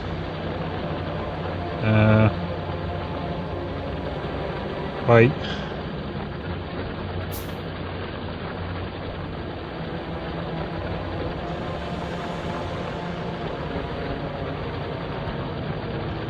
Imagine it was actually imagine it was actually somebody who just decided to give away his Steam account with Factorio game, and I just threw him out because it's an obvious scam.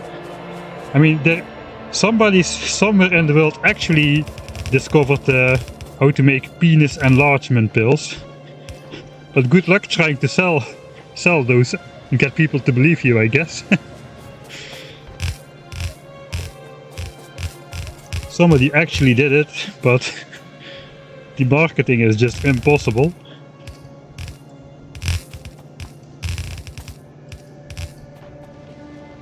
Okay, that's all resources on belts, theoretically. Just a trickle of stone, but that's okay.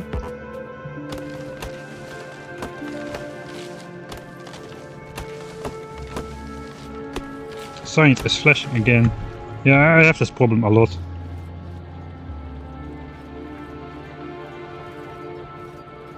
Oh, that's the scam stuff was already a long time ago.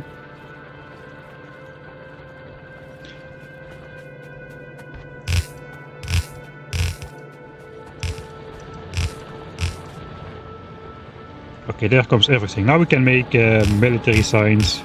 If we get oil as well, we can make blue signs. Okay, I'm out of belts. Those blinking miners are annoying. Now I need to deconstruct them every time I see some.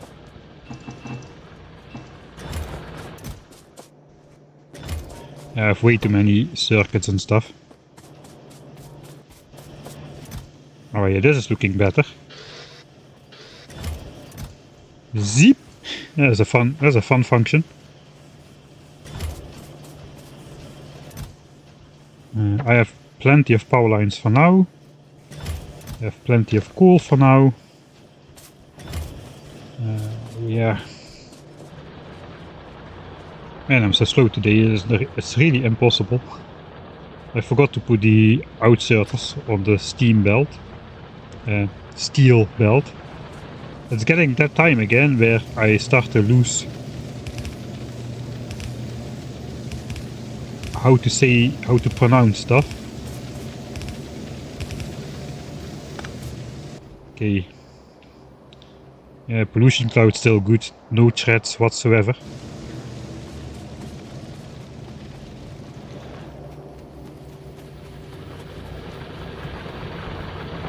Yeah, we have cliffs on because I'm gonna play a default game, so that includes cliffs. They promised cliffs would be a lot less annoying, though I don't really see it yet. Maybe the cliffs are more continuous though. There are some gaps in it where you can go through, and they no longer follow all the water lines, so that is good, I guess. But still, it's meh. Cliffs. Kinda don't like the fact that cliff explosives are hidden that far away. I mean, why would you do that? People who don't like cliffs are just gonna play without cliffs then, if you just make it that hard to...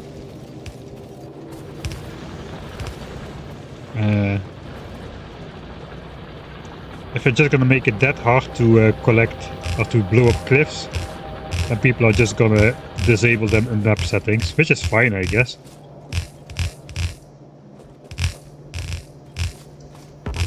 Alright, am I building anything at the bottom? I can still tack that on later, I guess.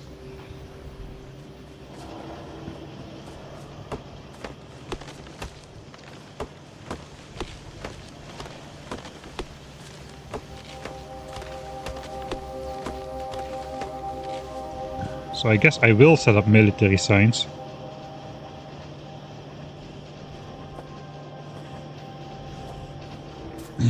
It's always a bit tricky. Let's not make it look nice, then we don't need to spend too much time to do it. Military signs. Oh, 1 second.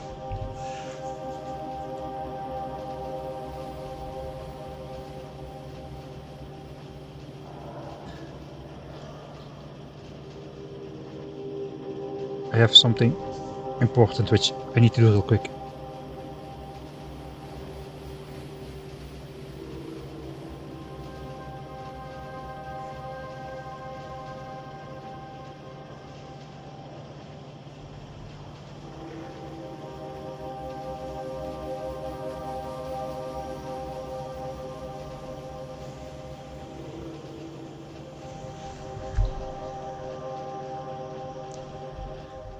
Maybe I should make some lights in this factory. I just, no. Now I have one of those in my inventory. 2. I don't need those just yet.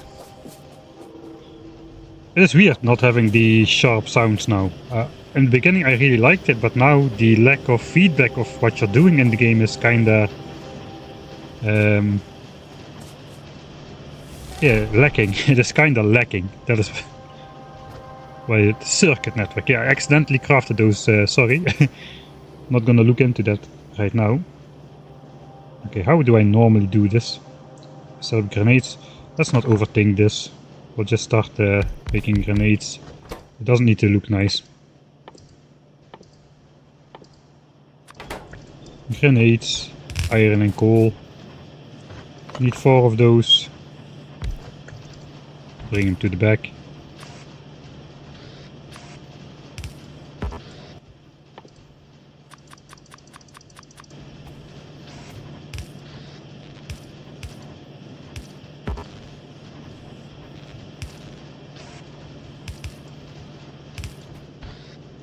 Grenade on a belt. I guess we'll do ammo on the other side. Grenade and ammo is nice to have on one belt together. I guess at some point we're gonna need ammo actually. So we may as well automate it. Yellow ammo into red ammo for grenades, for military signs. I guess we output that one further, and then we just bring in the copper and steel on this belt over here. And we output with red inserters. Let's make a handful of those as well. Then we need to bring iron to here. Could be something jank like this. I guess we have iron here as well, so let's see, iron and coal.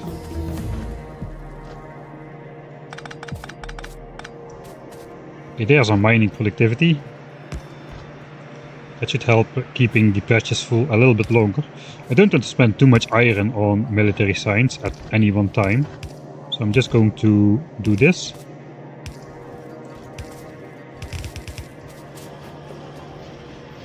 And then we'll just split off some iron to bring over to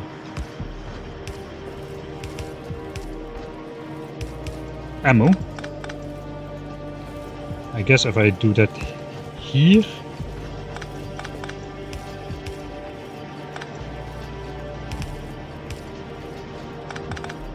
I can just take it from here.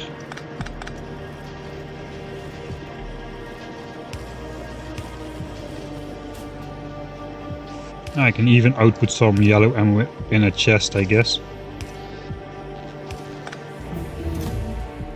Now, let's not make a whole bunch of it. Hey, ammo only stacks to 100. I didn't even notice. It used to stack to 200. That's actually a good change. Yeah, I think that's a good change. It makes it easier to distribute ammo and gun turrets early in the game. I guess then we want maybe a little bit more. At some point we'll need to fend off some biters. Perhaps.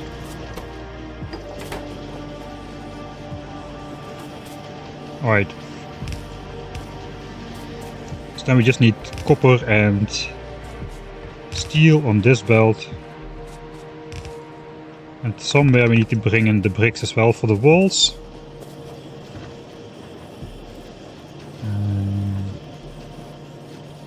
Maybe on this side can be walls.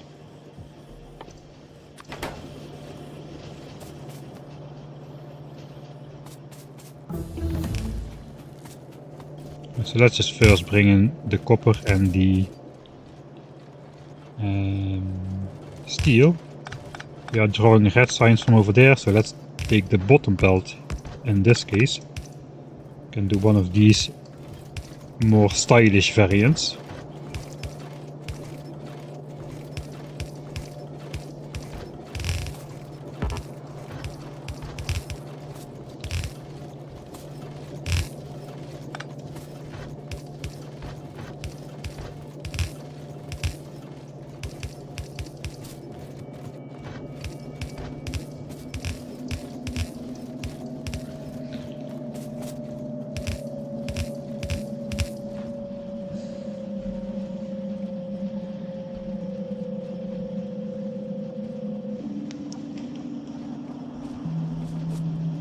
Alright, so far so good. I think that is red ammo already, right? Ah no, we need the long-handed to grab the ammo. There's some red ammunition. Still 8 damage, so that's okay.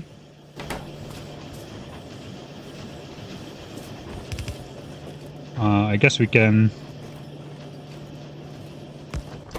output priority to signs.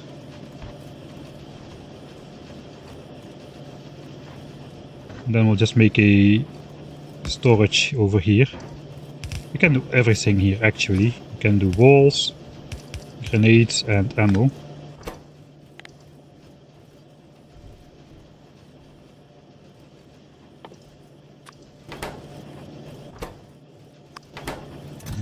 Grenades, let's do a couple stacks. Not too much. Red ammo. I think we could use red ammo to take on the medium biter nests with gun turrets. That's strong enough if we need to. But yeah, then I want to have at least a bit of it. Where's my... Oh, my pistol is here again, of course.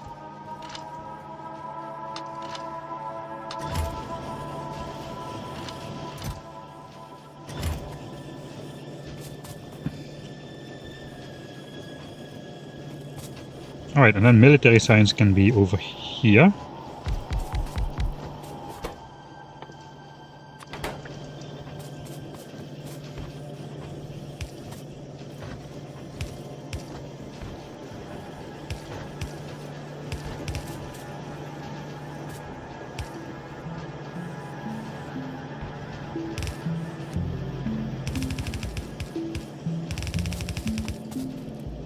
I'll just put walls on there as well.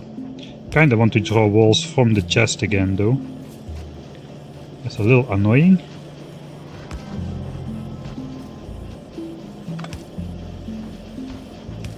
But we can do this instead. Yeah, spaghetti man. Let's cook some spaghetti. Nice bases are for nice projects and for like large end game things.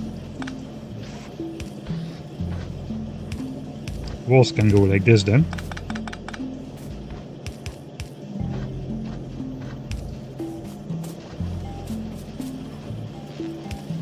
Alright, this is a nice military corner. Okay, I have some lights now. Or did I not make any? I did not make any.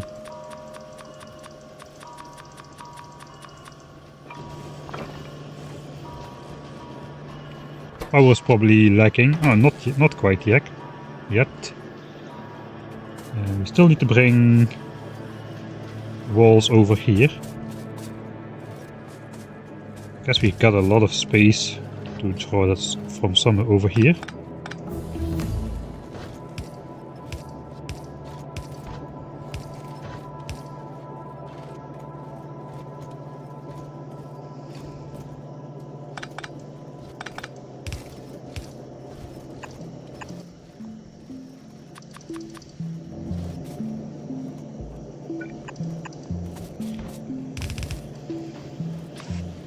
And one inserter is gonna be enough, because I don't have more than 4 furnaces smelting stone anyway. Probably should go collect that stone I left up there. I just threw my car in a chest, so I have to walk. Use the inserters as filters. 110 hours to automate red circuits in C-block. Let's hope I can beat 110 hours in vanilla. It's kinda not looking like it.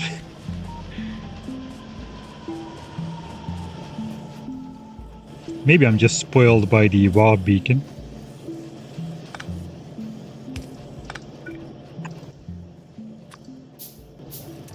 I can just gather some bricks in here, I guess. How many walls do I want? Do I want walls in general around my base?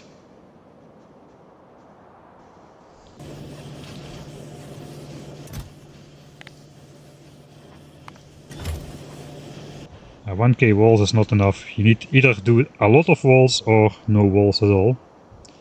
I say walls, walls, no balls. So let's just grab a couple. Hey, I'm out of power lines. No, I'm not. Here they are. Alright, at least we are collecting some stuff in a chest.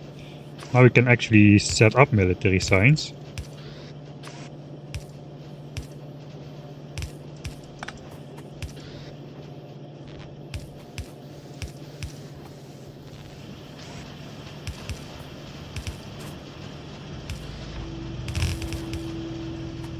I guess we'll try to get blue signs on this side to make it look nice.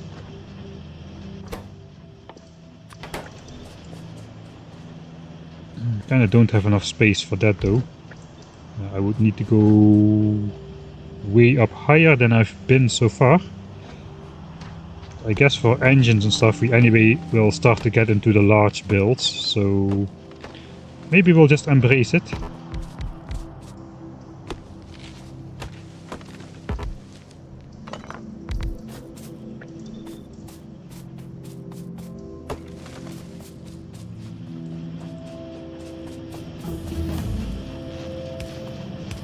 Alright, there's military science. I guess now we need to reform the lab area a bit. Where's my cliff explosives? How many times? Metallurgic science pack. Okay, what planet is that? We need to go there first.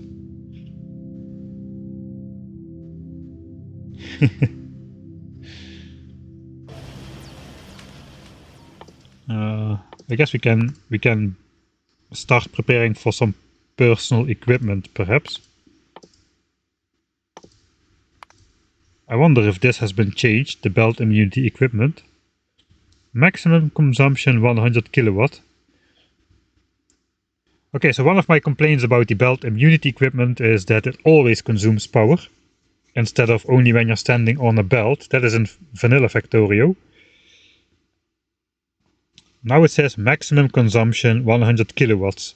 Does that mean it may have been improved so that it's not consuming power when you're not standing on a belt? We could try that out. That would be cool. The thing is, the early game solar panels, they provide 30 kilowatts. So you need 3 1/3 of them, over 3 solar panels, just to feed your belt immunity equipment at all times, even when you're not standing on a belt. And at night, of course, it drains your battery. So you really need like 5 solar panels to power this thing. So it's really not usable in the early game, if you ask me. Energy shield, yeah, night vision. We can look if the night vision looks different. Maybe it looks better now. Yeah, let's just plop.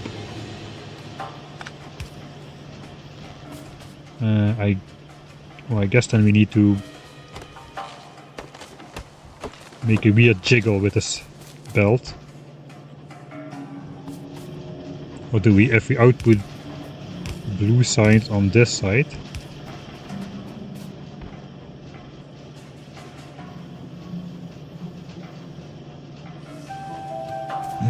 Yeah, no, that won't work.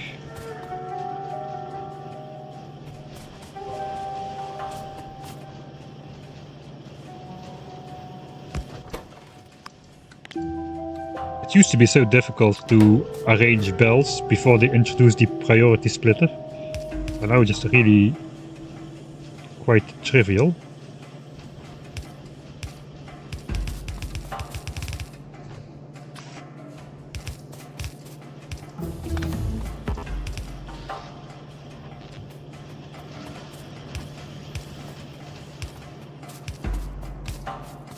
Okay, there's blue signs prepared at least. And we're gonna need like 2 belts of inputs. It has 3 ingredients. Whoa, look at the speedrunner strats. Alright, I'm so fast I don't know what I need to do next. Engines.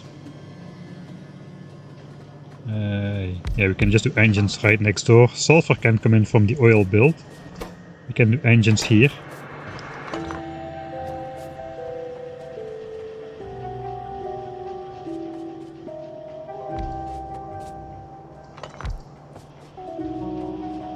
Okay, now I'm 1 tile below everything. I've been making a tight build, so I guess we'll keep doing that. Pipes. Gears are on the bus, so I don't need to worry about those. How many engines do I realistically need? I need 10 engine assemblers for science. I do also need engines for electric engines, but will I put engines on the bus for that? I am not sure. One of these can support 10 engine suppliers.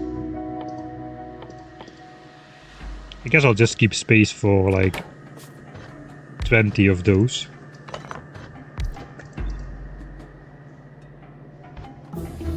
It just needs to move out. one tile further. We can output engines around the outside. Yeah, I think we'll do that. For now though, 3, 4, 5, 6, 7, 8, 9, 10.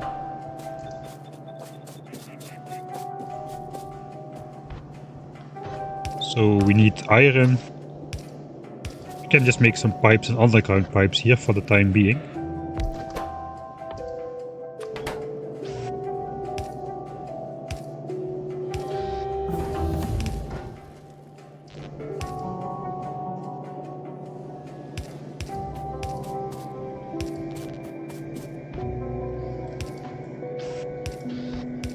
And this is a belt with gears and steel. That should be engines.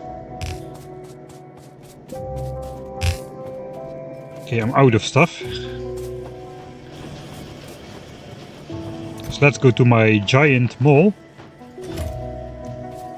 Unfortunately my iron is a bit far away. I didn't keep space. Actually I did keep space for a part. I just didn't build a part.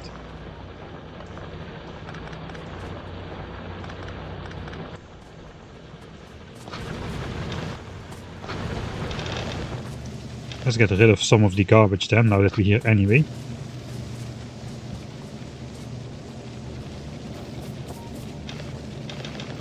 Now looks like the slow inserter is not fast enough to keep the steel furnace supplied. I guess I'll give it fast inserters then for the time being, until we research stack upgrade. Can we still research stack upgrade before stack inserters? I think we can. So yeah, the second stack inserter upgrade also upgrades your normal inserters, and you can research that before you have any iron chips queued up. Oh wait, this is a military technology, so that won't research just yet. I didn't hook up military science to the labs just yet. I came here for the iron and I'm forgetting the iron. Whoa, this is really...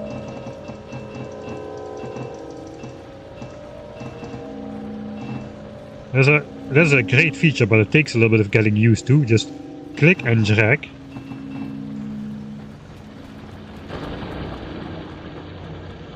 Hello, how does Space Age feel so far? Just got here from work. Yeah, good. So far it's still very vanilla, obviously. The sounds are very different.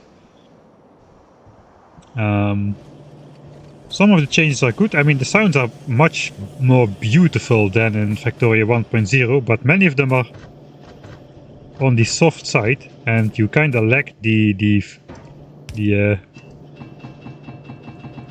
feedback. It kind of depends what you're putting stuff into as well. Looks like here no. Yeah, some of the sounds are not really clear, especially when music is playing in the background. But yeah, in general, so far it's nice. Some of the changes are quite nice.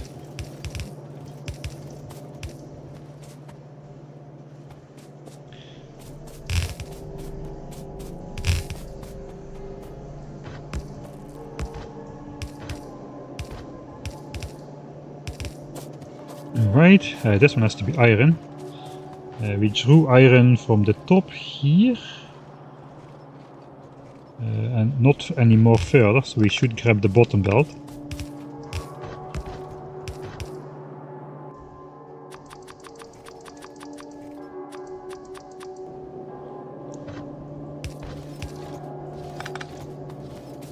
Okay, so now we can start making some pipes. We also can make some pipes for oil, some underground pipes for oil.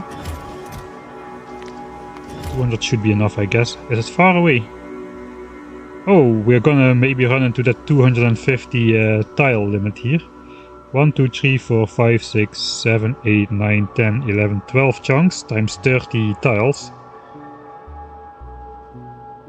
Yeah, that's more than 250. So we're gonna need to make a pump to bring a couple drops of oil per second into the base. I'm kind of curious how that works. I really want to experiment with that a little bit. The fluid mechanics stuff. But I guess for now we'll try to get blue signs up and research our way to rocket silo perhaps.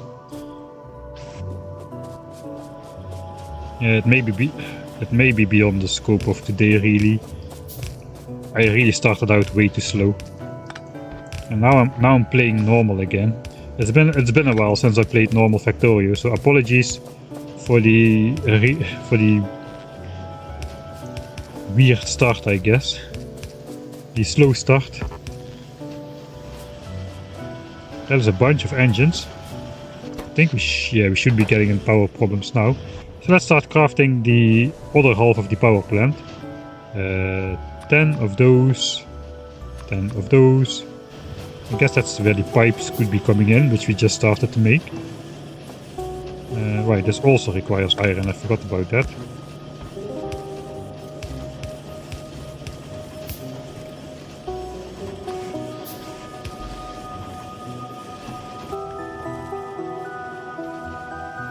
And 20 more steam engines.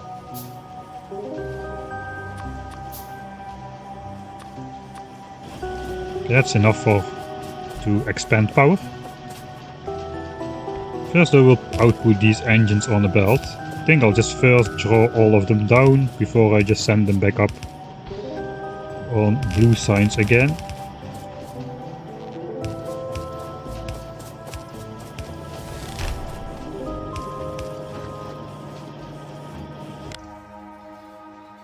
Alright, new tips. That's a good change as well for new players to explain everything very well. Factorio really came a long way to teach players stuff in the game.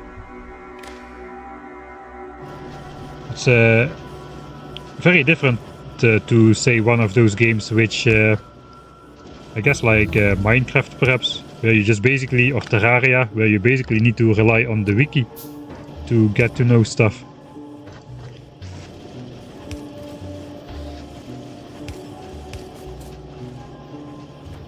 Engines, yeah, we don't need like a gargantuan ton of engines. I guess those will be meeting up with red chips, which probably come from this side somehow. This is just temporary. So those could come from here.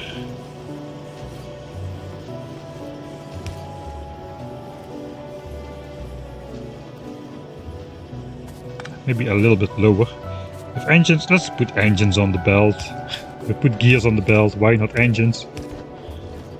Engines go on the belt, like here. Those go to electric engines eventually. Then red chips is the next thing, so that's going to be on the next belt. It's going to come this way then. This belt is going to go the wrong way.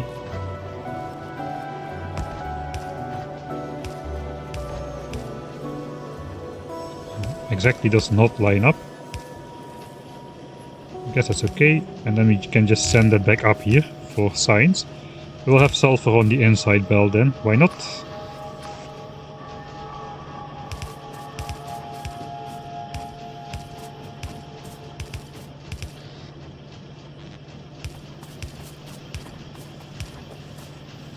This is not working, I need long-handed as well. So I basically need to put it on both sides, the power lines. Oh, the network.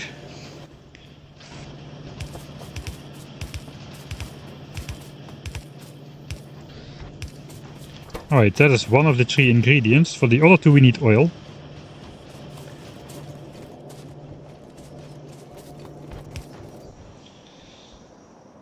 Pollution not a threat yet at all. How is evolution? Oh, we are actually in medium biter territory already. And as you can see, even though we took out all those nearby spawners, now we got a medium-sized base and pollution is doing most of the progression into the pollution. So it kind of makes sense now, even more than before, to take out the biters early, because the nests will keep increasing their health as pollution goes up. And of course the biters aren't getting any squishier either. at 25% evolution will meet small spitters as well. So yeah, but which oil are we gonna get? I think we're just gonna grab the poor one from there. That should be enough. If I was smart, I would have already set up oil processing and just pumped it into tanks. 1, 2, 3, 4, 5 spots.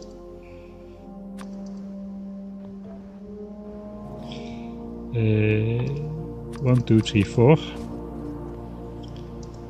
My second. I don't know.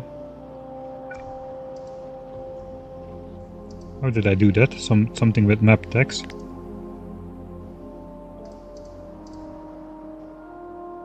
Move the stack to a new location. Oh, that is great.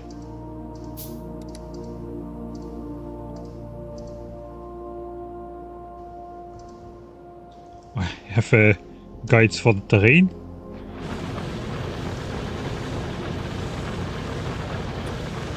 Oh, and it even tells you the pollution absorption. Hey, water absorbs more pollution than it used to.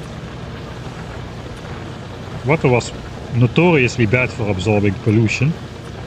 Okay, I'm getting sidetracked again.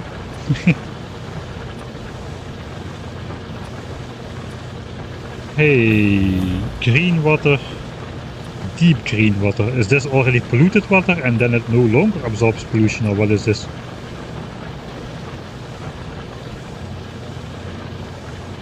Or this is just a technical foundation for landfill or something.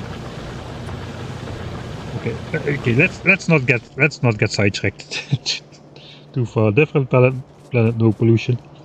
Good night.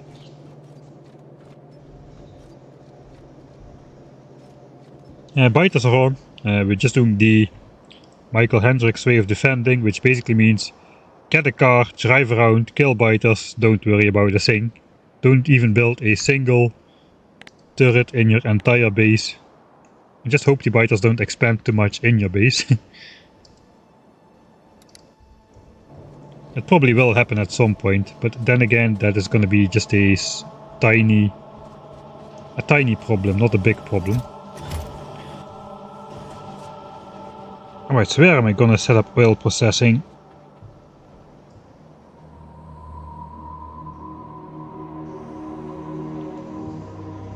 I thought we would. I thought the bus would go way further, but we have space to do stuff on both sides, so I could just set up oil processing on this side somewhere over here, and then we can just make plastics from coal on the bottom, bring it over to red chips, make sulfur on the bottom. Yeah, I think I will do that. We do need some stone bricks. I have some stone bricks.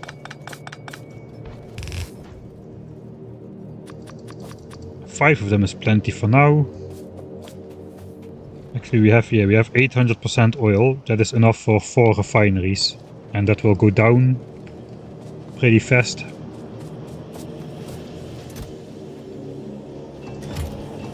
Okay, let's just grab everything we'll have. We'll first expand power, because power is lacking. We have the stuff for that.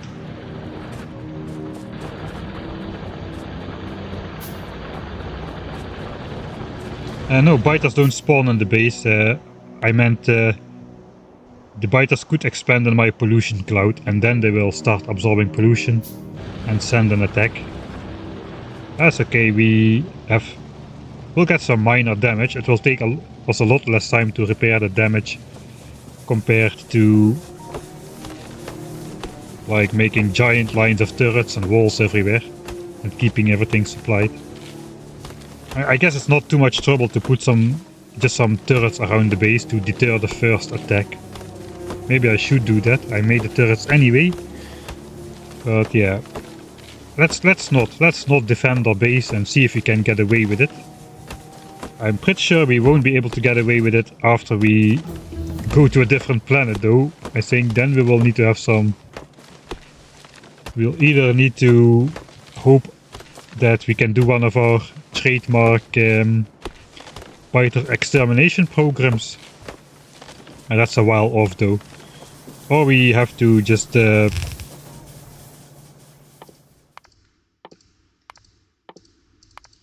Okay, that is kind of the last of it, until I connect military science. Or we have to build an actual defense, because we cannot switch off biter expansions unless we kill every last biter which exists on the generated and not generated map. And there are ways to do that. They may still exist, that may have been changed. I don't think that has changed though.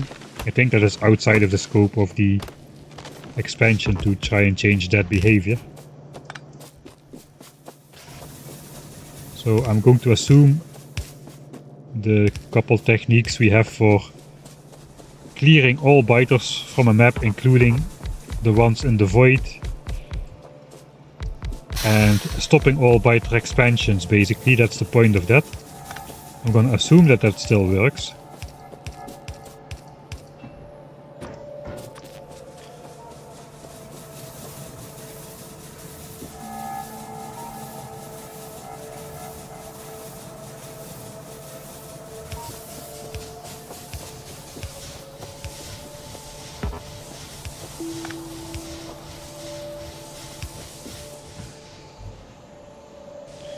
Redundancy, no, we don't need redundancy. Okay, now we have a normal steam engine set up. I just assume that didn't change. The water pump still pumps 1200. The boiler consumes 6. Ah wait, that did change, now I remember. Yeah, the boiler consumes only 6, but steam expands into 60 again. That is actually a nice thematic change, to have water expand into steam by a factor of 10. That means we do not need a second water pump. Yeah, we're pumping like a 2-digit number of water per second here. We can do the second steam line on the same water line. Oh, this was also great for nuclear, I remember now.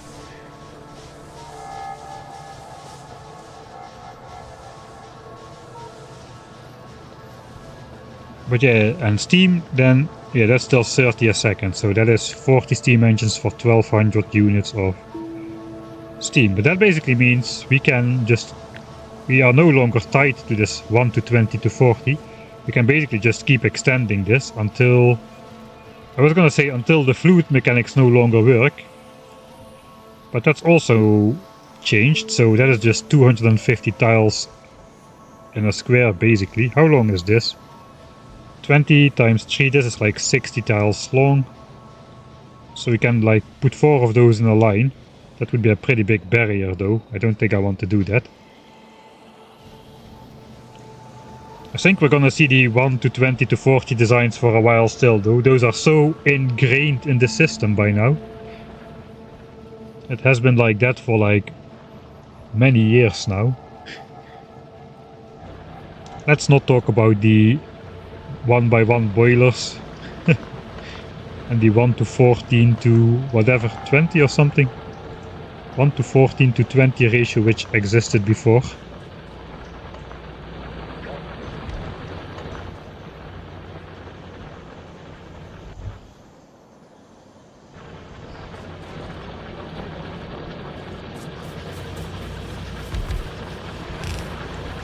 Let's add on 2 here, just in case, just for when we are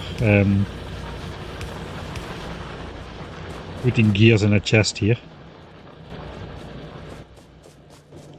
And let's clear out the inventory a bit.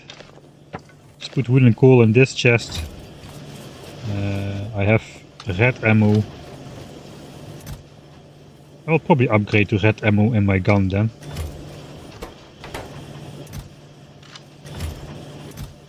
Yeah, we're filling this up. I'll probably also want red ammo for my turrets then. And grenades, I guess a stack. Oh, let's grab 2 stacks. We'll put our obsolete chest next to the military supplies.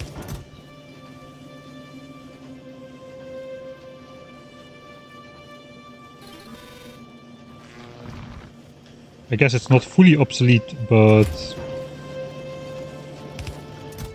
yeah, let's make a wood chest, a coal chest, just so we can throw away some stuff. The light armor, the pistol, finally that's out of the way.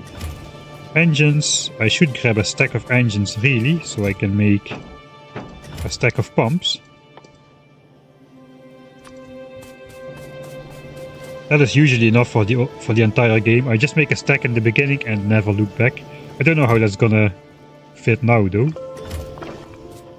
Some of that.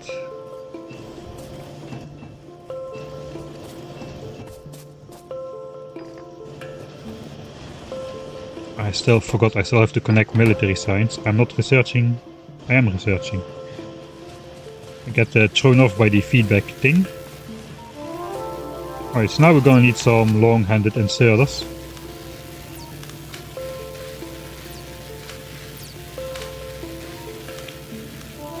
I guess eventually we will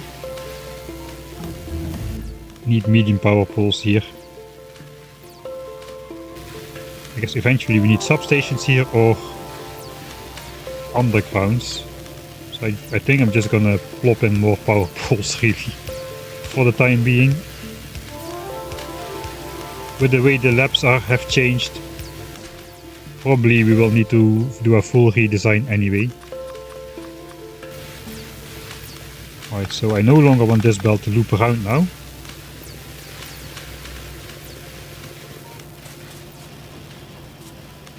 Oh wait, I already messed that up then. I'm going to have to do the janky underground way. A little unfortunate.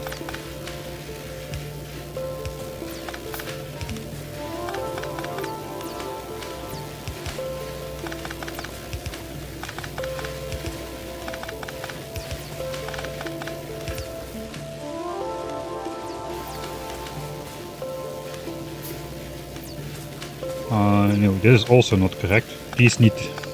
That's when you have the 3 center belt thing. You need to stagger those then. So that's gonna look something like that instead.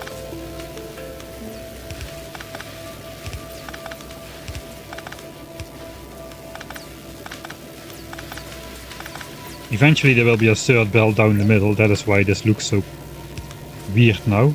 But yeah, this inserter needs to be all the way in the line of this belt to reach this.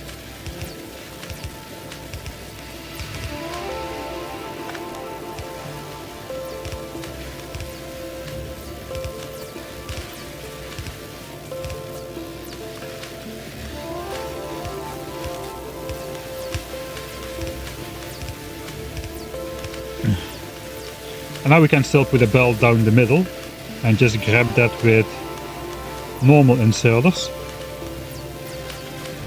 Just a belt down the middle for the next 2 science packs and just grab that like so. Let's just build it, now that I'm doing it anyway.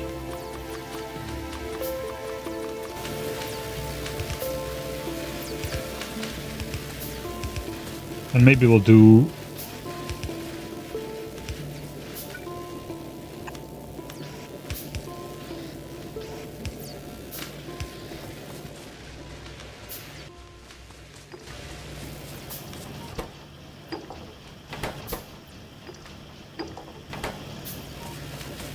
Maybe we'll just put the military and blue signs over there then.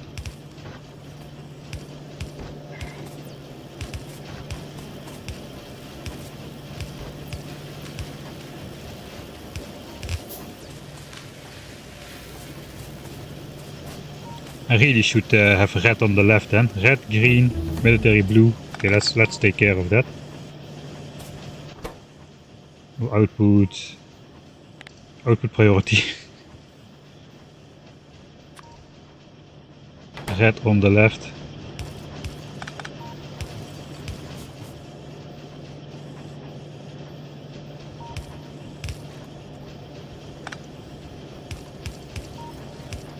Alright, then they are in order, as they should be.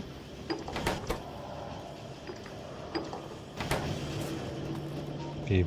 This is now a bulk inserter, I forgot about that.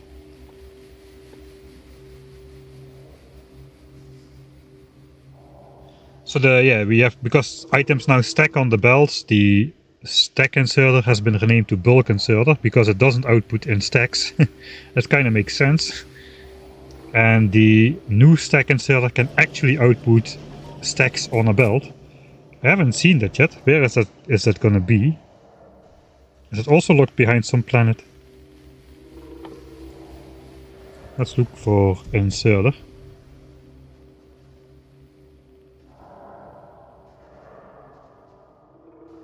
Stack inserter. Okay, that's a... looks like Gleba pack because I see some spoil stuff. Outputting stuff in stacks.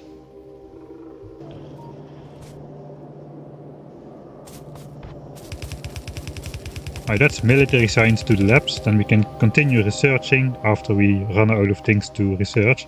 Let's upgrade the stack bonus for our regular inserters. Alright, the labs start to look a bit more normal, but still this is only like 6 science packs wide. Maybe 7. Yeah, maybe 7. Maybe all 7 base games science packs can be displayed in a line. 3, 4, 5. On the other hand, there's 12 science packs in total, so I'm gonna guess we get like 2 lines of 6 science packs. So space science is gonna be included with the... That makes thematic sense as well.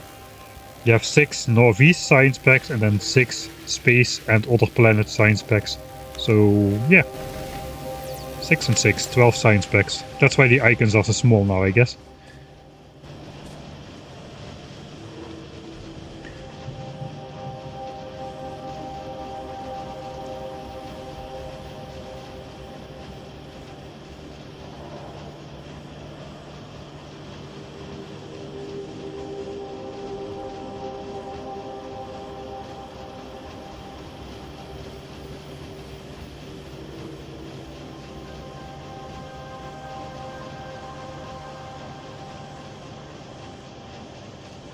I see a lot of stuff about the early access thing.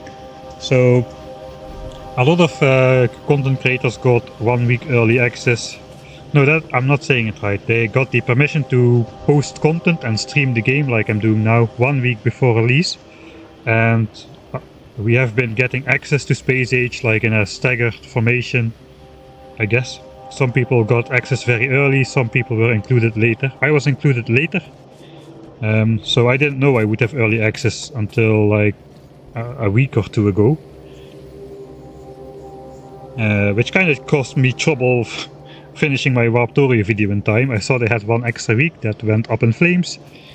But I'm really glad I got early access though. But because I was so caught up in Factorio, I decided not to play. And just keep the true new player experience, the actual first playthrough, instead of coming in with a lot of knowledge, whereas of course everybody in chat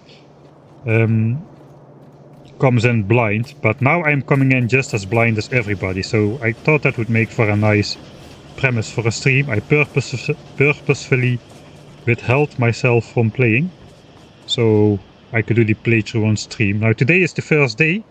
This is Norvese day. I may... It's almost 12 o'clock here, so I'm not sure we're actually going to get to the rocket, but we will do blue science. I guess the rocket unlocks a whole bunch of new things which we are going to get excited about, and then we don't want to stop anyway, so perhaps it's better.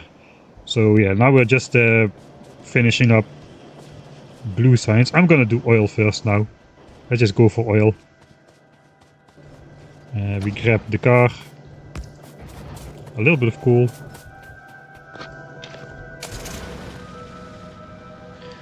I have to decide where to build oil refining though. Does it really matter? I don't think so. Let's put it not too far. We need to keep some space for cracking. Let's make like vertical stacks, just like on that side. We can go down pretty far. So yeah.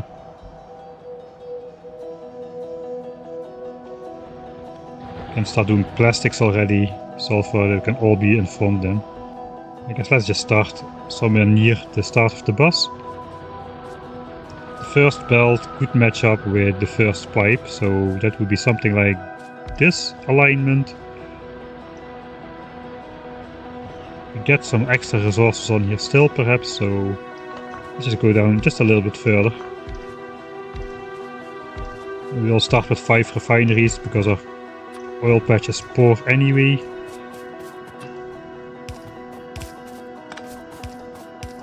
I won't even set up for advanced oil processing yet.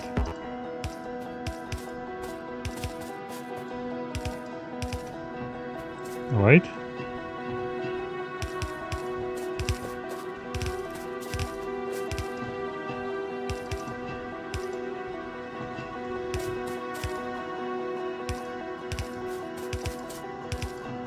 Okay, that is that part done.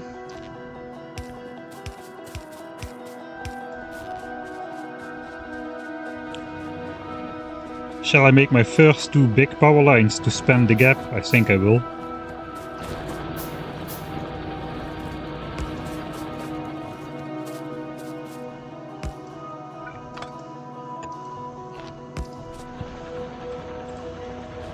Nice, these are now powered. Now we just gotta bring in oil. So that should pretty much go instantaneously, right?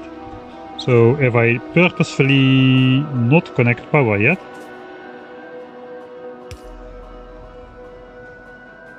Let's see, there's 1, 2, 3, 4, 5, 6, 7, 8 chunks. Let's just make some more of these. So I don't need to avoid wooden power lines far out on the map for the rest of the game.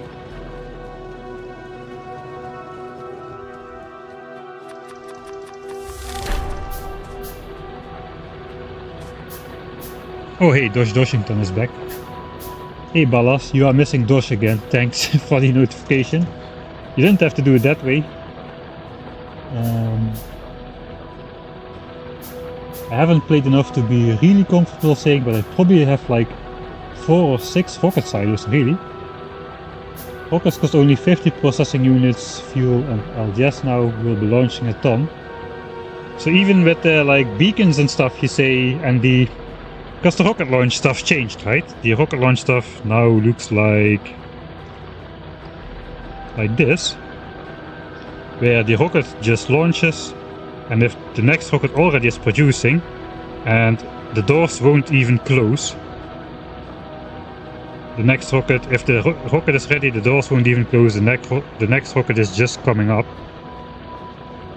So that cuts out like 40 seconds of animation time or so.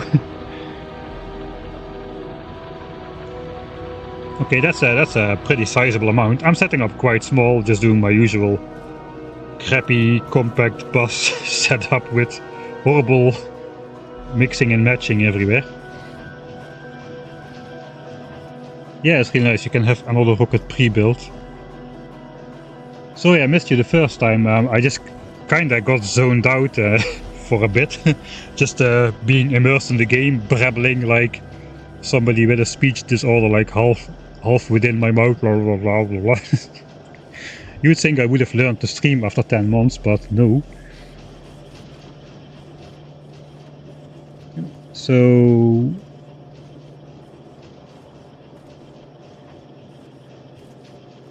But when you want to send rockets, you'll be sending like 20 at a time. Alright, so...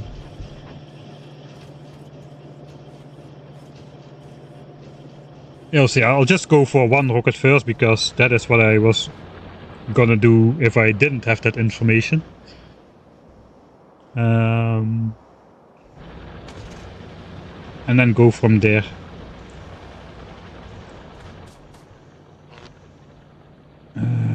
I guess let's not care about how the power line looks. It's my downfall every time.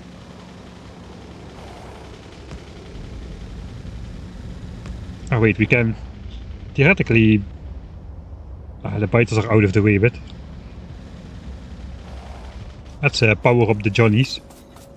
Can we fit a power line between there? No, we cannot. Let's see if they still ignore non-military buildings. Oh yeah, I forgot about that. I was thinking that this range feels longer. We now have the chunk spanning power lines, so that is nice.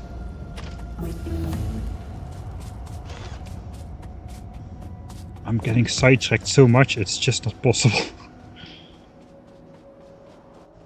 Okay, now I won't have enough power poles to go down. Because we needed to go through the jollies. Jollies, you are responsible for my oil. Don't break the power line. Don't let anyone, any biter, break that power line, okay?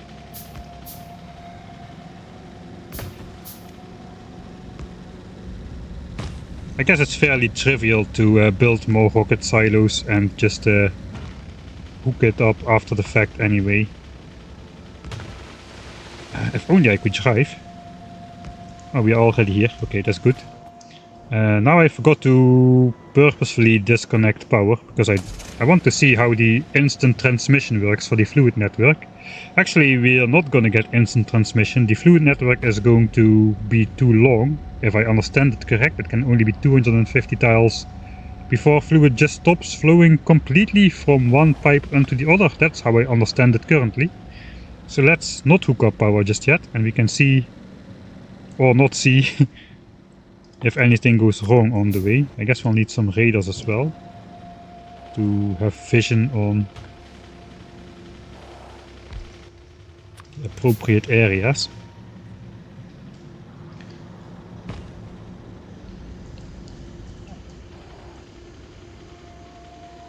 That sounds really cheap though for the rocket, yeah. That is really cheap. Just finished Vulcaners and have 12 silos for shipping new tungsten. I should not read any of this really. Sorry. Sorry about it. No, I mean, feel free to chat about it in chat. I do a horrible job of keeping up a chat anyway. But yeah, I probably should not read the details. Managed to stay spoiler free despite having early access. It was quite hard to not even just take a glimpse.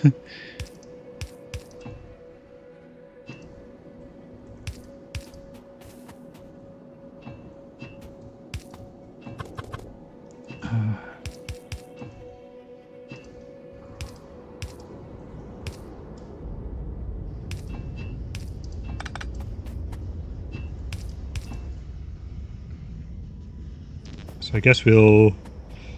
Okay, so normally I would just build fluid tanks and do a reservoir and all that stuff, pump in, pump out. So all that nonsense is no longer necessary.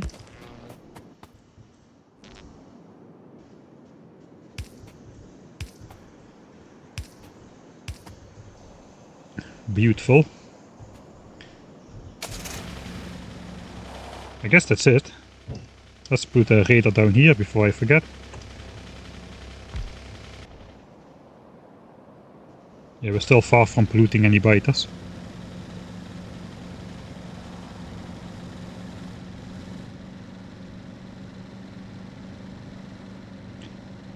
I mean, my first expectation is that it would not be that hard to win the game, that you would not need that kinds of insane production. So what is the win condition? I haven't even looked at that. Interstellar science pack, that sounds like it could be a win condition. Used to increase research productivity. Oh, this is just a science pack. Ah, that's probably the science pack from the last planet, which they didn't talk about yet until last Friday facts. Cryogenic, yeah, that sounds like that cooling stuff. So what is the win condition?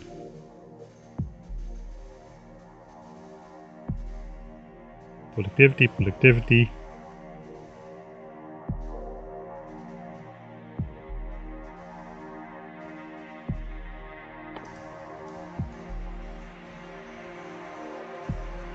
I forgot the flavor text at the beginning of the playthrough is different. I don't even know what we are playing for.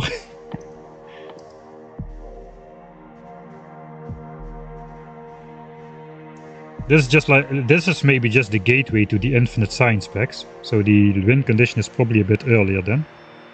Fusion power cell, biter egg handling, quantum processor.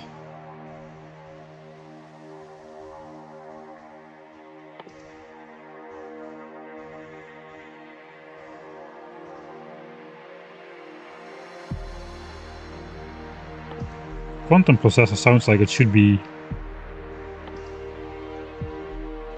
Okay, we'll find out later what the win condition is, I guess. I have no idea.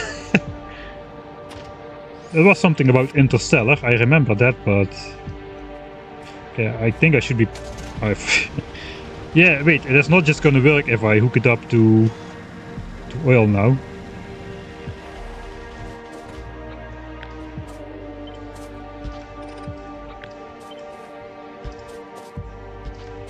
I'm just gonna try just piping it over and see how the fluid system works now. Can I drag this? It'd be too easy, I guess. No, it is already going wrong. Right, how is the oil aligning? I think I'll just, yeah, we'll just drive down in a straight line. We can do that.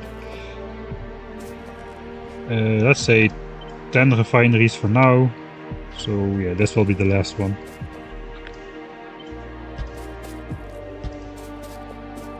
I just place all these pipes.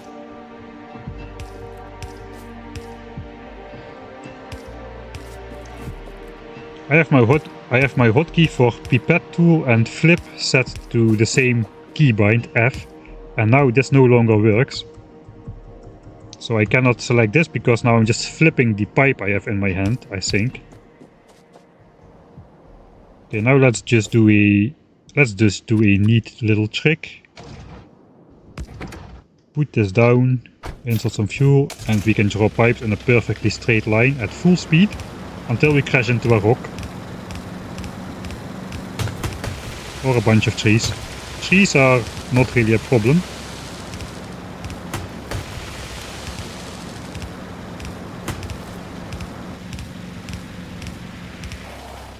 Okay, we end up just next to a cliff. Barely have enough. This one has the green marker as well for the maximum pipe length. There's a lot of weird... Okay,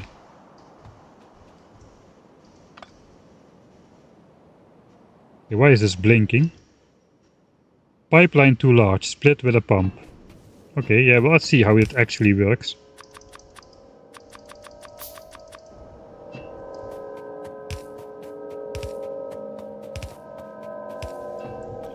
Perfect.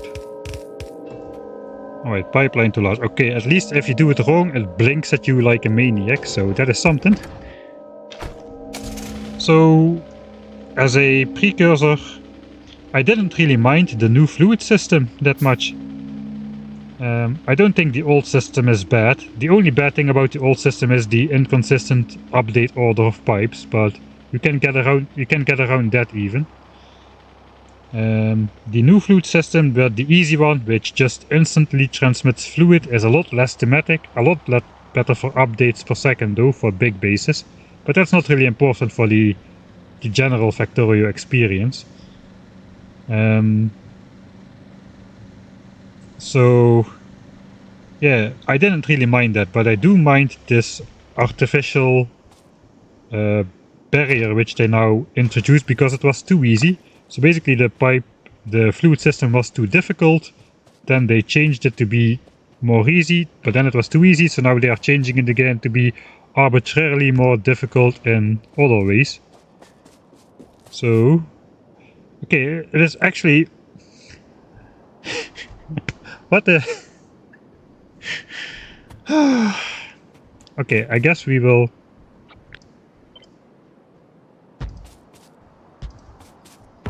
build oil refineries over here then.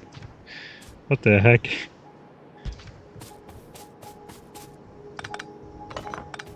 I just it's good that it's a great fluid system. It depends it protects fools like me from connecting oil to the petroleum gas output instead of to the oil input and rendering the entire buildings useless. You can obviously see I'm a pro.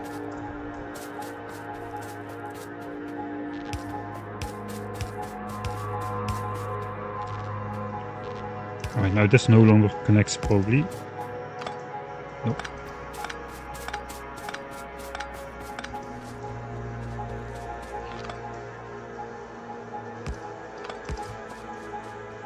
Now we can find a better angle.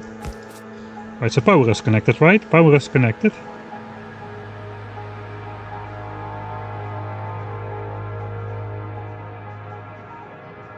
Pipeline extend 346 units out of 250. Okay, so it works different than I thought. I thought the fluid will just be filling the first 250 tiles and then just stop flowing. But this is even worse, really. What the heck? Okay, so now this pipeline just blatantly refuses to output oil into the pipe where it's connected to, because somehow it detects the pipeline is too long or something. Alright, let's not judge right away. So if I disconnect this, okay, now it no longer flickers. If I now reconnect it, will the oil refineries just start up with the oil that's in the system?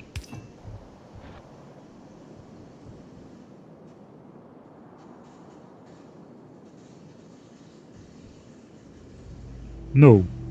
Now the oil just stays in the pipeline, and it is right there. It is connected to the input, and it just refuses to go in because the pipeline on the other end of the earth is too long. What? No, I just cannot understand this design decision, really.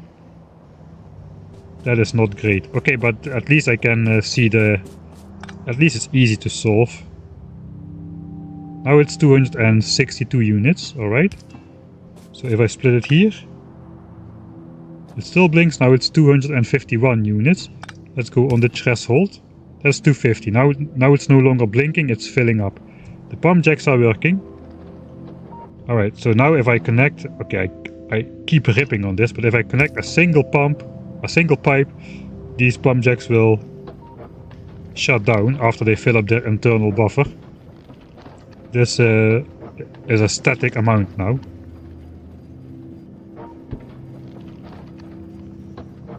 Come on, you can do it. Stop working.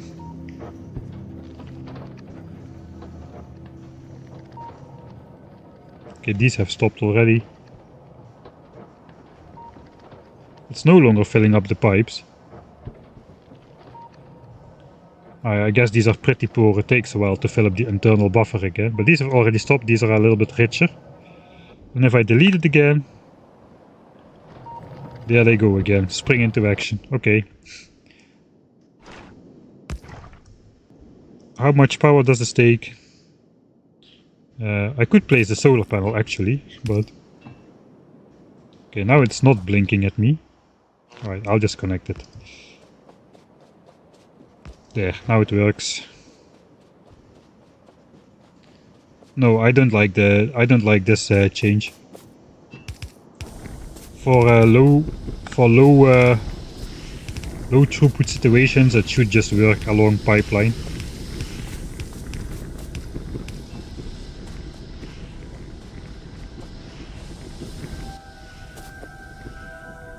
I said, but this kind of means I can...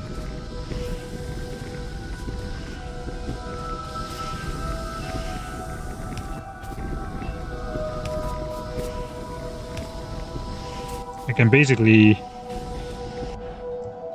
I forgot this, like, did it calculate the actual pipe length, or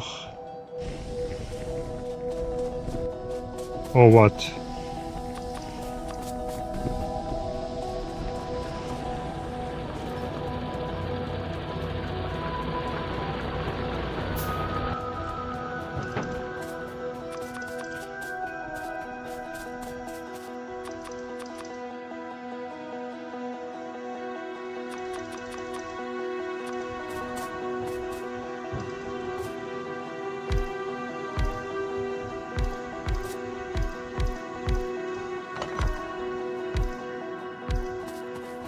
Yeah, so I kind of want to know now, will all these tanks fill up at the same rate and totally equal? I guess it will. We will have the instant transmission. So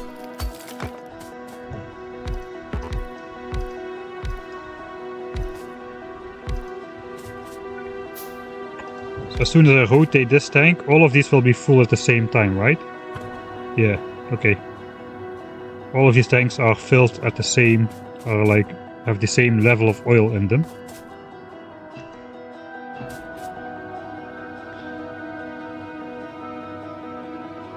So yeah, you no longer need to be pumping in and out these reservoirs, even though there's like drops of oil in this pipeline. It automatically is sucked into these storage tankers now. I don't know. We'll see. We'll see how it plays, but thematically it makes zero sense at all.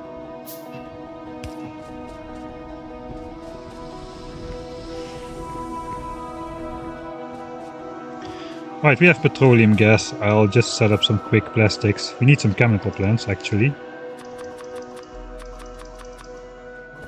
And we need some more pipes. Let's grab some more pipes.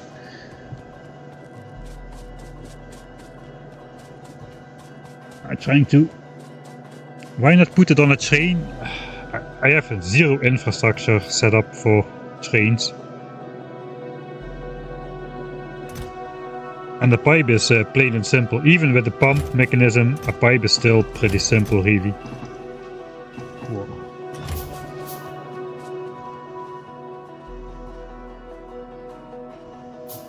I guess my base is kinda idle. I'm not researching anymore. The only non-military tech is quality module.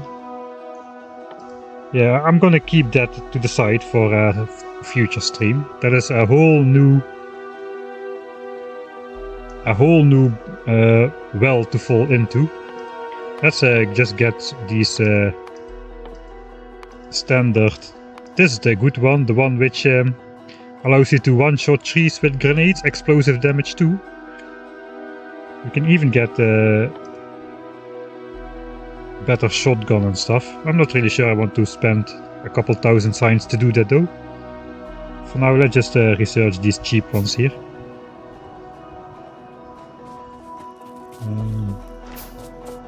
Oh, I need water anyway. It's a little bit... I cannot say it's really annoying, but... Now we can flip this, right? Yeah, now we can flip this. That is nice.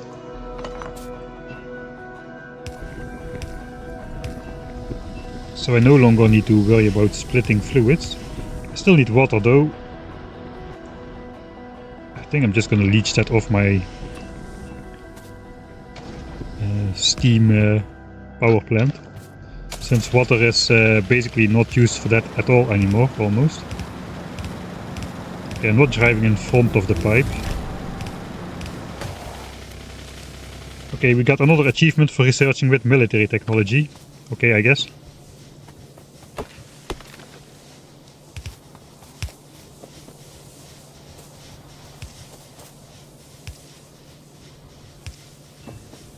Oh, wait, is this going to be too long either as well? No. 168 from 250. Okay, the value does not increase.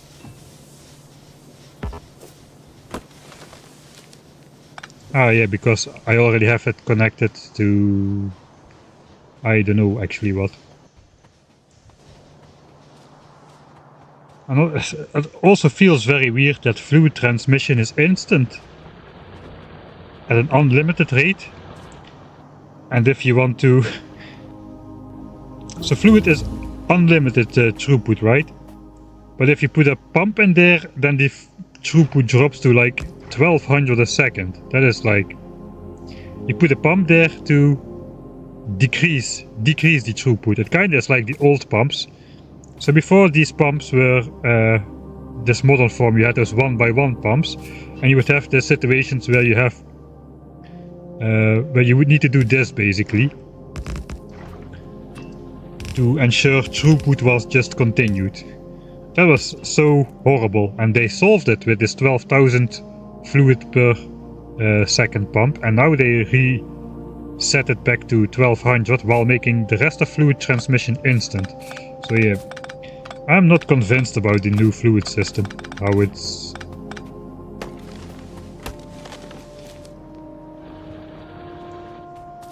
I don't know, man, I don't know. Let's not think about it too much for now. I still have barely any experience with the game. I should give it a chance, but I just keep ripping on it, so sorry about that. I should not really do that.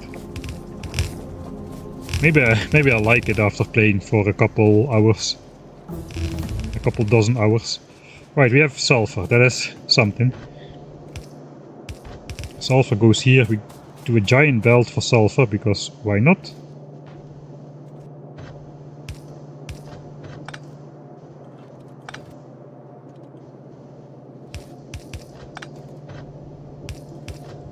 Oh, stop that.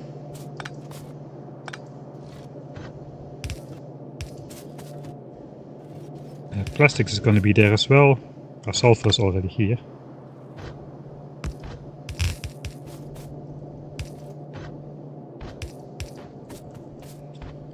I guess plastics will go here to red chips then. We can draw coal off the belt. Should I do some sulfuric acid production here as well then? May as well. Just make a horrible contraption like this.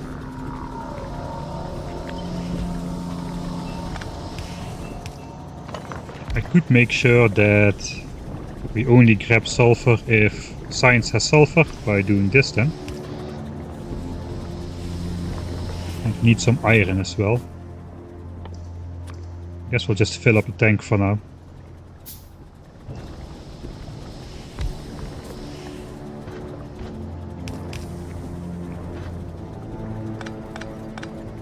This is not going to be a lot of iron, so we can simply do this, I think, without any issue.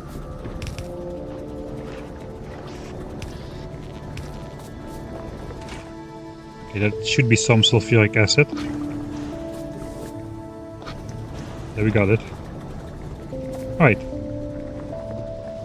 So we can use that like for batteries or personal armor, equipment. But we will need it for blue chips as well, which are required to launch a rocket.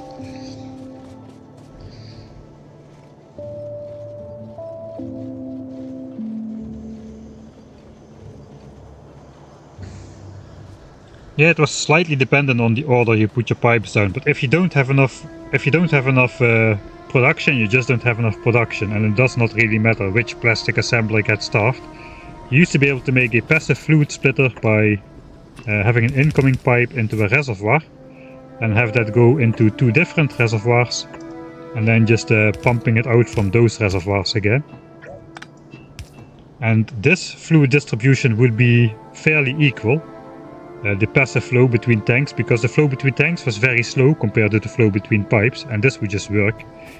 And then update order doesn't matter anymore, because half of the fluid would go in this pipe, half of the fluid would go in that pipe. This is connected to sulfur, this is connected to plastics, you don't need anything else that early in the game, and you're just fine. So even that update order shenanigans was not that difficult to get rid of.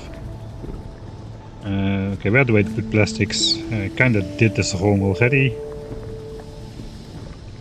Do we need more resources from here? I don't really think so, at least not at the moment. We'll see, we'll probably need to rebuild the base a couple times. I'm kinda used to just building a starter base and extending upon that. It even worked in Factorio.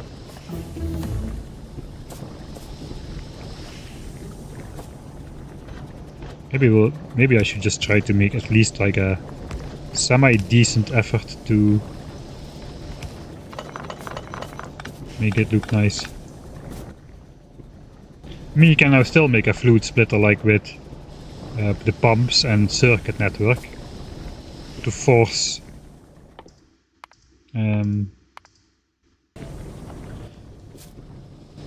I should maybe not research all those useless things. My patches will run out. It's a bit late now for that. I already researched all useless things.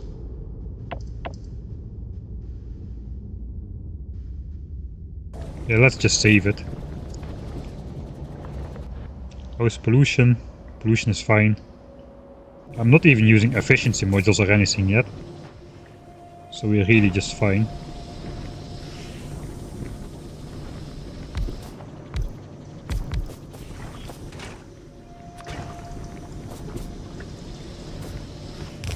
Okay, let's just go tiny.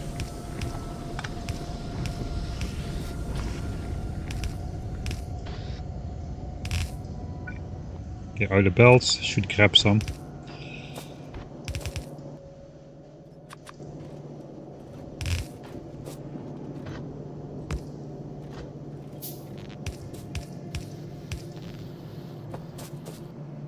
Okay, so fluid priority is no longer a thing.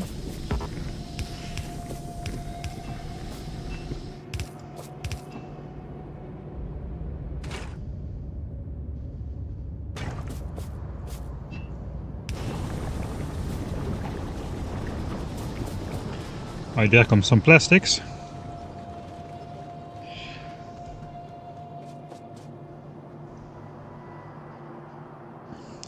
I don't know if dividing fluids is simpler now. I mean, fluid flows simpler, but dividing the fluids is like, if I want to guarantee an equal flow to both sides, would that be easier? I think I would have to set up a circuit network because all the transport is instantaneous. And that passive fluid splitter no longer works because, as we saw, this just fills up instantly. All tanks simultaneously. So yeah, not too sure about that. Alright, let's set up red chips. We can get rid of this temporary thing. Actually, I could still automate this. But for now, I think I won't be needing much more undergrounds. Probably will, actually. Let's automate underground pipes. Oh, I can get behind automating underground pipes.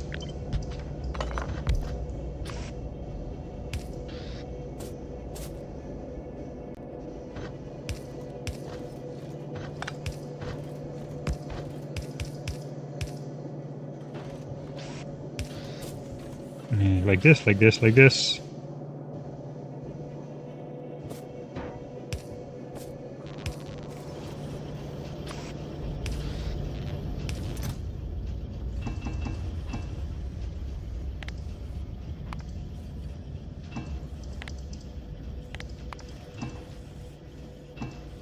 Alright, I keep 2 stacks on me.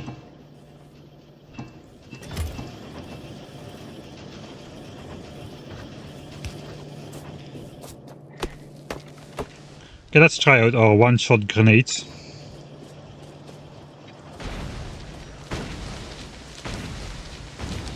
At least that was functional. Okay, so engine, we have another output belt here. Let's keep like 4 tile space for a future roboport.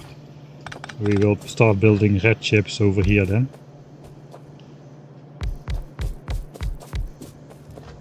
Am I gonna account for like some beacons or whatnot? Actually, maybe I should, because single beacons are like 3 times stronger than they are. Diminishing beacons now is a thing.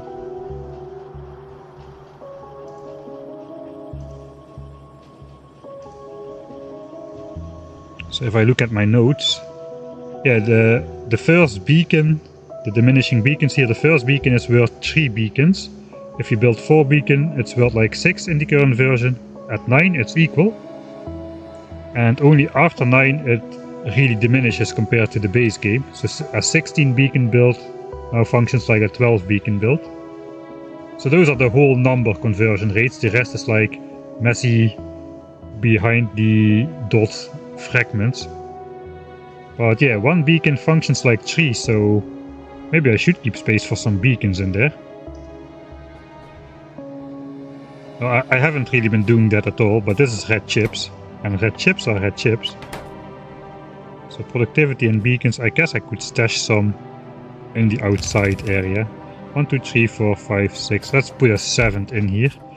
So we can only supply 6 with a single copper wire assembler, but after productivity we can supply 7. So let's just make it a bit longer. And 2 input belts. I forgot I was out of belts. I can start making landfill now. Oh, landfill is brown at the moment.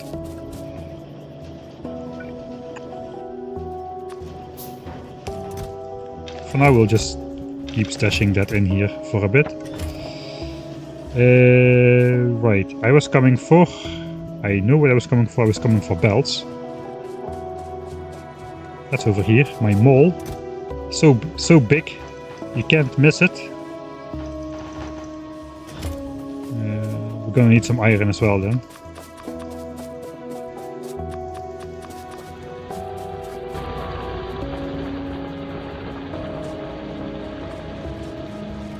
Actually, I don't know where. I don't know if you can even get beacons. Maybe they are hidden behind. Still purple signs. Purple signs recipe is unchanged. It is still unlockable on Novice. And it's only 75 science packs. So the distribution efficiency is 1.5 for the first one, whereas the distribution efficiency for vanilla is 0.5. But I guess this distribution efficiency is what will diminish if you build more than one beacon on an assembler.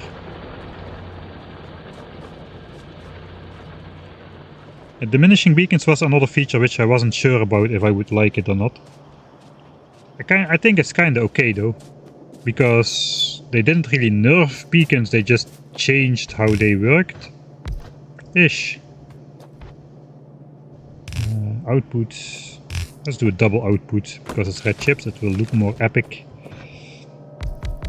Just the numbers are gonna be even harder to work with than vanilla. But anyway, for vanilla you already need a calculator because of the way productivity modules stack additively with the speed penalty of productivity module stacks additively with the speed bonus from beacons.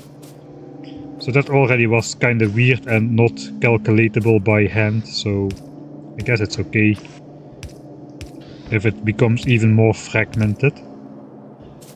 So this should be copper, then we should have greens and plastics on the other belt.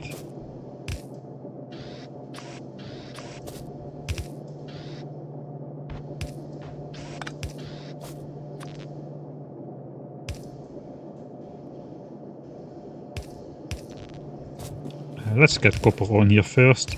I guess we have greens and plastics on the boss already as well. How is it saying with copper? We drew from the top, we drew from the bottom, so it is time to rebalance, and then we can just take whatever belt again.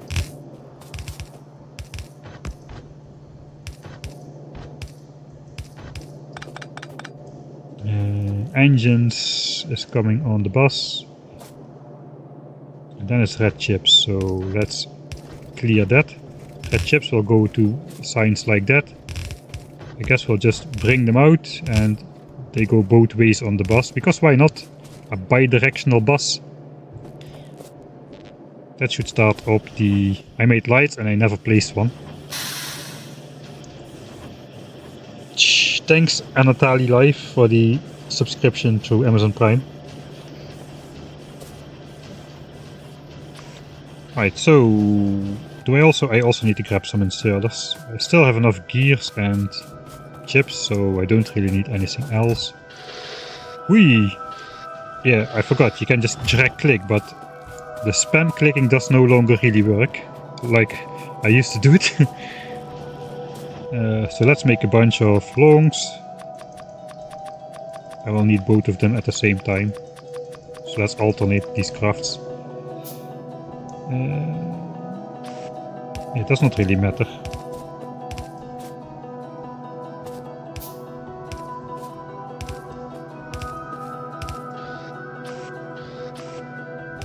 I guess this is slow enough to use just yellow inserters.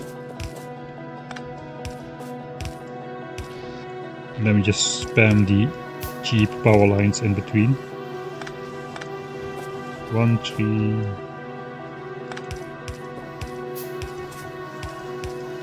Okay, let's place some lights. Okay, they are not powered. Let's not place lights.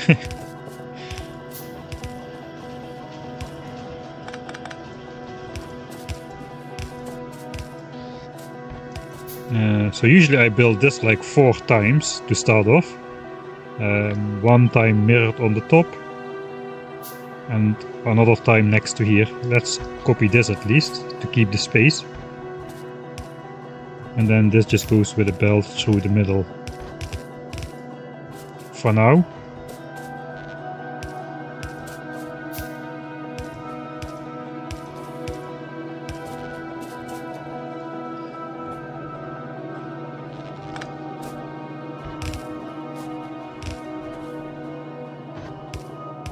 Alright, then we need the other two ingredients of green chips and plastics.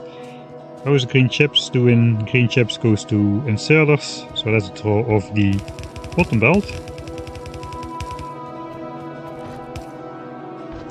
That goes here. And then plastics needs to come up there. And that should be blue signs. How is Truppen doing? Is he already getting anywhere close of getting off Gleba? Is anybody watching? Kinda curious.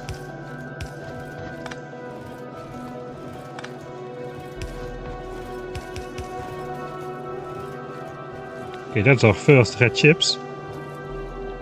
That is blue signs then. That's automatically gonna start up now.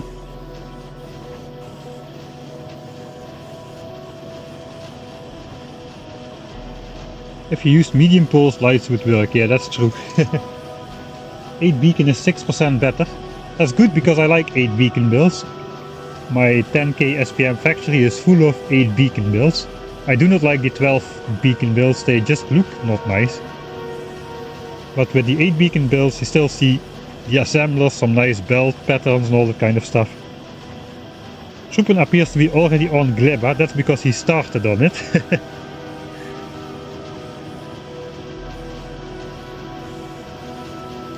I already checked, we have spoilage on Norvise as well. I wanted to take Ben the fish out of the water, but he immediately started to rot away. So I just put him back again. Right, there we go, here's the first signs. First blue signs. Let's make a save. Oh, this is a beta version. I haven't saved in 2 hours. I don't have auto saves. Blue signs and melee signs, I guess.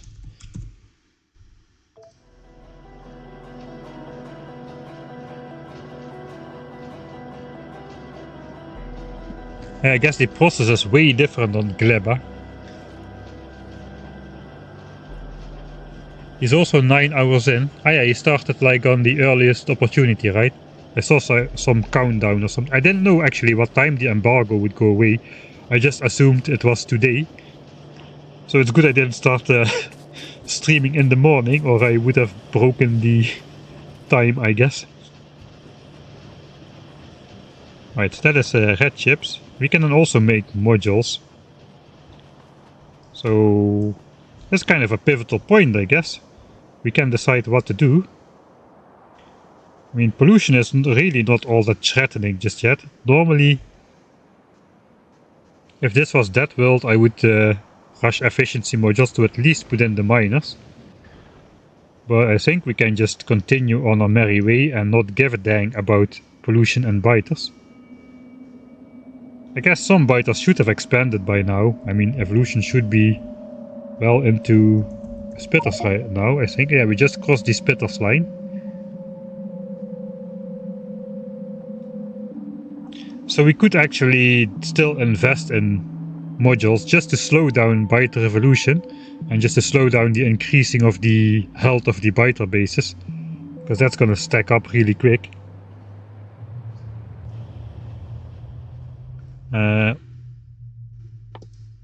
I guess advanced oil processing still is a good thing to get first, because the recipe is twice as efficient with oil, over twice as efficient with oil, and we don't have a lot of oil connected. We have like 4 refineries worth of oil connected. So I guess we'll get that first. It's also on the way to Rocket Silo, so we're basically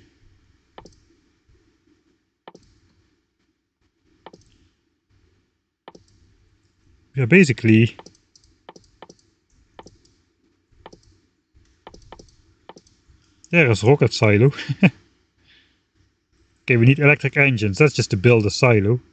The silo is still pretty expensive though, 1000 steel. That's the same price. But the rockets appear to be much cheaper then, if I understand that correct.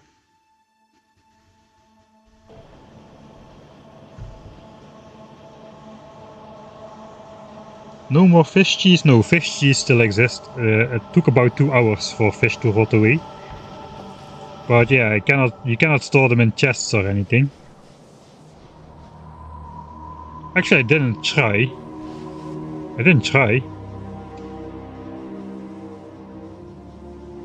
Okay, no, looks like, yeah, the effect is still to heal 80 physical damage. Spoil time 2 hours and 5 minutes and 50 seconds. Rocket capacity 300, 3 stacks. Oh right, rockets work with weight. Okay, that is not a lot of stuff. Okay, I can see Dosh's point where you want to build a lot of rocket silos. The rockets are really cheap, but they can't carry anything. Or not a lot of stuff, it appears like. So, well, yeah, we'll have to send a lot of rockets. I guess that's kind of the point as well, so I don't mind that.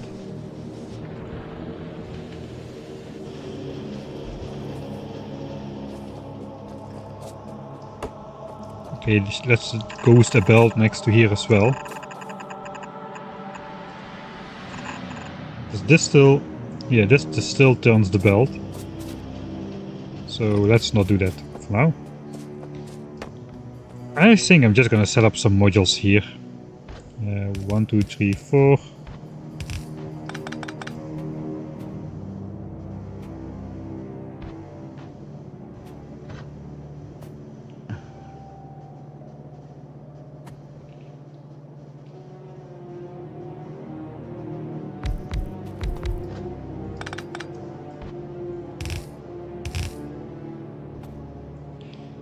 Kind of thinking how I want to do it. For now I just want some, I guess, some productivities for the labs and some efficiencies then to put in stuff, just to stop the evolution factor from going up because of the health increase of the nests. So let's just do that. We'll output priority to science though. Alright, reach with chemical science, research with chemical science.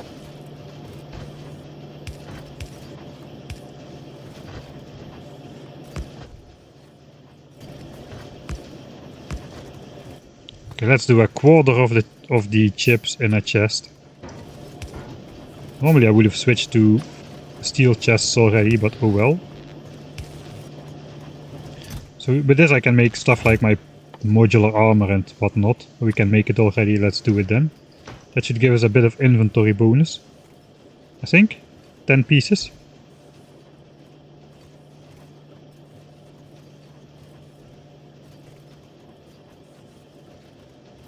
Okay, that is still a thing, that's good. Okay, what have we unlocked? Rocket launcher, flamethrower, this is all still vanilla stuff. What is here? Cracking, solid fuel, explosives, barrels.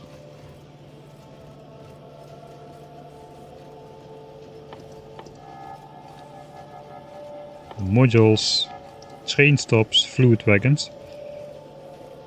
And the circuit. Okay, all the icons are gone.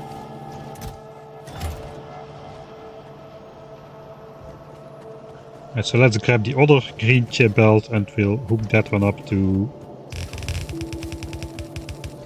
modules.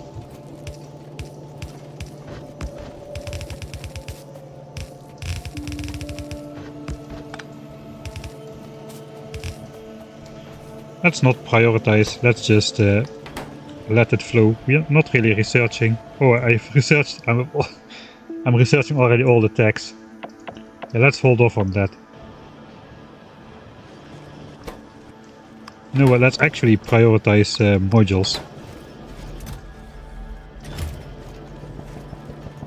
For the first bunch of chips.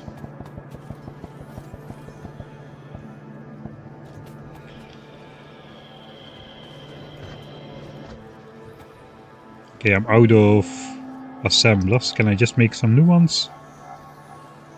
I think I will need some more resources. I can probably make enough for this build though. I don't think I can sustain this amount of assemblers, but let's just pretend.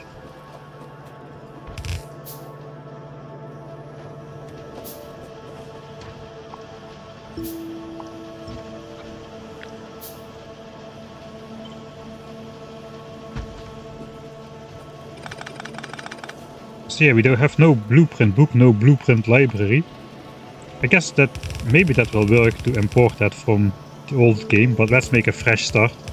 I didn't try importing my blueprints.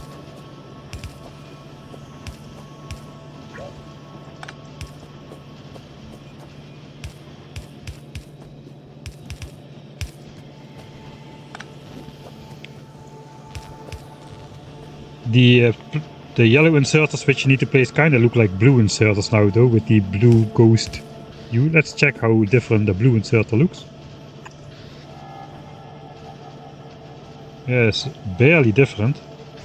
You can see it's different when they are next to each other, but if you just see one of them, it's a little bit unclear. Anyway, I guess in general, it is the idea of the game that bots are building your ghosted blueprints instead of the player itself. I'm just playing the game wrong. I actually think I am playing the game wrong in that regard. Not a joke.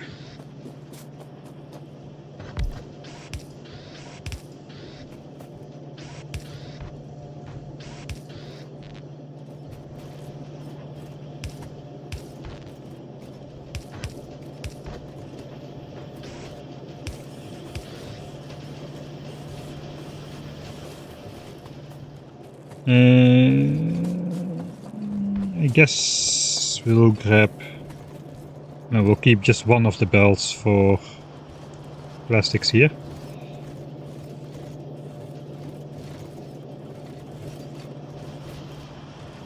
I think with red belts this should work. Oh, this is looking horrible. I'm not in it to build a nice base here, that actually won't work.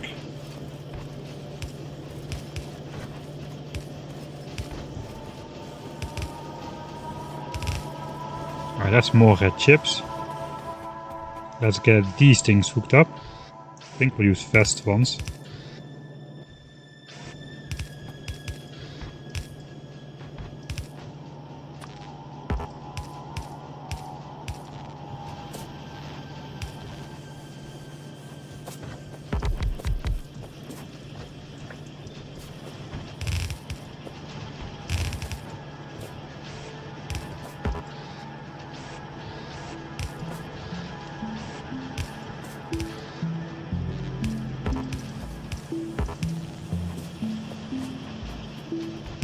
Alright, for now we'll just stash all of those in a chest. We're already producing 1k red chips an hour. That's not a lot. Okay, let me check some chat again, sorry. Sorry to break it to you, but you're colorblind. Actually, my wife agrees. I have time call stuff like brown, orange, purple, pink, all this kind of stuff. Maybe I just don't know my colors.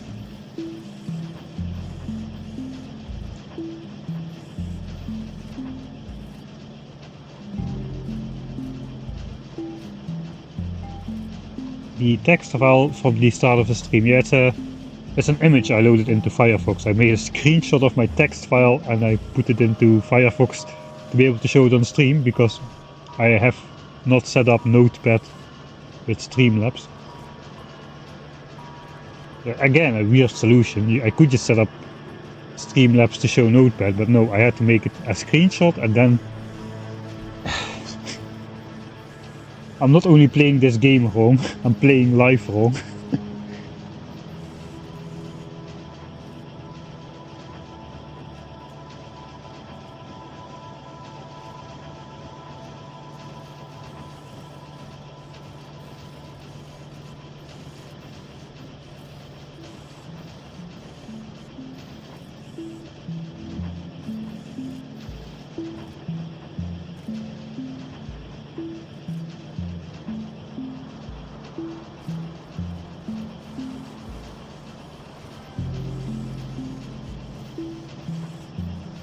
If yeah, maybe about the length of the live stream, I ran into that problem myself as well a couple years ago when I did those challenge runs, this 12 hours. The maximum amount of stream YouTube saves in a single stream is 11 hours and 55 minutes. So if you can ask Trupin if he wants to save his stream on YouTube, he should probably cut out in the middle after 12 hours and then restart the stream so that he has two different files. Okay, one tip I'll give you about quality, says Dosh. My current approach is to avoid it.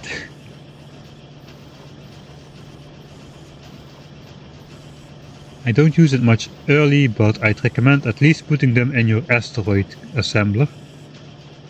Uncommon is way better than normal.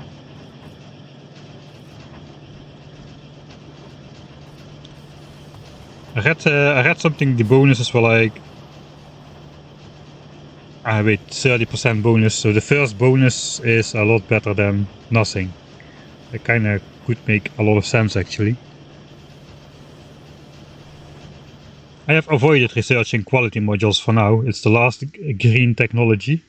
So I do not want to go into that right now, I just want to get my base up, and if I research quality we'll go down a whole different rabbit hole, I'm afraid.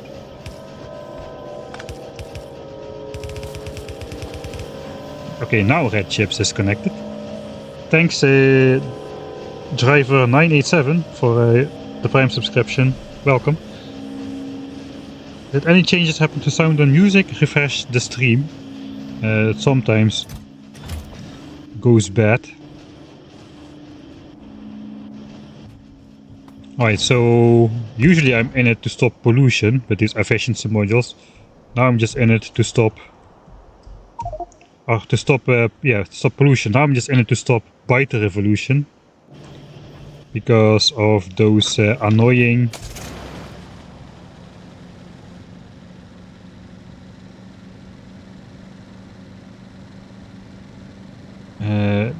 biter spawner health increases. I guess the upgraded biters also are annoying, but yeah. Dosh, what do you think about the fluid system?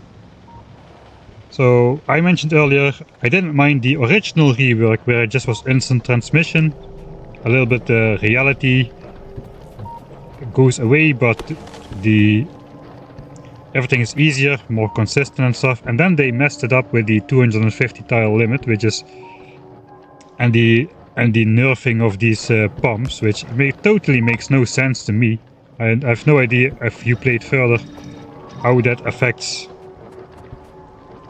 the game, especially the electric pumps being a nerf to throughput compared to nothing at all is kind of weird to me.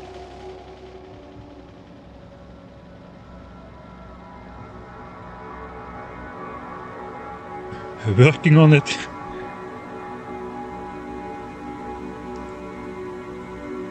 We're gonna make a separate video to complain about the fluid system.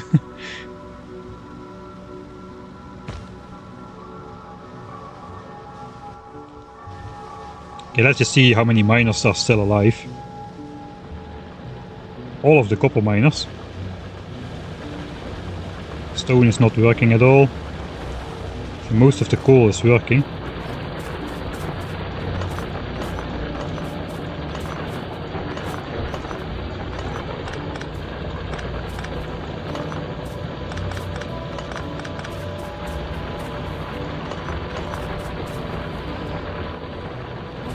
I guess I should also prioritize like the rich part of dispatch if I want to stretch this out a bit.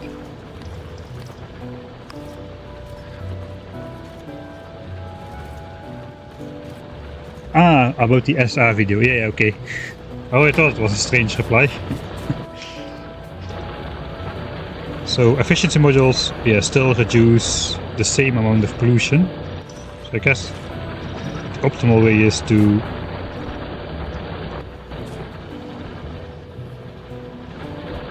start out with 2 modules per miner.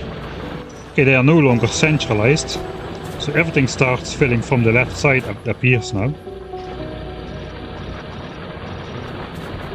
That makes me want to insert 3 modules at a time.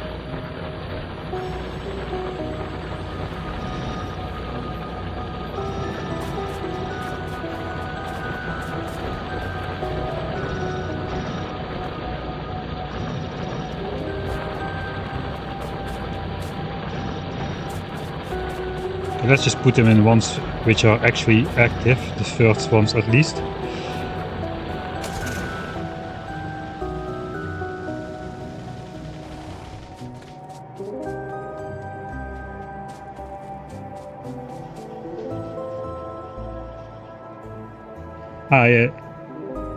Well, I asked, what do you think about the new fluid changes? To me it's kind of weird. I didn't mind the original changes where it just was instant transmission all over the place. I kind of feel like the nerfing of the electric pumps to 1200 units, basically lowering throughput when you have a pump compared to when you have no pump, that is kind of weird. And also, yeah, just in general, the 250 by 250 limit, it kind of feels really weird how it's being handled, especially because no fluid goes in or out of the pipe as soon as the entire connection is too long. I had oil right in this pipe over here and it refused to go into the refinery because on the other side of the world there was a pipe which was 1 tile too long. That was just those kind of weird, it is really weird now in my opinion.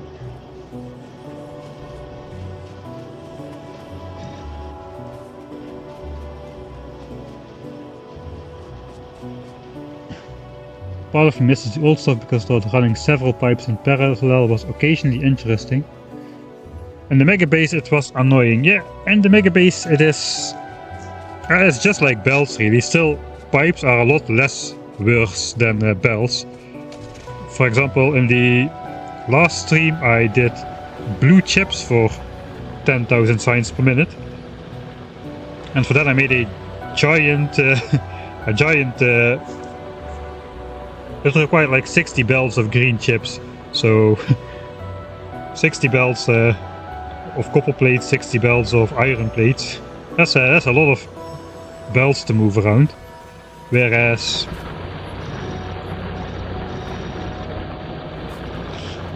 I never even hooked this up, looks like. Whereas pipes, even like for stuff like rocket fuel, it's probably going to be limited to like about 10 pipes worth of throughput instead of like 120 belts worth of throughput for a single item.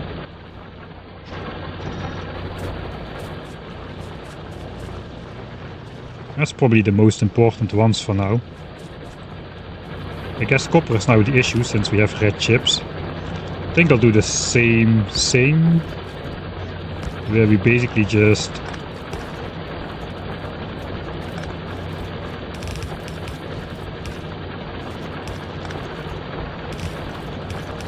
input priority the center belt, which is the richest.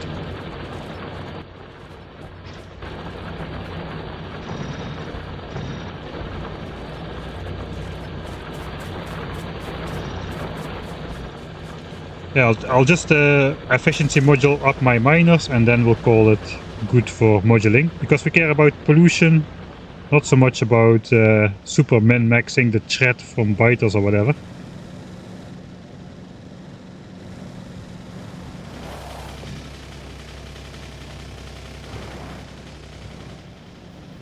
So 2 more trips or so we should be done.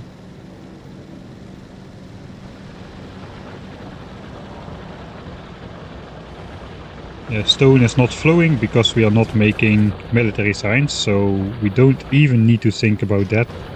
So this is the entirety of the copper field. I guess that's an argument for spacing out your miners a bit more compared to what I have now. I kind of do want to start mining a bit more copper, a bit more coal.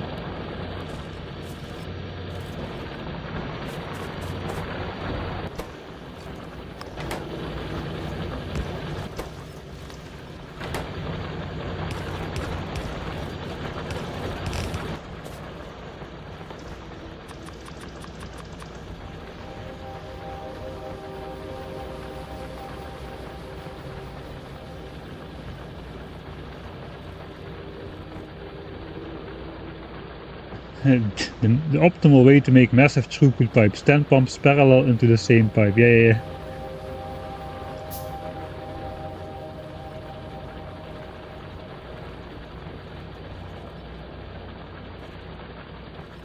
I know the tileable nuclear reactor that I'm using,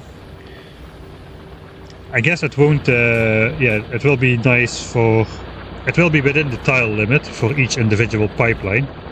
But I already was using a single pump for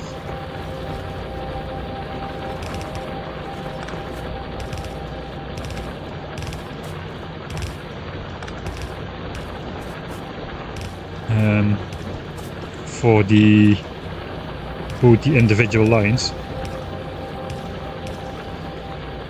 I guess steam is still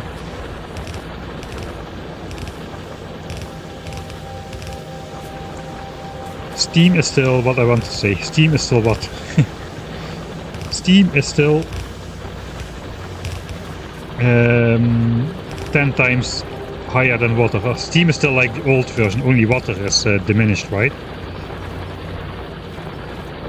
Alright, so what I'm doing now, just stashing some coal in chests, because the coal patch is quite small, and at some point you start needing a lot of coal with plastics and red chips, and for power, and then you suddenly add a deficit, because not because you don't have enough coal in the patch, but because you cannot mine it out of the ground fast enough.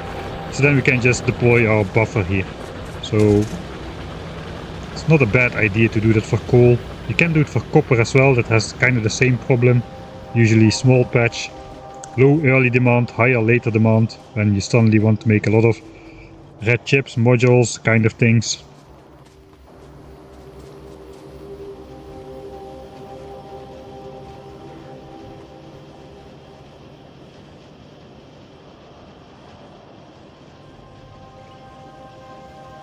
Yeah, the lazy pipe thing. I kinda like the lazy pipe thing. I guess I'll just stash those in here as well for now. Wait, should I?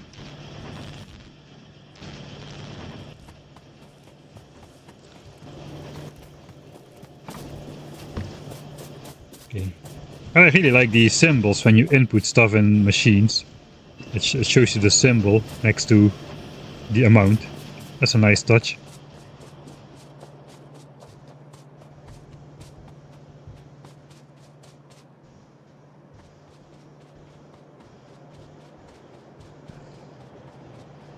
That's a mistake I make every time, really, but the starter patches are quite poor, and I just keep researching all the useless technologies which just eat away at my resource count.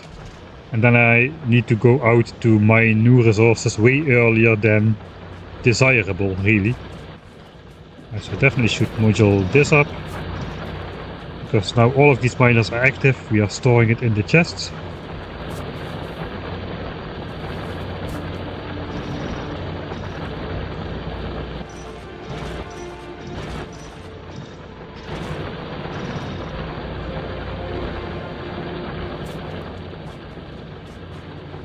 Oh, this one is run out.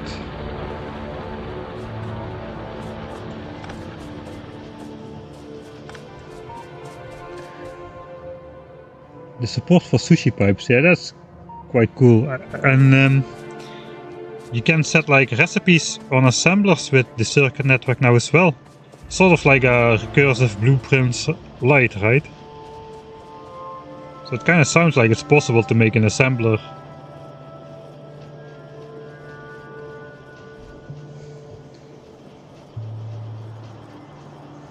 Could you do that? Could you make one assembler? And a bunch of those new circuit conditions which you can use in blueprints? I guess you cannot automatically... maybe you can. You can read the amount of stuff you have and set the recipe to whatever you need, without needing to repaste blueprints and everything. You may be able to do a one assembler run, actually.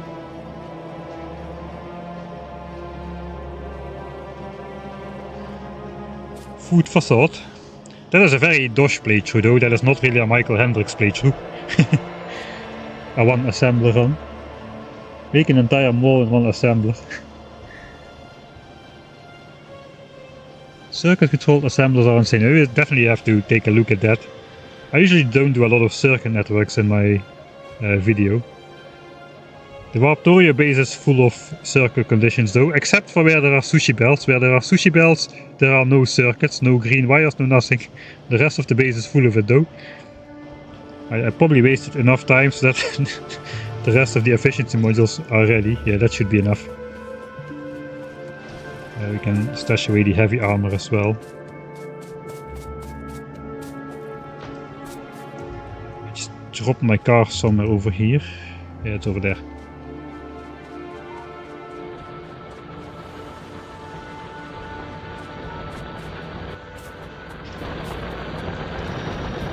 Okay, then we can start actually researching stuff after this brief intermission to fill up the most polluting elements of our base with efficiency modules.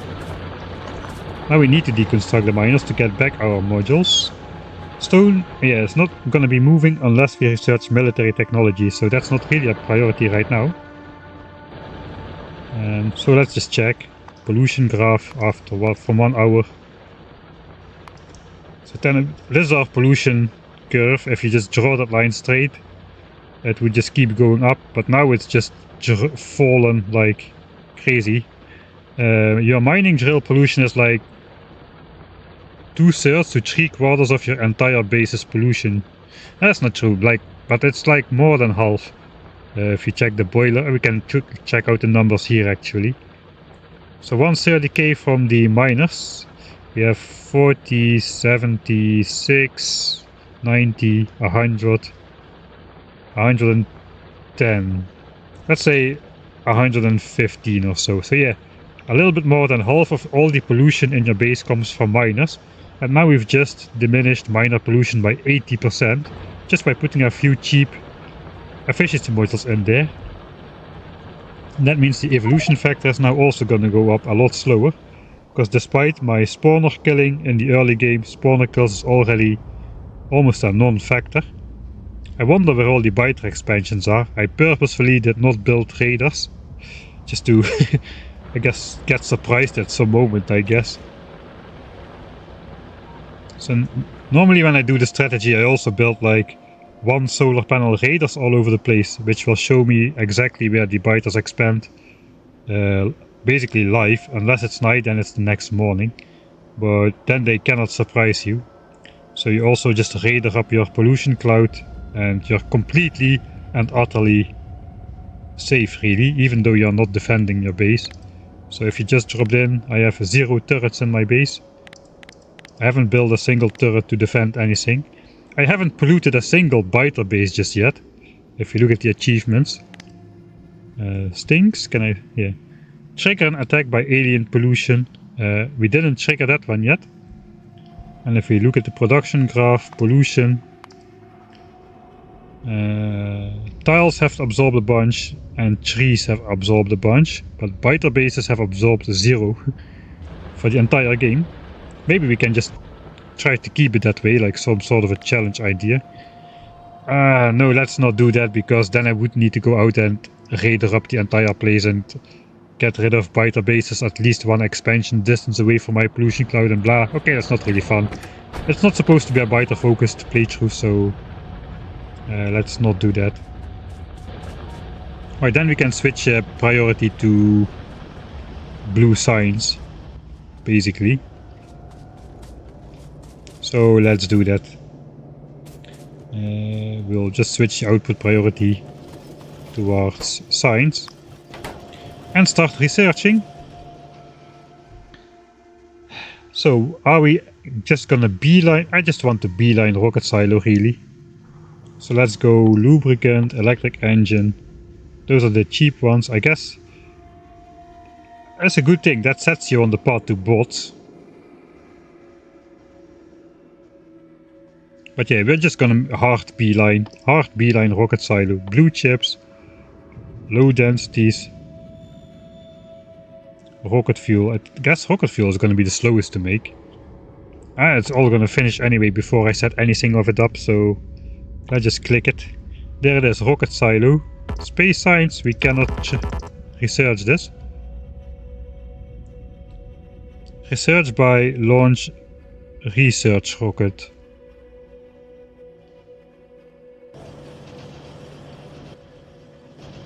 Alright, a research rocket, right?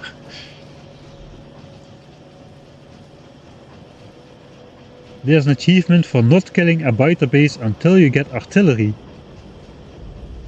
Aha, that's interesting. So basically you have to make biter zoos then, where you surround them with turrets or something, so that they cannot... I know you don't need to do that, you just can defend your base like a normal person.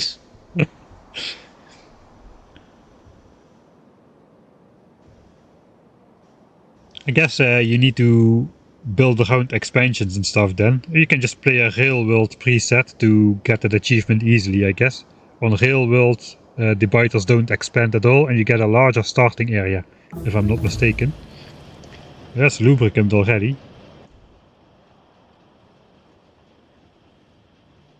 Yeah, rockets are early, and it's still only 8 hours. Let's make a save. Will I make 8 hours though? How long have I been playing? 5.5 hours. So There Is No Spoon is still 8 hours. I mean, it should be pretty easy to get that now. Even after I spent the first hour just looking at fish hitboxes and that kind of stuff instead of building a base. Look, the hitboxes are square now instead of rectangular. Priorities.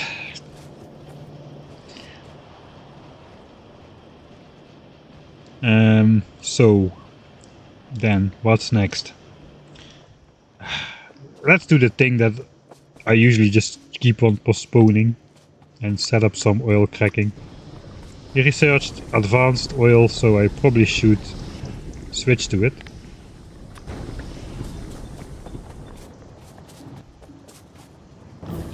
I do have some pipes on me. We do have water here as well.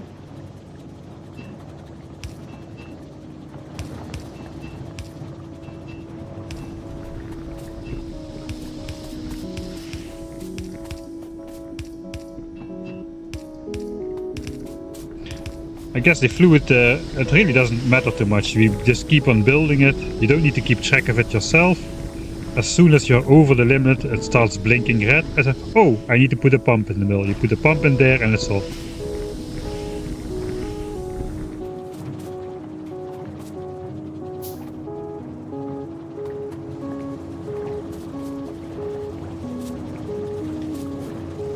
For any like normal sized throughput.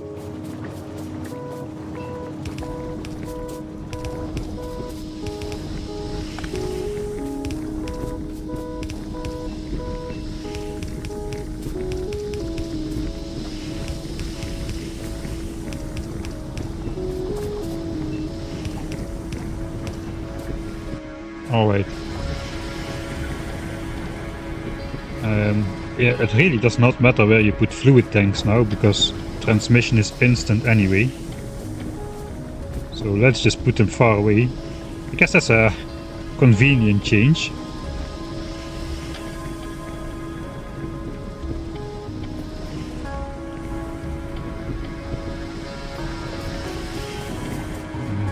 I could have set it up a little bit spacier, to be honest.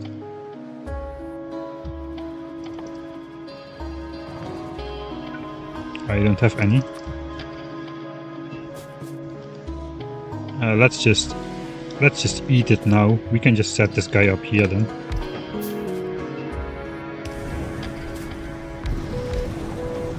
So it doesn't matter where the tanks are, I can just set up cracking here, and this is just a big buffer anyway. No problemo whatsoever.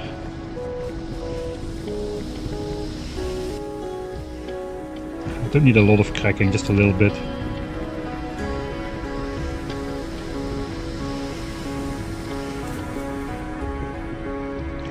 You still have to do it if you want to preserve some of the stuff, I guess. Can you read pipes now with the network? I haven't made a wire yet. Ah wait, wires are no longer craftable. I forgot about that. Okay, you cannot connect to pipes still. You still need to connect to tanks. Yeah, I forgot about that. You have the hotkeys for the wires now. Alright, so I can do this from the map view then. Ah yeah, I can. I tried it before just with a copper wire from my inventory. That didn't work. So I thought it was not possible. But you need to use this special copper wire connection hotkey. Similar to the green and red wire. Alright. Those are good changes. Okay, let's first do lubricant. Does it matter? It does not matter. It does matter a little bit. Let's keep it at least a little bit decent. I'll just do an easy one here as well. Plop, lube, plop. Very expandable.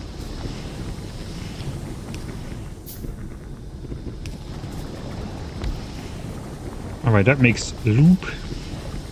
I guess I could put some stuff in here. Those are kind of power hungry. That kind of makes sense to do it.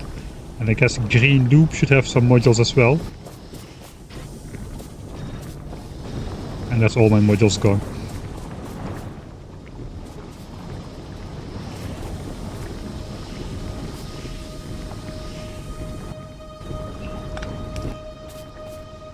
Alright, I can set up cracking differently then. I can just hook up a pump to this guy. And then just green wire it to the green tank. That's thematically more appropriate. Enable or disable. Oh, this is different too. Only if we have lubricant, then you can send to cracking. Instead of keeping a full heavy oil tank, we'll just read the level in the fluid tank here. It's worse though. It's better to read the heavy oil tank. Because now we are relying on this guy to be fast enough to transform the heavy oil to lubricant, which it's not. I don't really care at this point though. Everything will go eventually. So enable when lubricant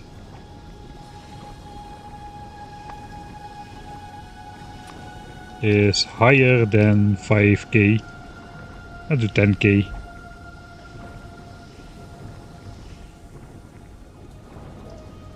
Alright, so now it's disabled. And then we just do cracking here.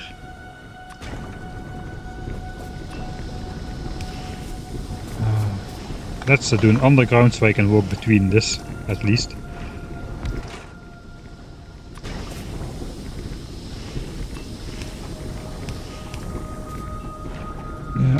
One is probably enough for now. Let's make two.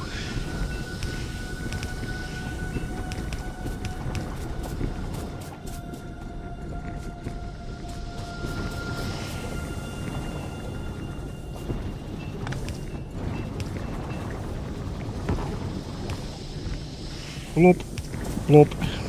Here comes the water.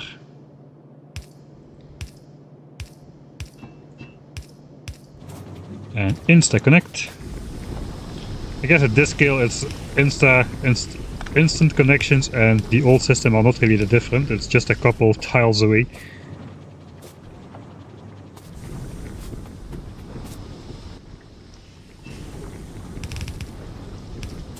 Alright, since everything is a big...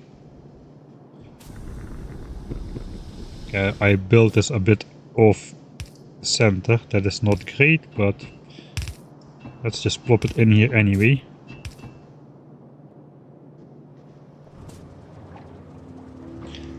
I'm doing it wrong. I still should prioritize oil flows. Yeah, It doesn't really matter, but it's still better to do it the old way, I think, instead of just hooking everything up at random.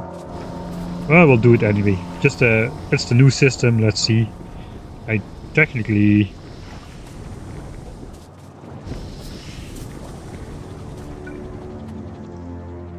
all of these tanks are gonna be equally full, so I can read the level of all tanks on average by just putting a tank close by for light oil cracking.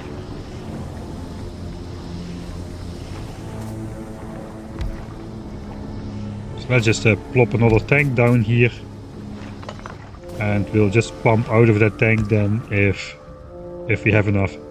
So this is instantly 6.1k.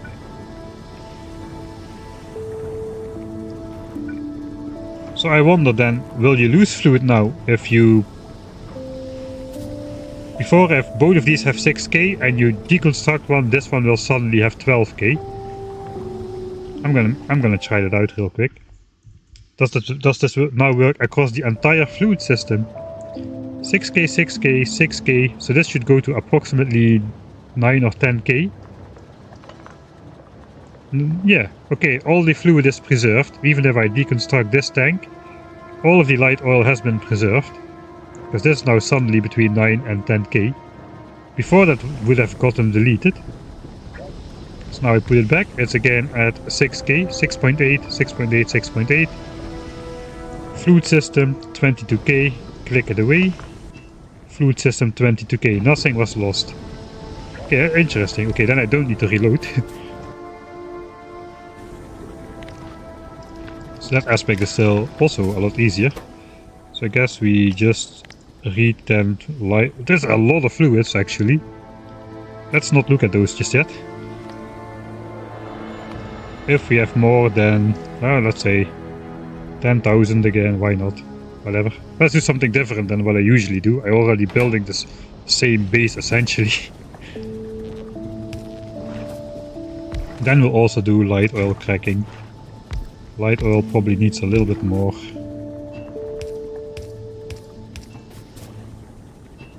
I'm also purposefully playing like a noob and ignoring ratios and that kind of stuff. I just want to cobble stuff together for once again. I'm kinda overdoing it a little bit though.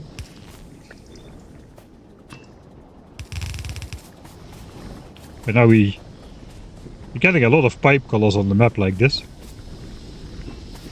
So now we just randomly connect this pipe to this thing over here, and that should be good.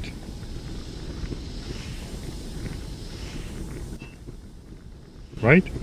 Is something blinking?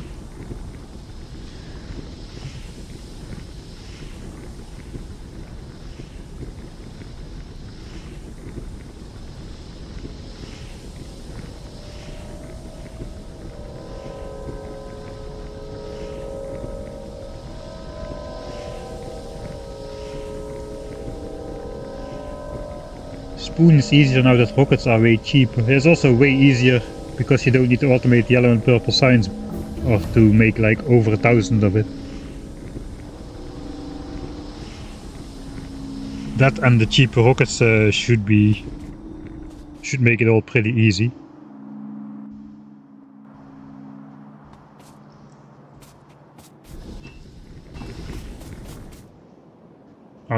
I'm just simply out of petroleum gas, so that is what's going on.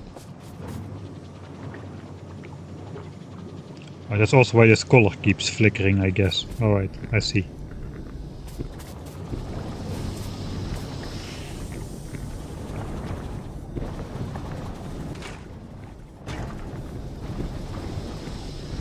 Wait, outputting on a splitter does not work anymore like this.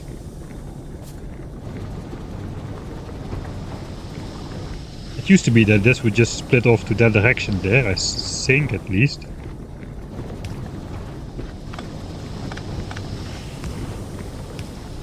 I guess no.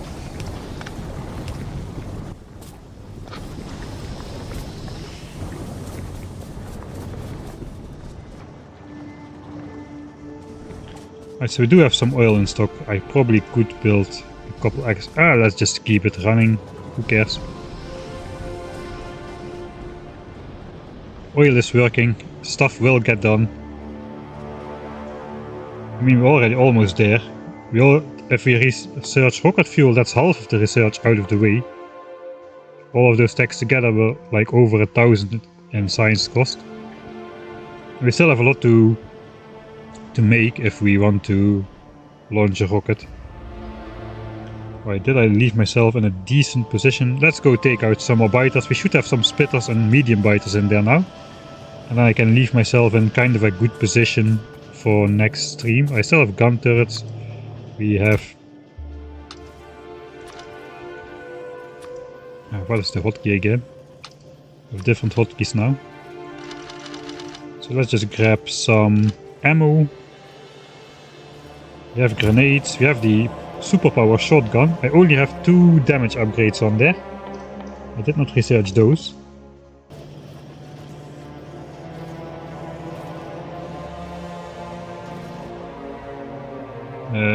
These are still small worm nests.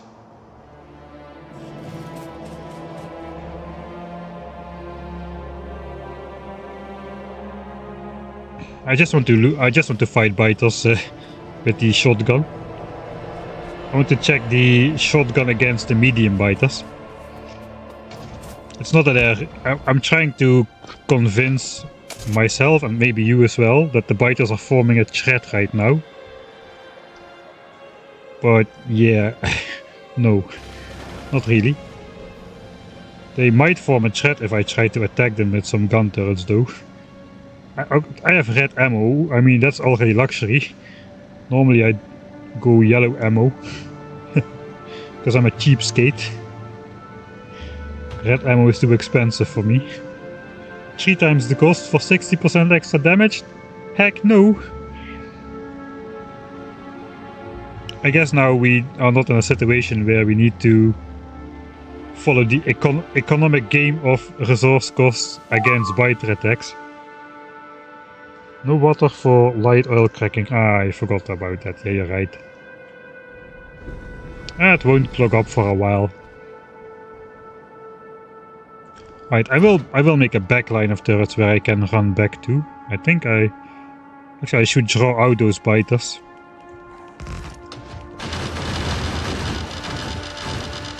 Because those are still the old spawns. Let's see if we get some... There's a medium biter. Okay, that guy's instantly dead. I wanted to fight one with a shotgun. Okay, still in range. Let's see if we get one, we run out. Should get small spitters as well, actually.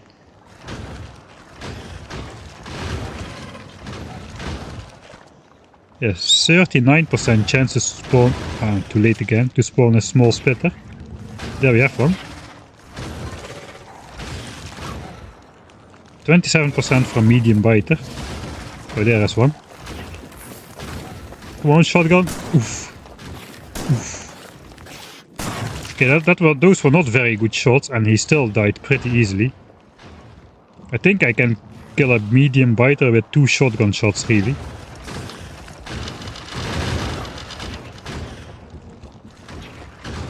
Just with the red and green damage upgrades.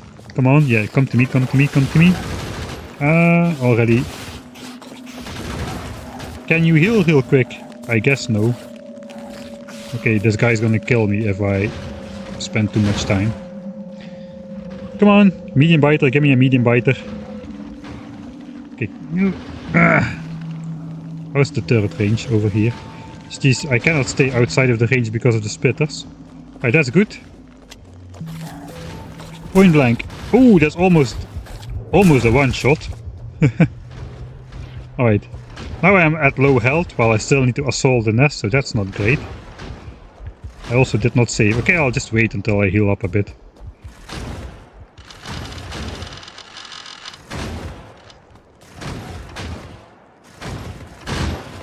What are we doing exactly? I think I'm just rounding off the stream right now, just killing these biters.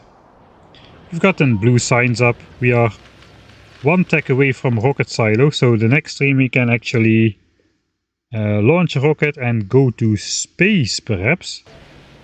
without defending my base.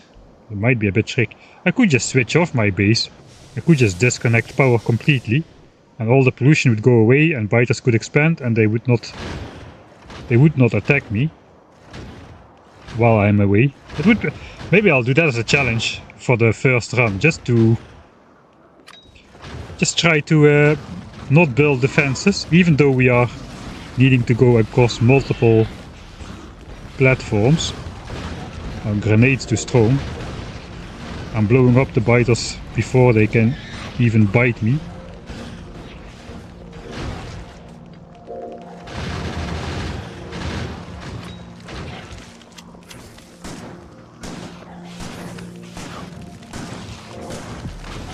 Okay, the shotgun does not quite have the range though.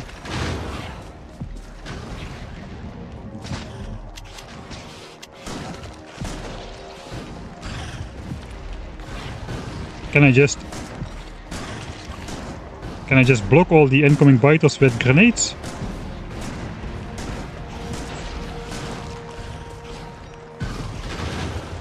Not really. Okay, let's just do it the old-fashioned way. Turret creep. You don't even need to look where the biters are if you do it like this.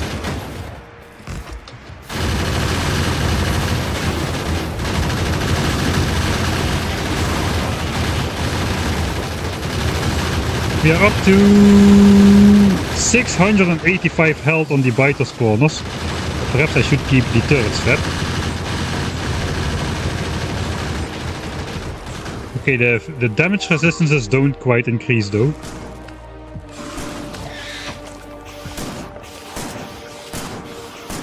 Shotgun is still quite good against Nest even at this stage.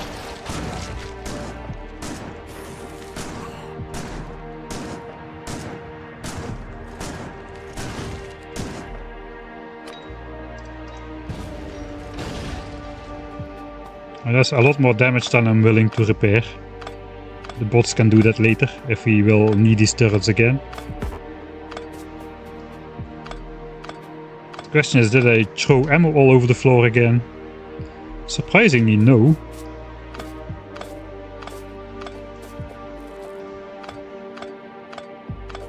Yeah, I like the new shotgun. The shotgun is now an interesting weapon again.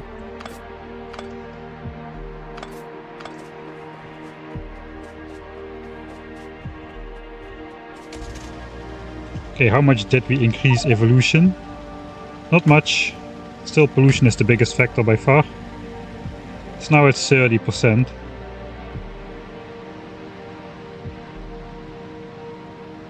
Let's do a small lab outside. No, let's not do a lot. We'll see. If there's biters in the pollution cloud, they'll come attack us. It will be funny.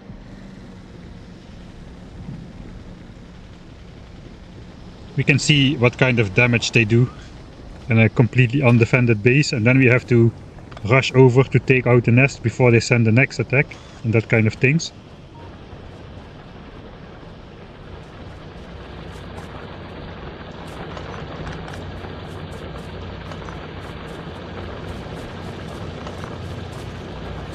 I don't like the blinking miners. They trigger my OCD.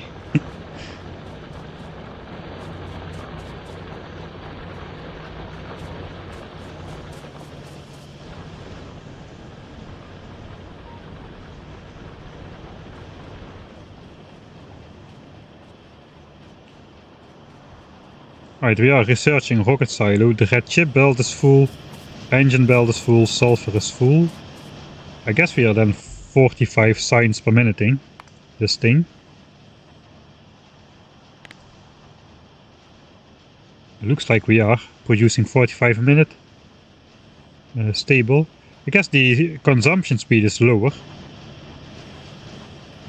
Because it's a 60-second technology. That is pretty early to be 60-second technologies. I mean, low density and rocket fuel are 45, blue chips are 30, the rest is all 30, I think.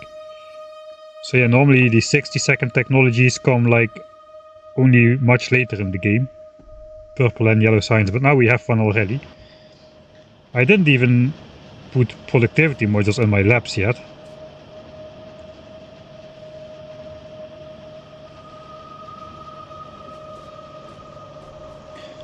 Okay, let's do that. We will research rocket silo. I will productivity module my labs. I need to fix oil cracking still. Yeah, thank you. Yeah, pressing M does now open remote view. Actually, Dosh, are you still here? I think I already discovered a new exploit.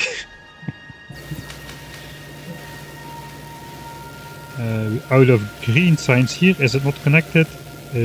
Or what? Are the inserters misaligned? Just red signs is on the end of the belt here. Like that's an issue.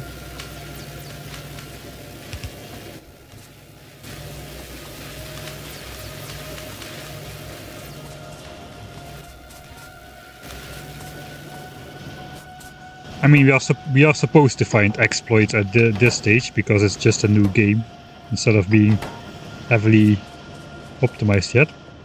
But yeah, we can do. So I would really like to take a look at these biters, but yeah, of course we cannot because they are so far away. It's like on the edge of the map. But actually, no, we can. We just zoom in, pause the game, and there they are. And we can even see in the void. What is here? This is just black. No, it's not. There's more biters. Look, there they are. So yeah, that's kind of a thing that needs to be removed. A kind of an oopsie. That doesn't seem like intentional game design.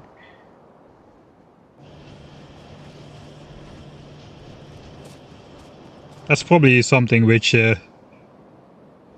like somebody just changed something and then by accident flipped like a single value which says visible is yes or visible is no, and now it's visible is yes.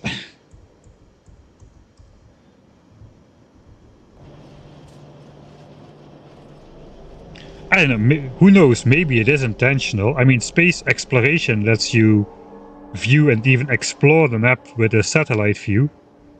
But then it kind of makes sense that you would first need to launch a satellite, right? Or at least a rocket. This you can do from the start of the game, so... What is here? Water and fish, yeah, not very surprising. Here's a biter nest. Now we already know. I can probably spot biter expansions like that as well, if I really wanted to. So where are biters likely to expand? See if you can spot one, just for fun. Here's a bunch of them.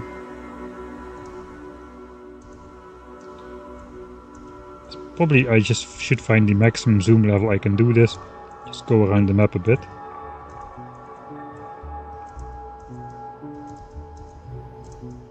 Maybe a biter nest right on the edge of my pollution. Let's scout the edge of my pollution cloud and see if there's a biter base nearby.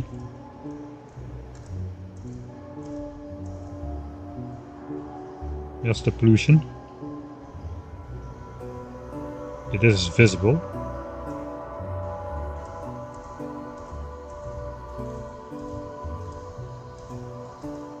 I guess there cannot really be a biter base here, it's too far from any existing biter bases.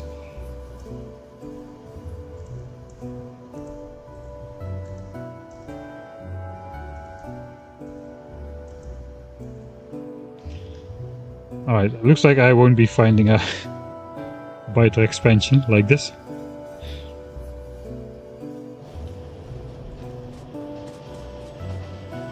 Right, productivity modules. Productivity, not only modules, a productivity mic, that should be there as well. And looks like no, it's not gonna be there. Alright. I want to make a specific amount. Okay, no red chips are in there.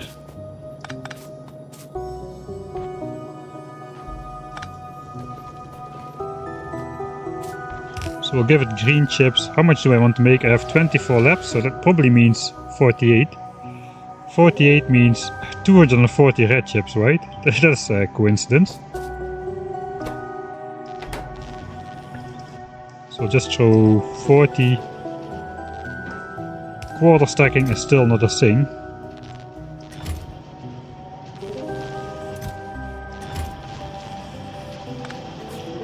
The sounds of putting stuff into assemblers, the feedback is just gone, man. The sound is so soft, and it's a soft sound in general, like from like the tone, but also the volume is quite soft. This should give us the modules we need, really, and then we can switch it back to maybe efficiency. Maybe I'll just switch off module production for now. We don't really need it anymore.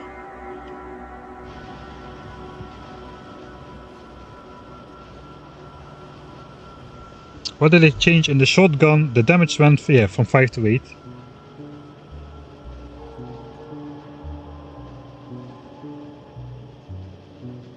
Yeah, a lot of people are on YouTube as well, trying out multi-streaming. No water-for-light oil cracking. Yeah, SDB. You're right. That was already a while ago. I kinda missed it again. So in some way it actually makes sense to make more labs earlier now, since you were getting into the slower researches earlier. Looks like I kinda overestimated how much ammo I would need. This is now probably, this is blocked up now.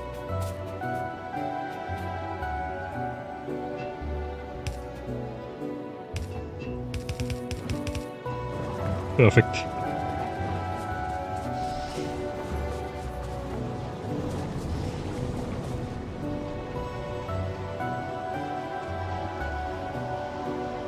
How are you finding the DLC? Oh, so far it's quite like vanilla Factorio.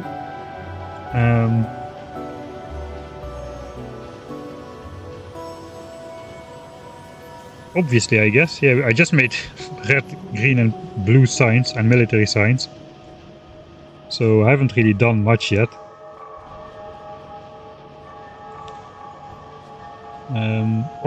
I haven't heard any new music yet, so I guess all the new music is reserved for... I'm looking forward to the new music. I guess all the new music is reserved for the other planets. It kind of makes sense. Also, the main menu theme was the same as Factorio 1.0. No new intro song.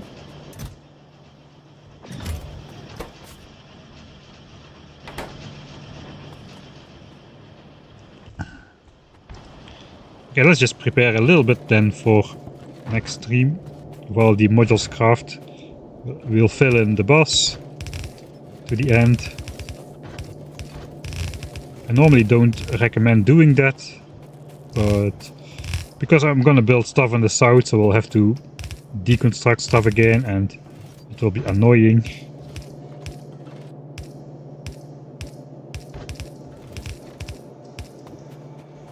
This belt does actually not exist yet.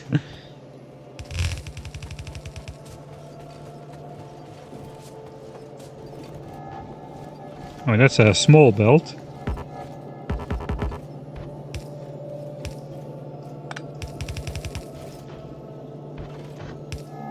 Do the belts look different, or is that just me? Like these rotating cogs. I see ghosts, man. I see probably a lot of things. Is this new? Is this new? And then it's just not new. I just don't pay attention enough anymore in the in the version of Factorio which I've been playing for all these years.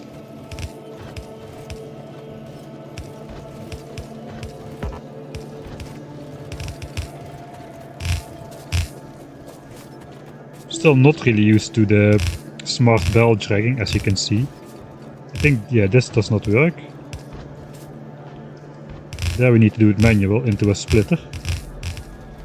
Guess it makes sense. Bells are supposed to go into splitters.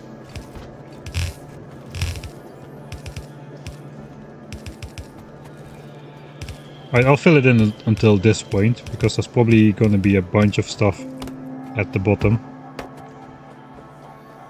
We are still pretty far away from that cliff. I think we can fit the entire rocket launching base before we even meet that cliff. That's a large distance away still. Okay, these should be ready. They are. Oh, we have a ton of modules anyway. Nah, let's just put them in there then. Let's see what our power draw is now. About 18 to 19 megawatts. We'll probably save a bit.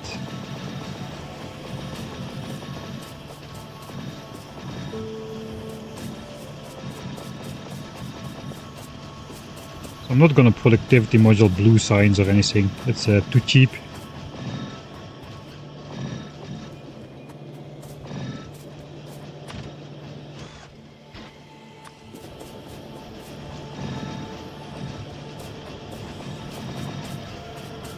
This will severely diminish our power draw again.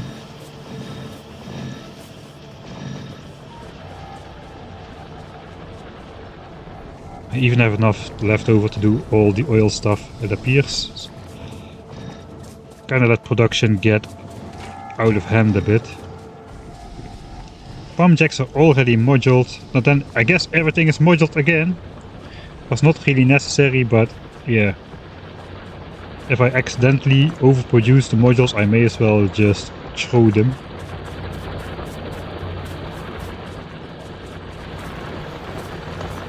Into whatever needs it.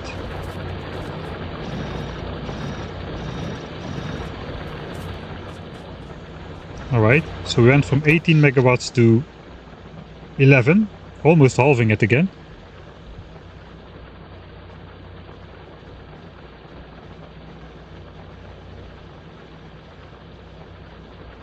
Did we use anything new yet? No, I don't really think so.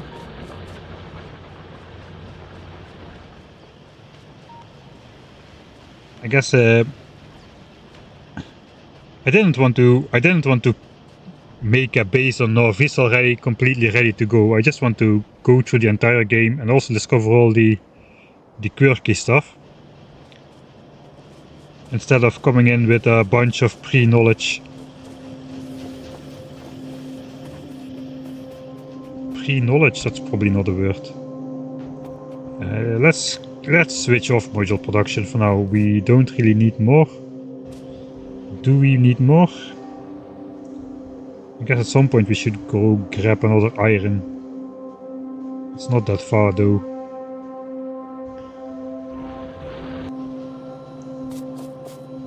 Let's set it back to efficiency modules then. But we'll just limit the chest a bit so we don't super severely overproduce. We can use that for outposts. Actually, I have no idea what I need for space. I'm not going to look ahead for that right now, I don't think.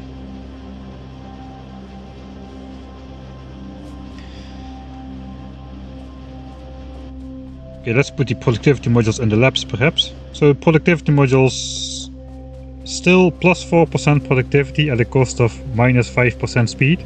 So that's almost neutral in terms of speed, because you get the 4% productivity bonus on top of the 100% without a speed penalty. Just like mining productivity works, you get a bonus on top of the regular production. So basically we get 104 production with a 5% speed penalty. So that is like approximately 99% of the original speed. Except you're gonna consume 4% less resources. Something. That's the way you should look at it. I just assumed labs still have 2 module slots. Apparently that is the case.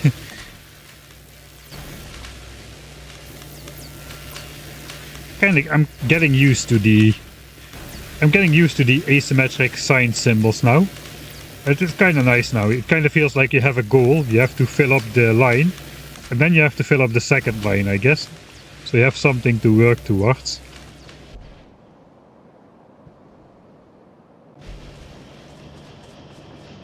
I will admit I'm a little bit paranoid about biters. Okay, looks like I again wasted a whole bunch of resources on this. I guess let's put some over there. This is prepared. I probably should prepare concrete, maybe, if we want to build a rocket site. I also don't have electric engines yet at all. Alright, but I'm gonna... No, it's the end. We're not gonna automate more stuff. It is almost 2 o'clock. I was planning to stream until 12 o'clock every day. So... yeah, I'm already 2 hours past on the first stream.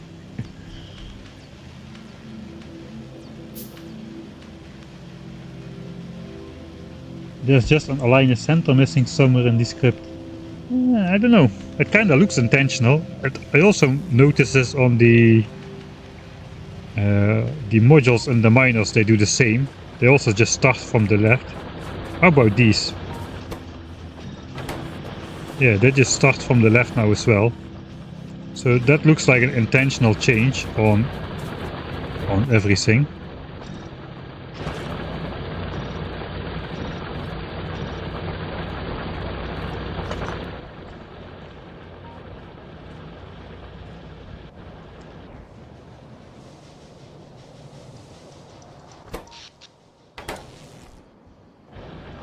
I guess the pollution graph now completely dropped to near nothing again. After the efficiency module debacle. Production gate. Overproduction gate. I guess I kinda hold a lucky forest map actually. There's a lot of forests around me.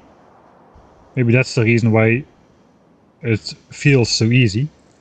There's really a lot of forest.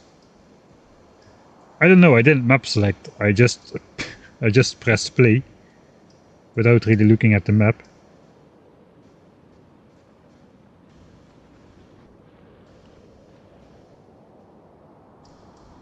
But there's forests everywhere, really. Maybe there's just more forests in general on Northeast now. Because of the new terrain generation mechanics. Oh yeah, you can also see some of those forest parts between the cliffs. Don't really have them close by though. Here is just like old style forests, mostly, I feel.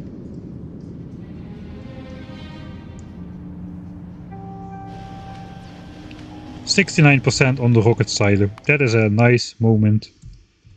69% on silo research. This is gonna be the end game save for today's stream. So let's do what I usually do. And now I can use commands. I forgot the commands because I now use a mod for that. Game player .zoom equals something. There's not a command, is it?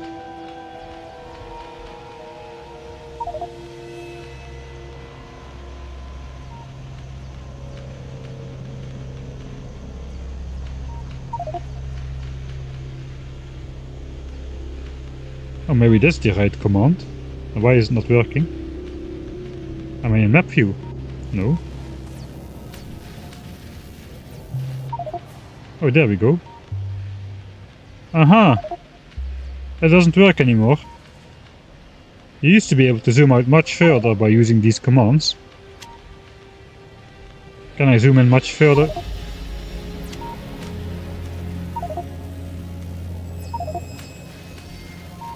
It looks like these zoom commands now just respect the natural maximum zoom in and zoom out.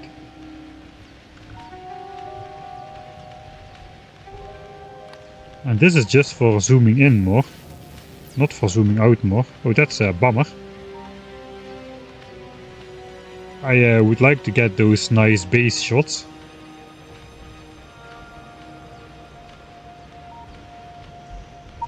If I would do this in the old version, you would just see the entire factory on one screen and a whole lot of land around it still. I guess we'll have to do with an actual base shot then. Let's just go half with red chips. This is just a standard compact busting, which I usually do. I guess it's good though. It's good to start with that, because we don't really know what we're going to run into. All the resource requirements are probably changed, especially for needing all the rocket launches and stuff. So in general, bus design is to start your base is quite nice because it's quite easy to build more production of stuff.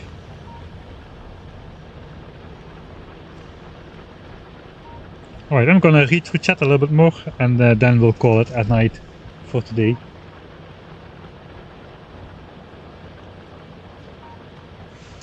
Yeah, no, I have no mods installed at all, not even that Evogi evolution counter in the top. Can I speed up the game still? Let's not mind about that. Did you check out the new landfill overhaul? Actually no, I didn't do that yet.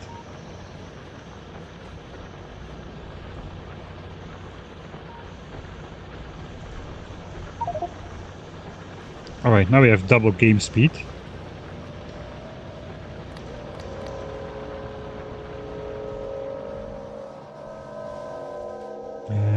I don't have stone, we can solve that. Here is stone. Let's make some landfill.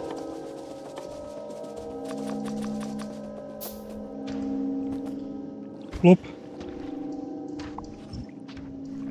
Okay, looks like I cannot personally deconstruct it, but you can mark landfill for deconstruction now.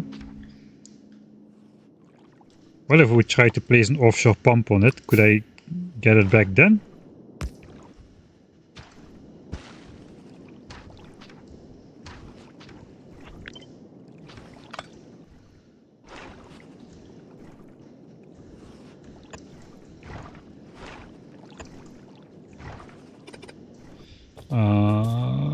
I need a bigger slice of landfill to try that. Let's see if I can get landfill deconstructed without any bots.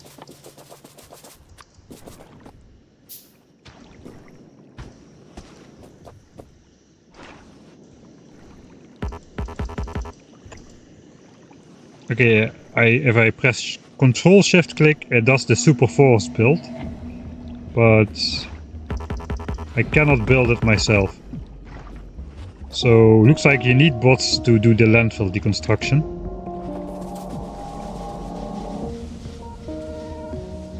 Let's go back to the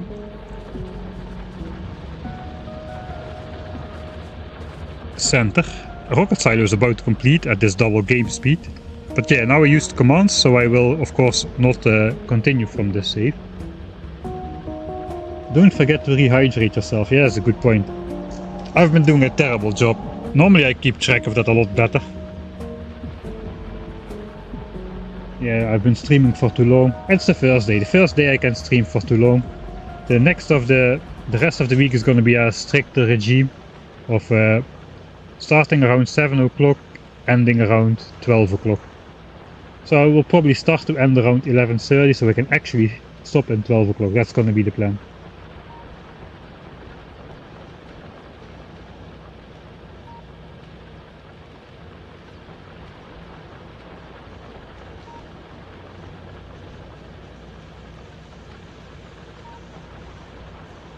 Don't drop a random belt. I guess that's the belt which I dropped in the bus.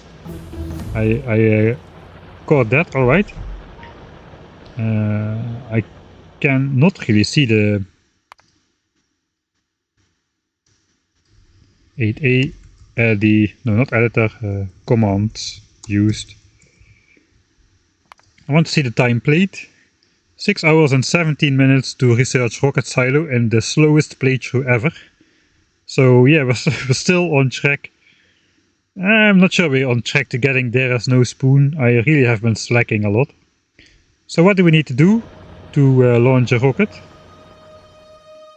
We need some concrete. We need to stash up a bunch of steel. We need to automate electric engines, or at least temporarily get some, as well as blue chips. I think we'd better off just automating that. We don't need to go for the achievements this run. Cargo landing pad is also unlocked. That is 200 concrete plus 25 low densities. That is pretty cheap. That was the thing that enabled you to go to space, right? It has radar coverage distance. Okay, that is nice. 4. Is that more than a normal radar?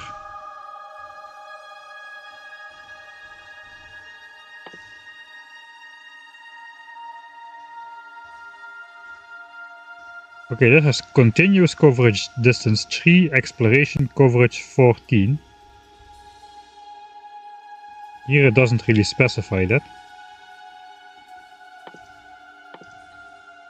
It just says radar coverage distance 4. Radar coverage distance 4. Here it specifies between continuous and exploration. I guess it's just it doesn't explore then, it just covers a slightly larger area, one chunk further around than the actual radar does. Rocket capacity too heavy for a rocket. Okay, as a rocket. Okay, you cannot send a rocket. Okay, at least that makes thematic sense. You cannot send a rocket silo in a rocket because the rocket comes out of the rocket silo. That would be a little bit weird.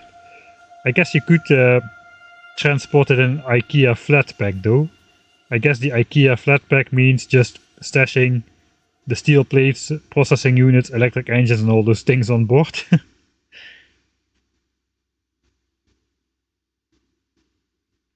Alright, space science we're gonna get for free. Launch a rocket. Wait a second, where are the satellites?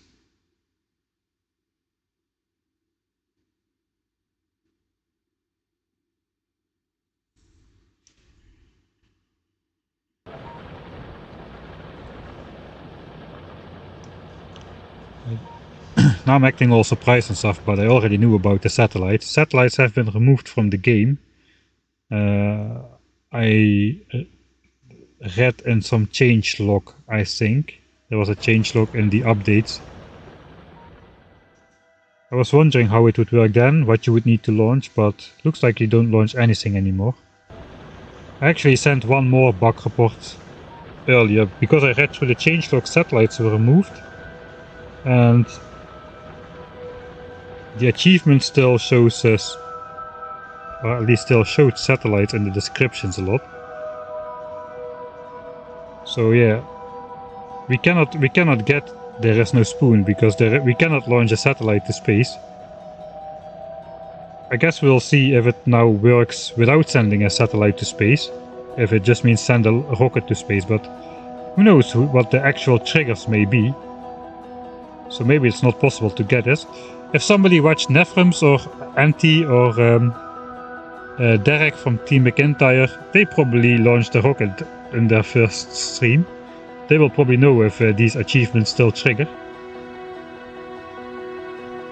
I know if anybody watched a stream where a rocket was launched already, maybe you can reveal that.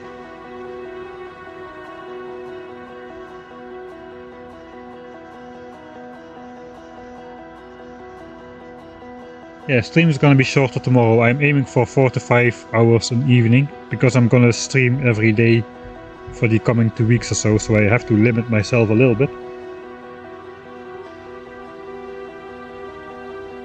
Also, I want to catch up on some of the older YouTube projects which have been laying around for a while.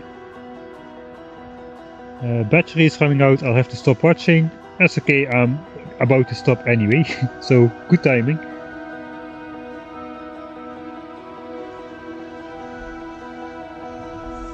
Kinda.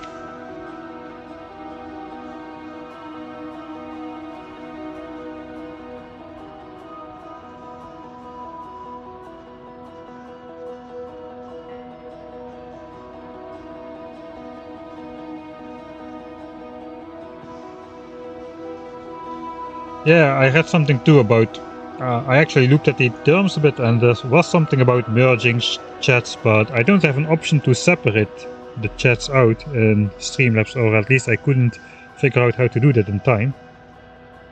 Has Norvis changed all this much? No. A little bit, the map gen is a little bit different, but our spawn point is pretty similar to a normal map.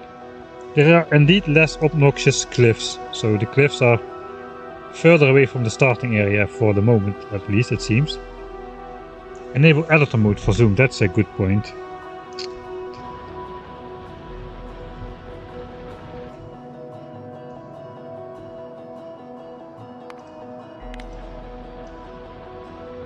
So then we can zoom out a bit further. Editor mode lets you zoom out pretty far, as you can see, but apparently you cannot do that without editor mode anymore. Is this 7 hours of streaming, this tiny little base?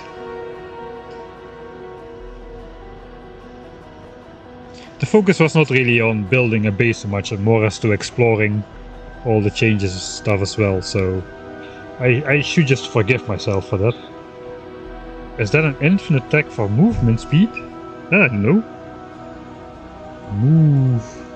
No.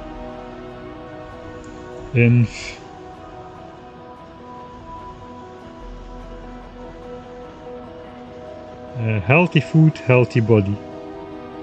Looks like this is for hit points.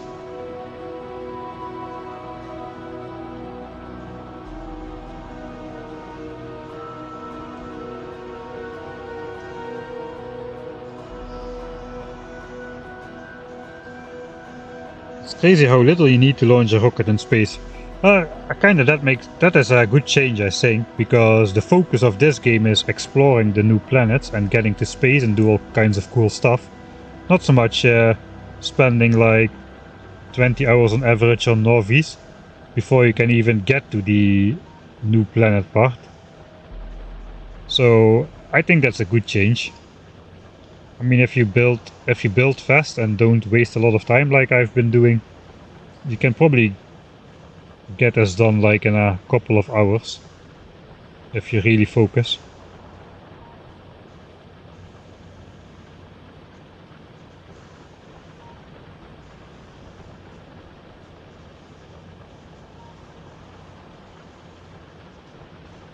Garbage days today.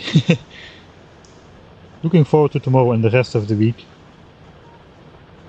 Yeah, I'll also throw in 1 or 2 of those 10,000 signs per minute streams. But the first couple days is gonna be just Factorio Space Age.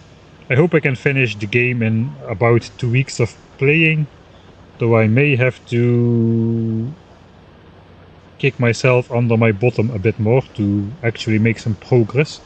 I guess we made progress, but this is just the first 4 science packs, like it's always have been. And from this moment on, the game is gonna change more dramatically, I think.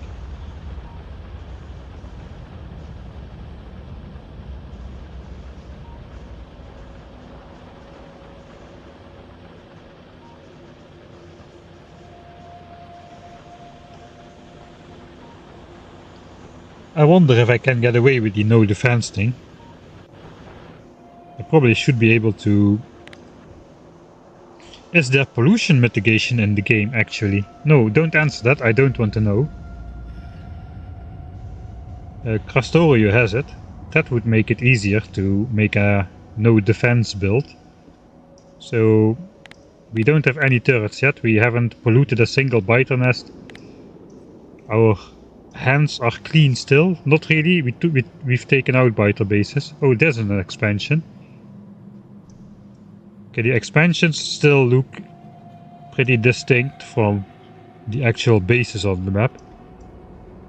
Much more irregular.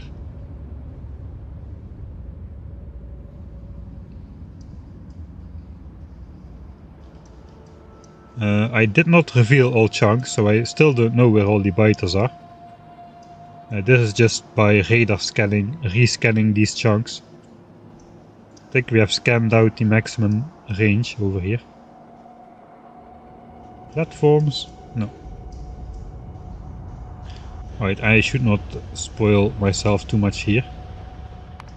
Let's just go back to this one. I'll actually delete the save.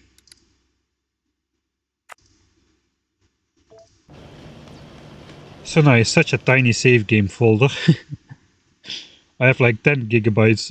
I have more than 10 gigabytes of save on the on the old game.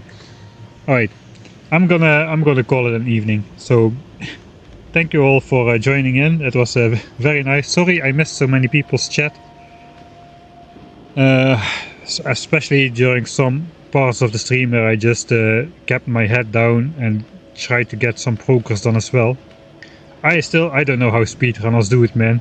Break world records while reading chat? I have no idea. I cannot even insert like 10 coal in a furnace without counting it in my head and talking at the same time. So yeah, we'll see how that continues. But in any case, that's all for today. Thanks everybody, and I hope I will see you tomorrow time. Next time.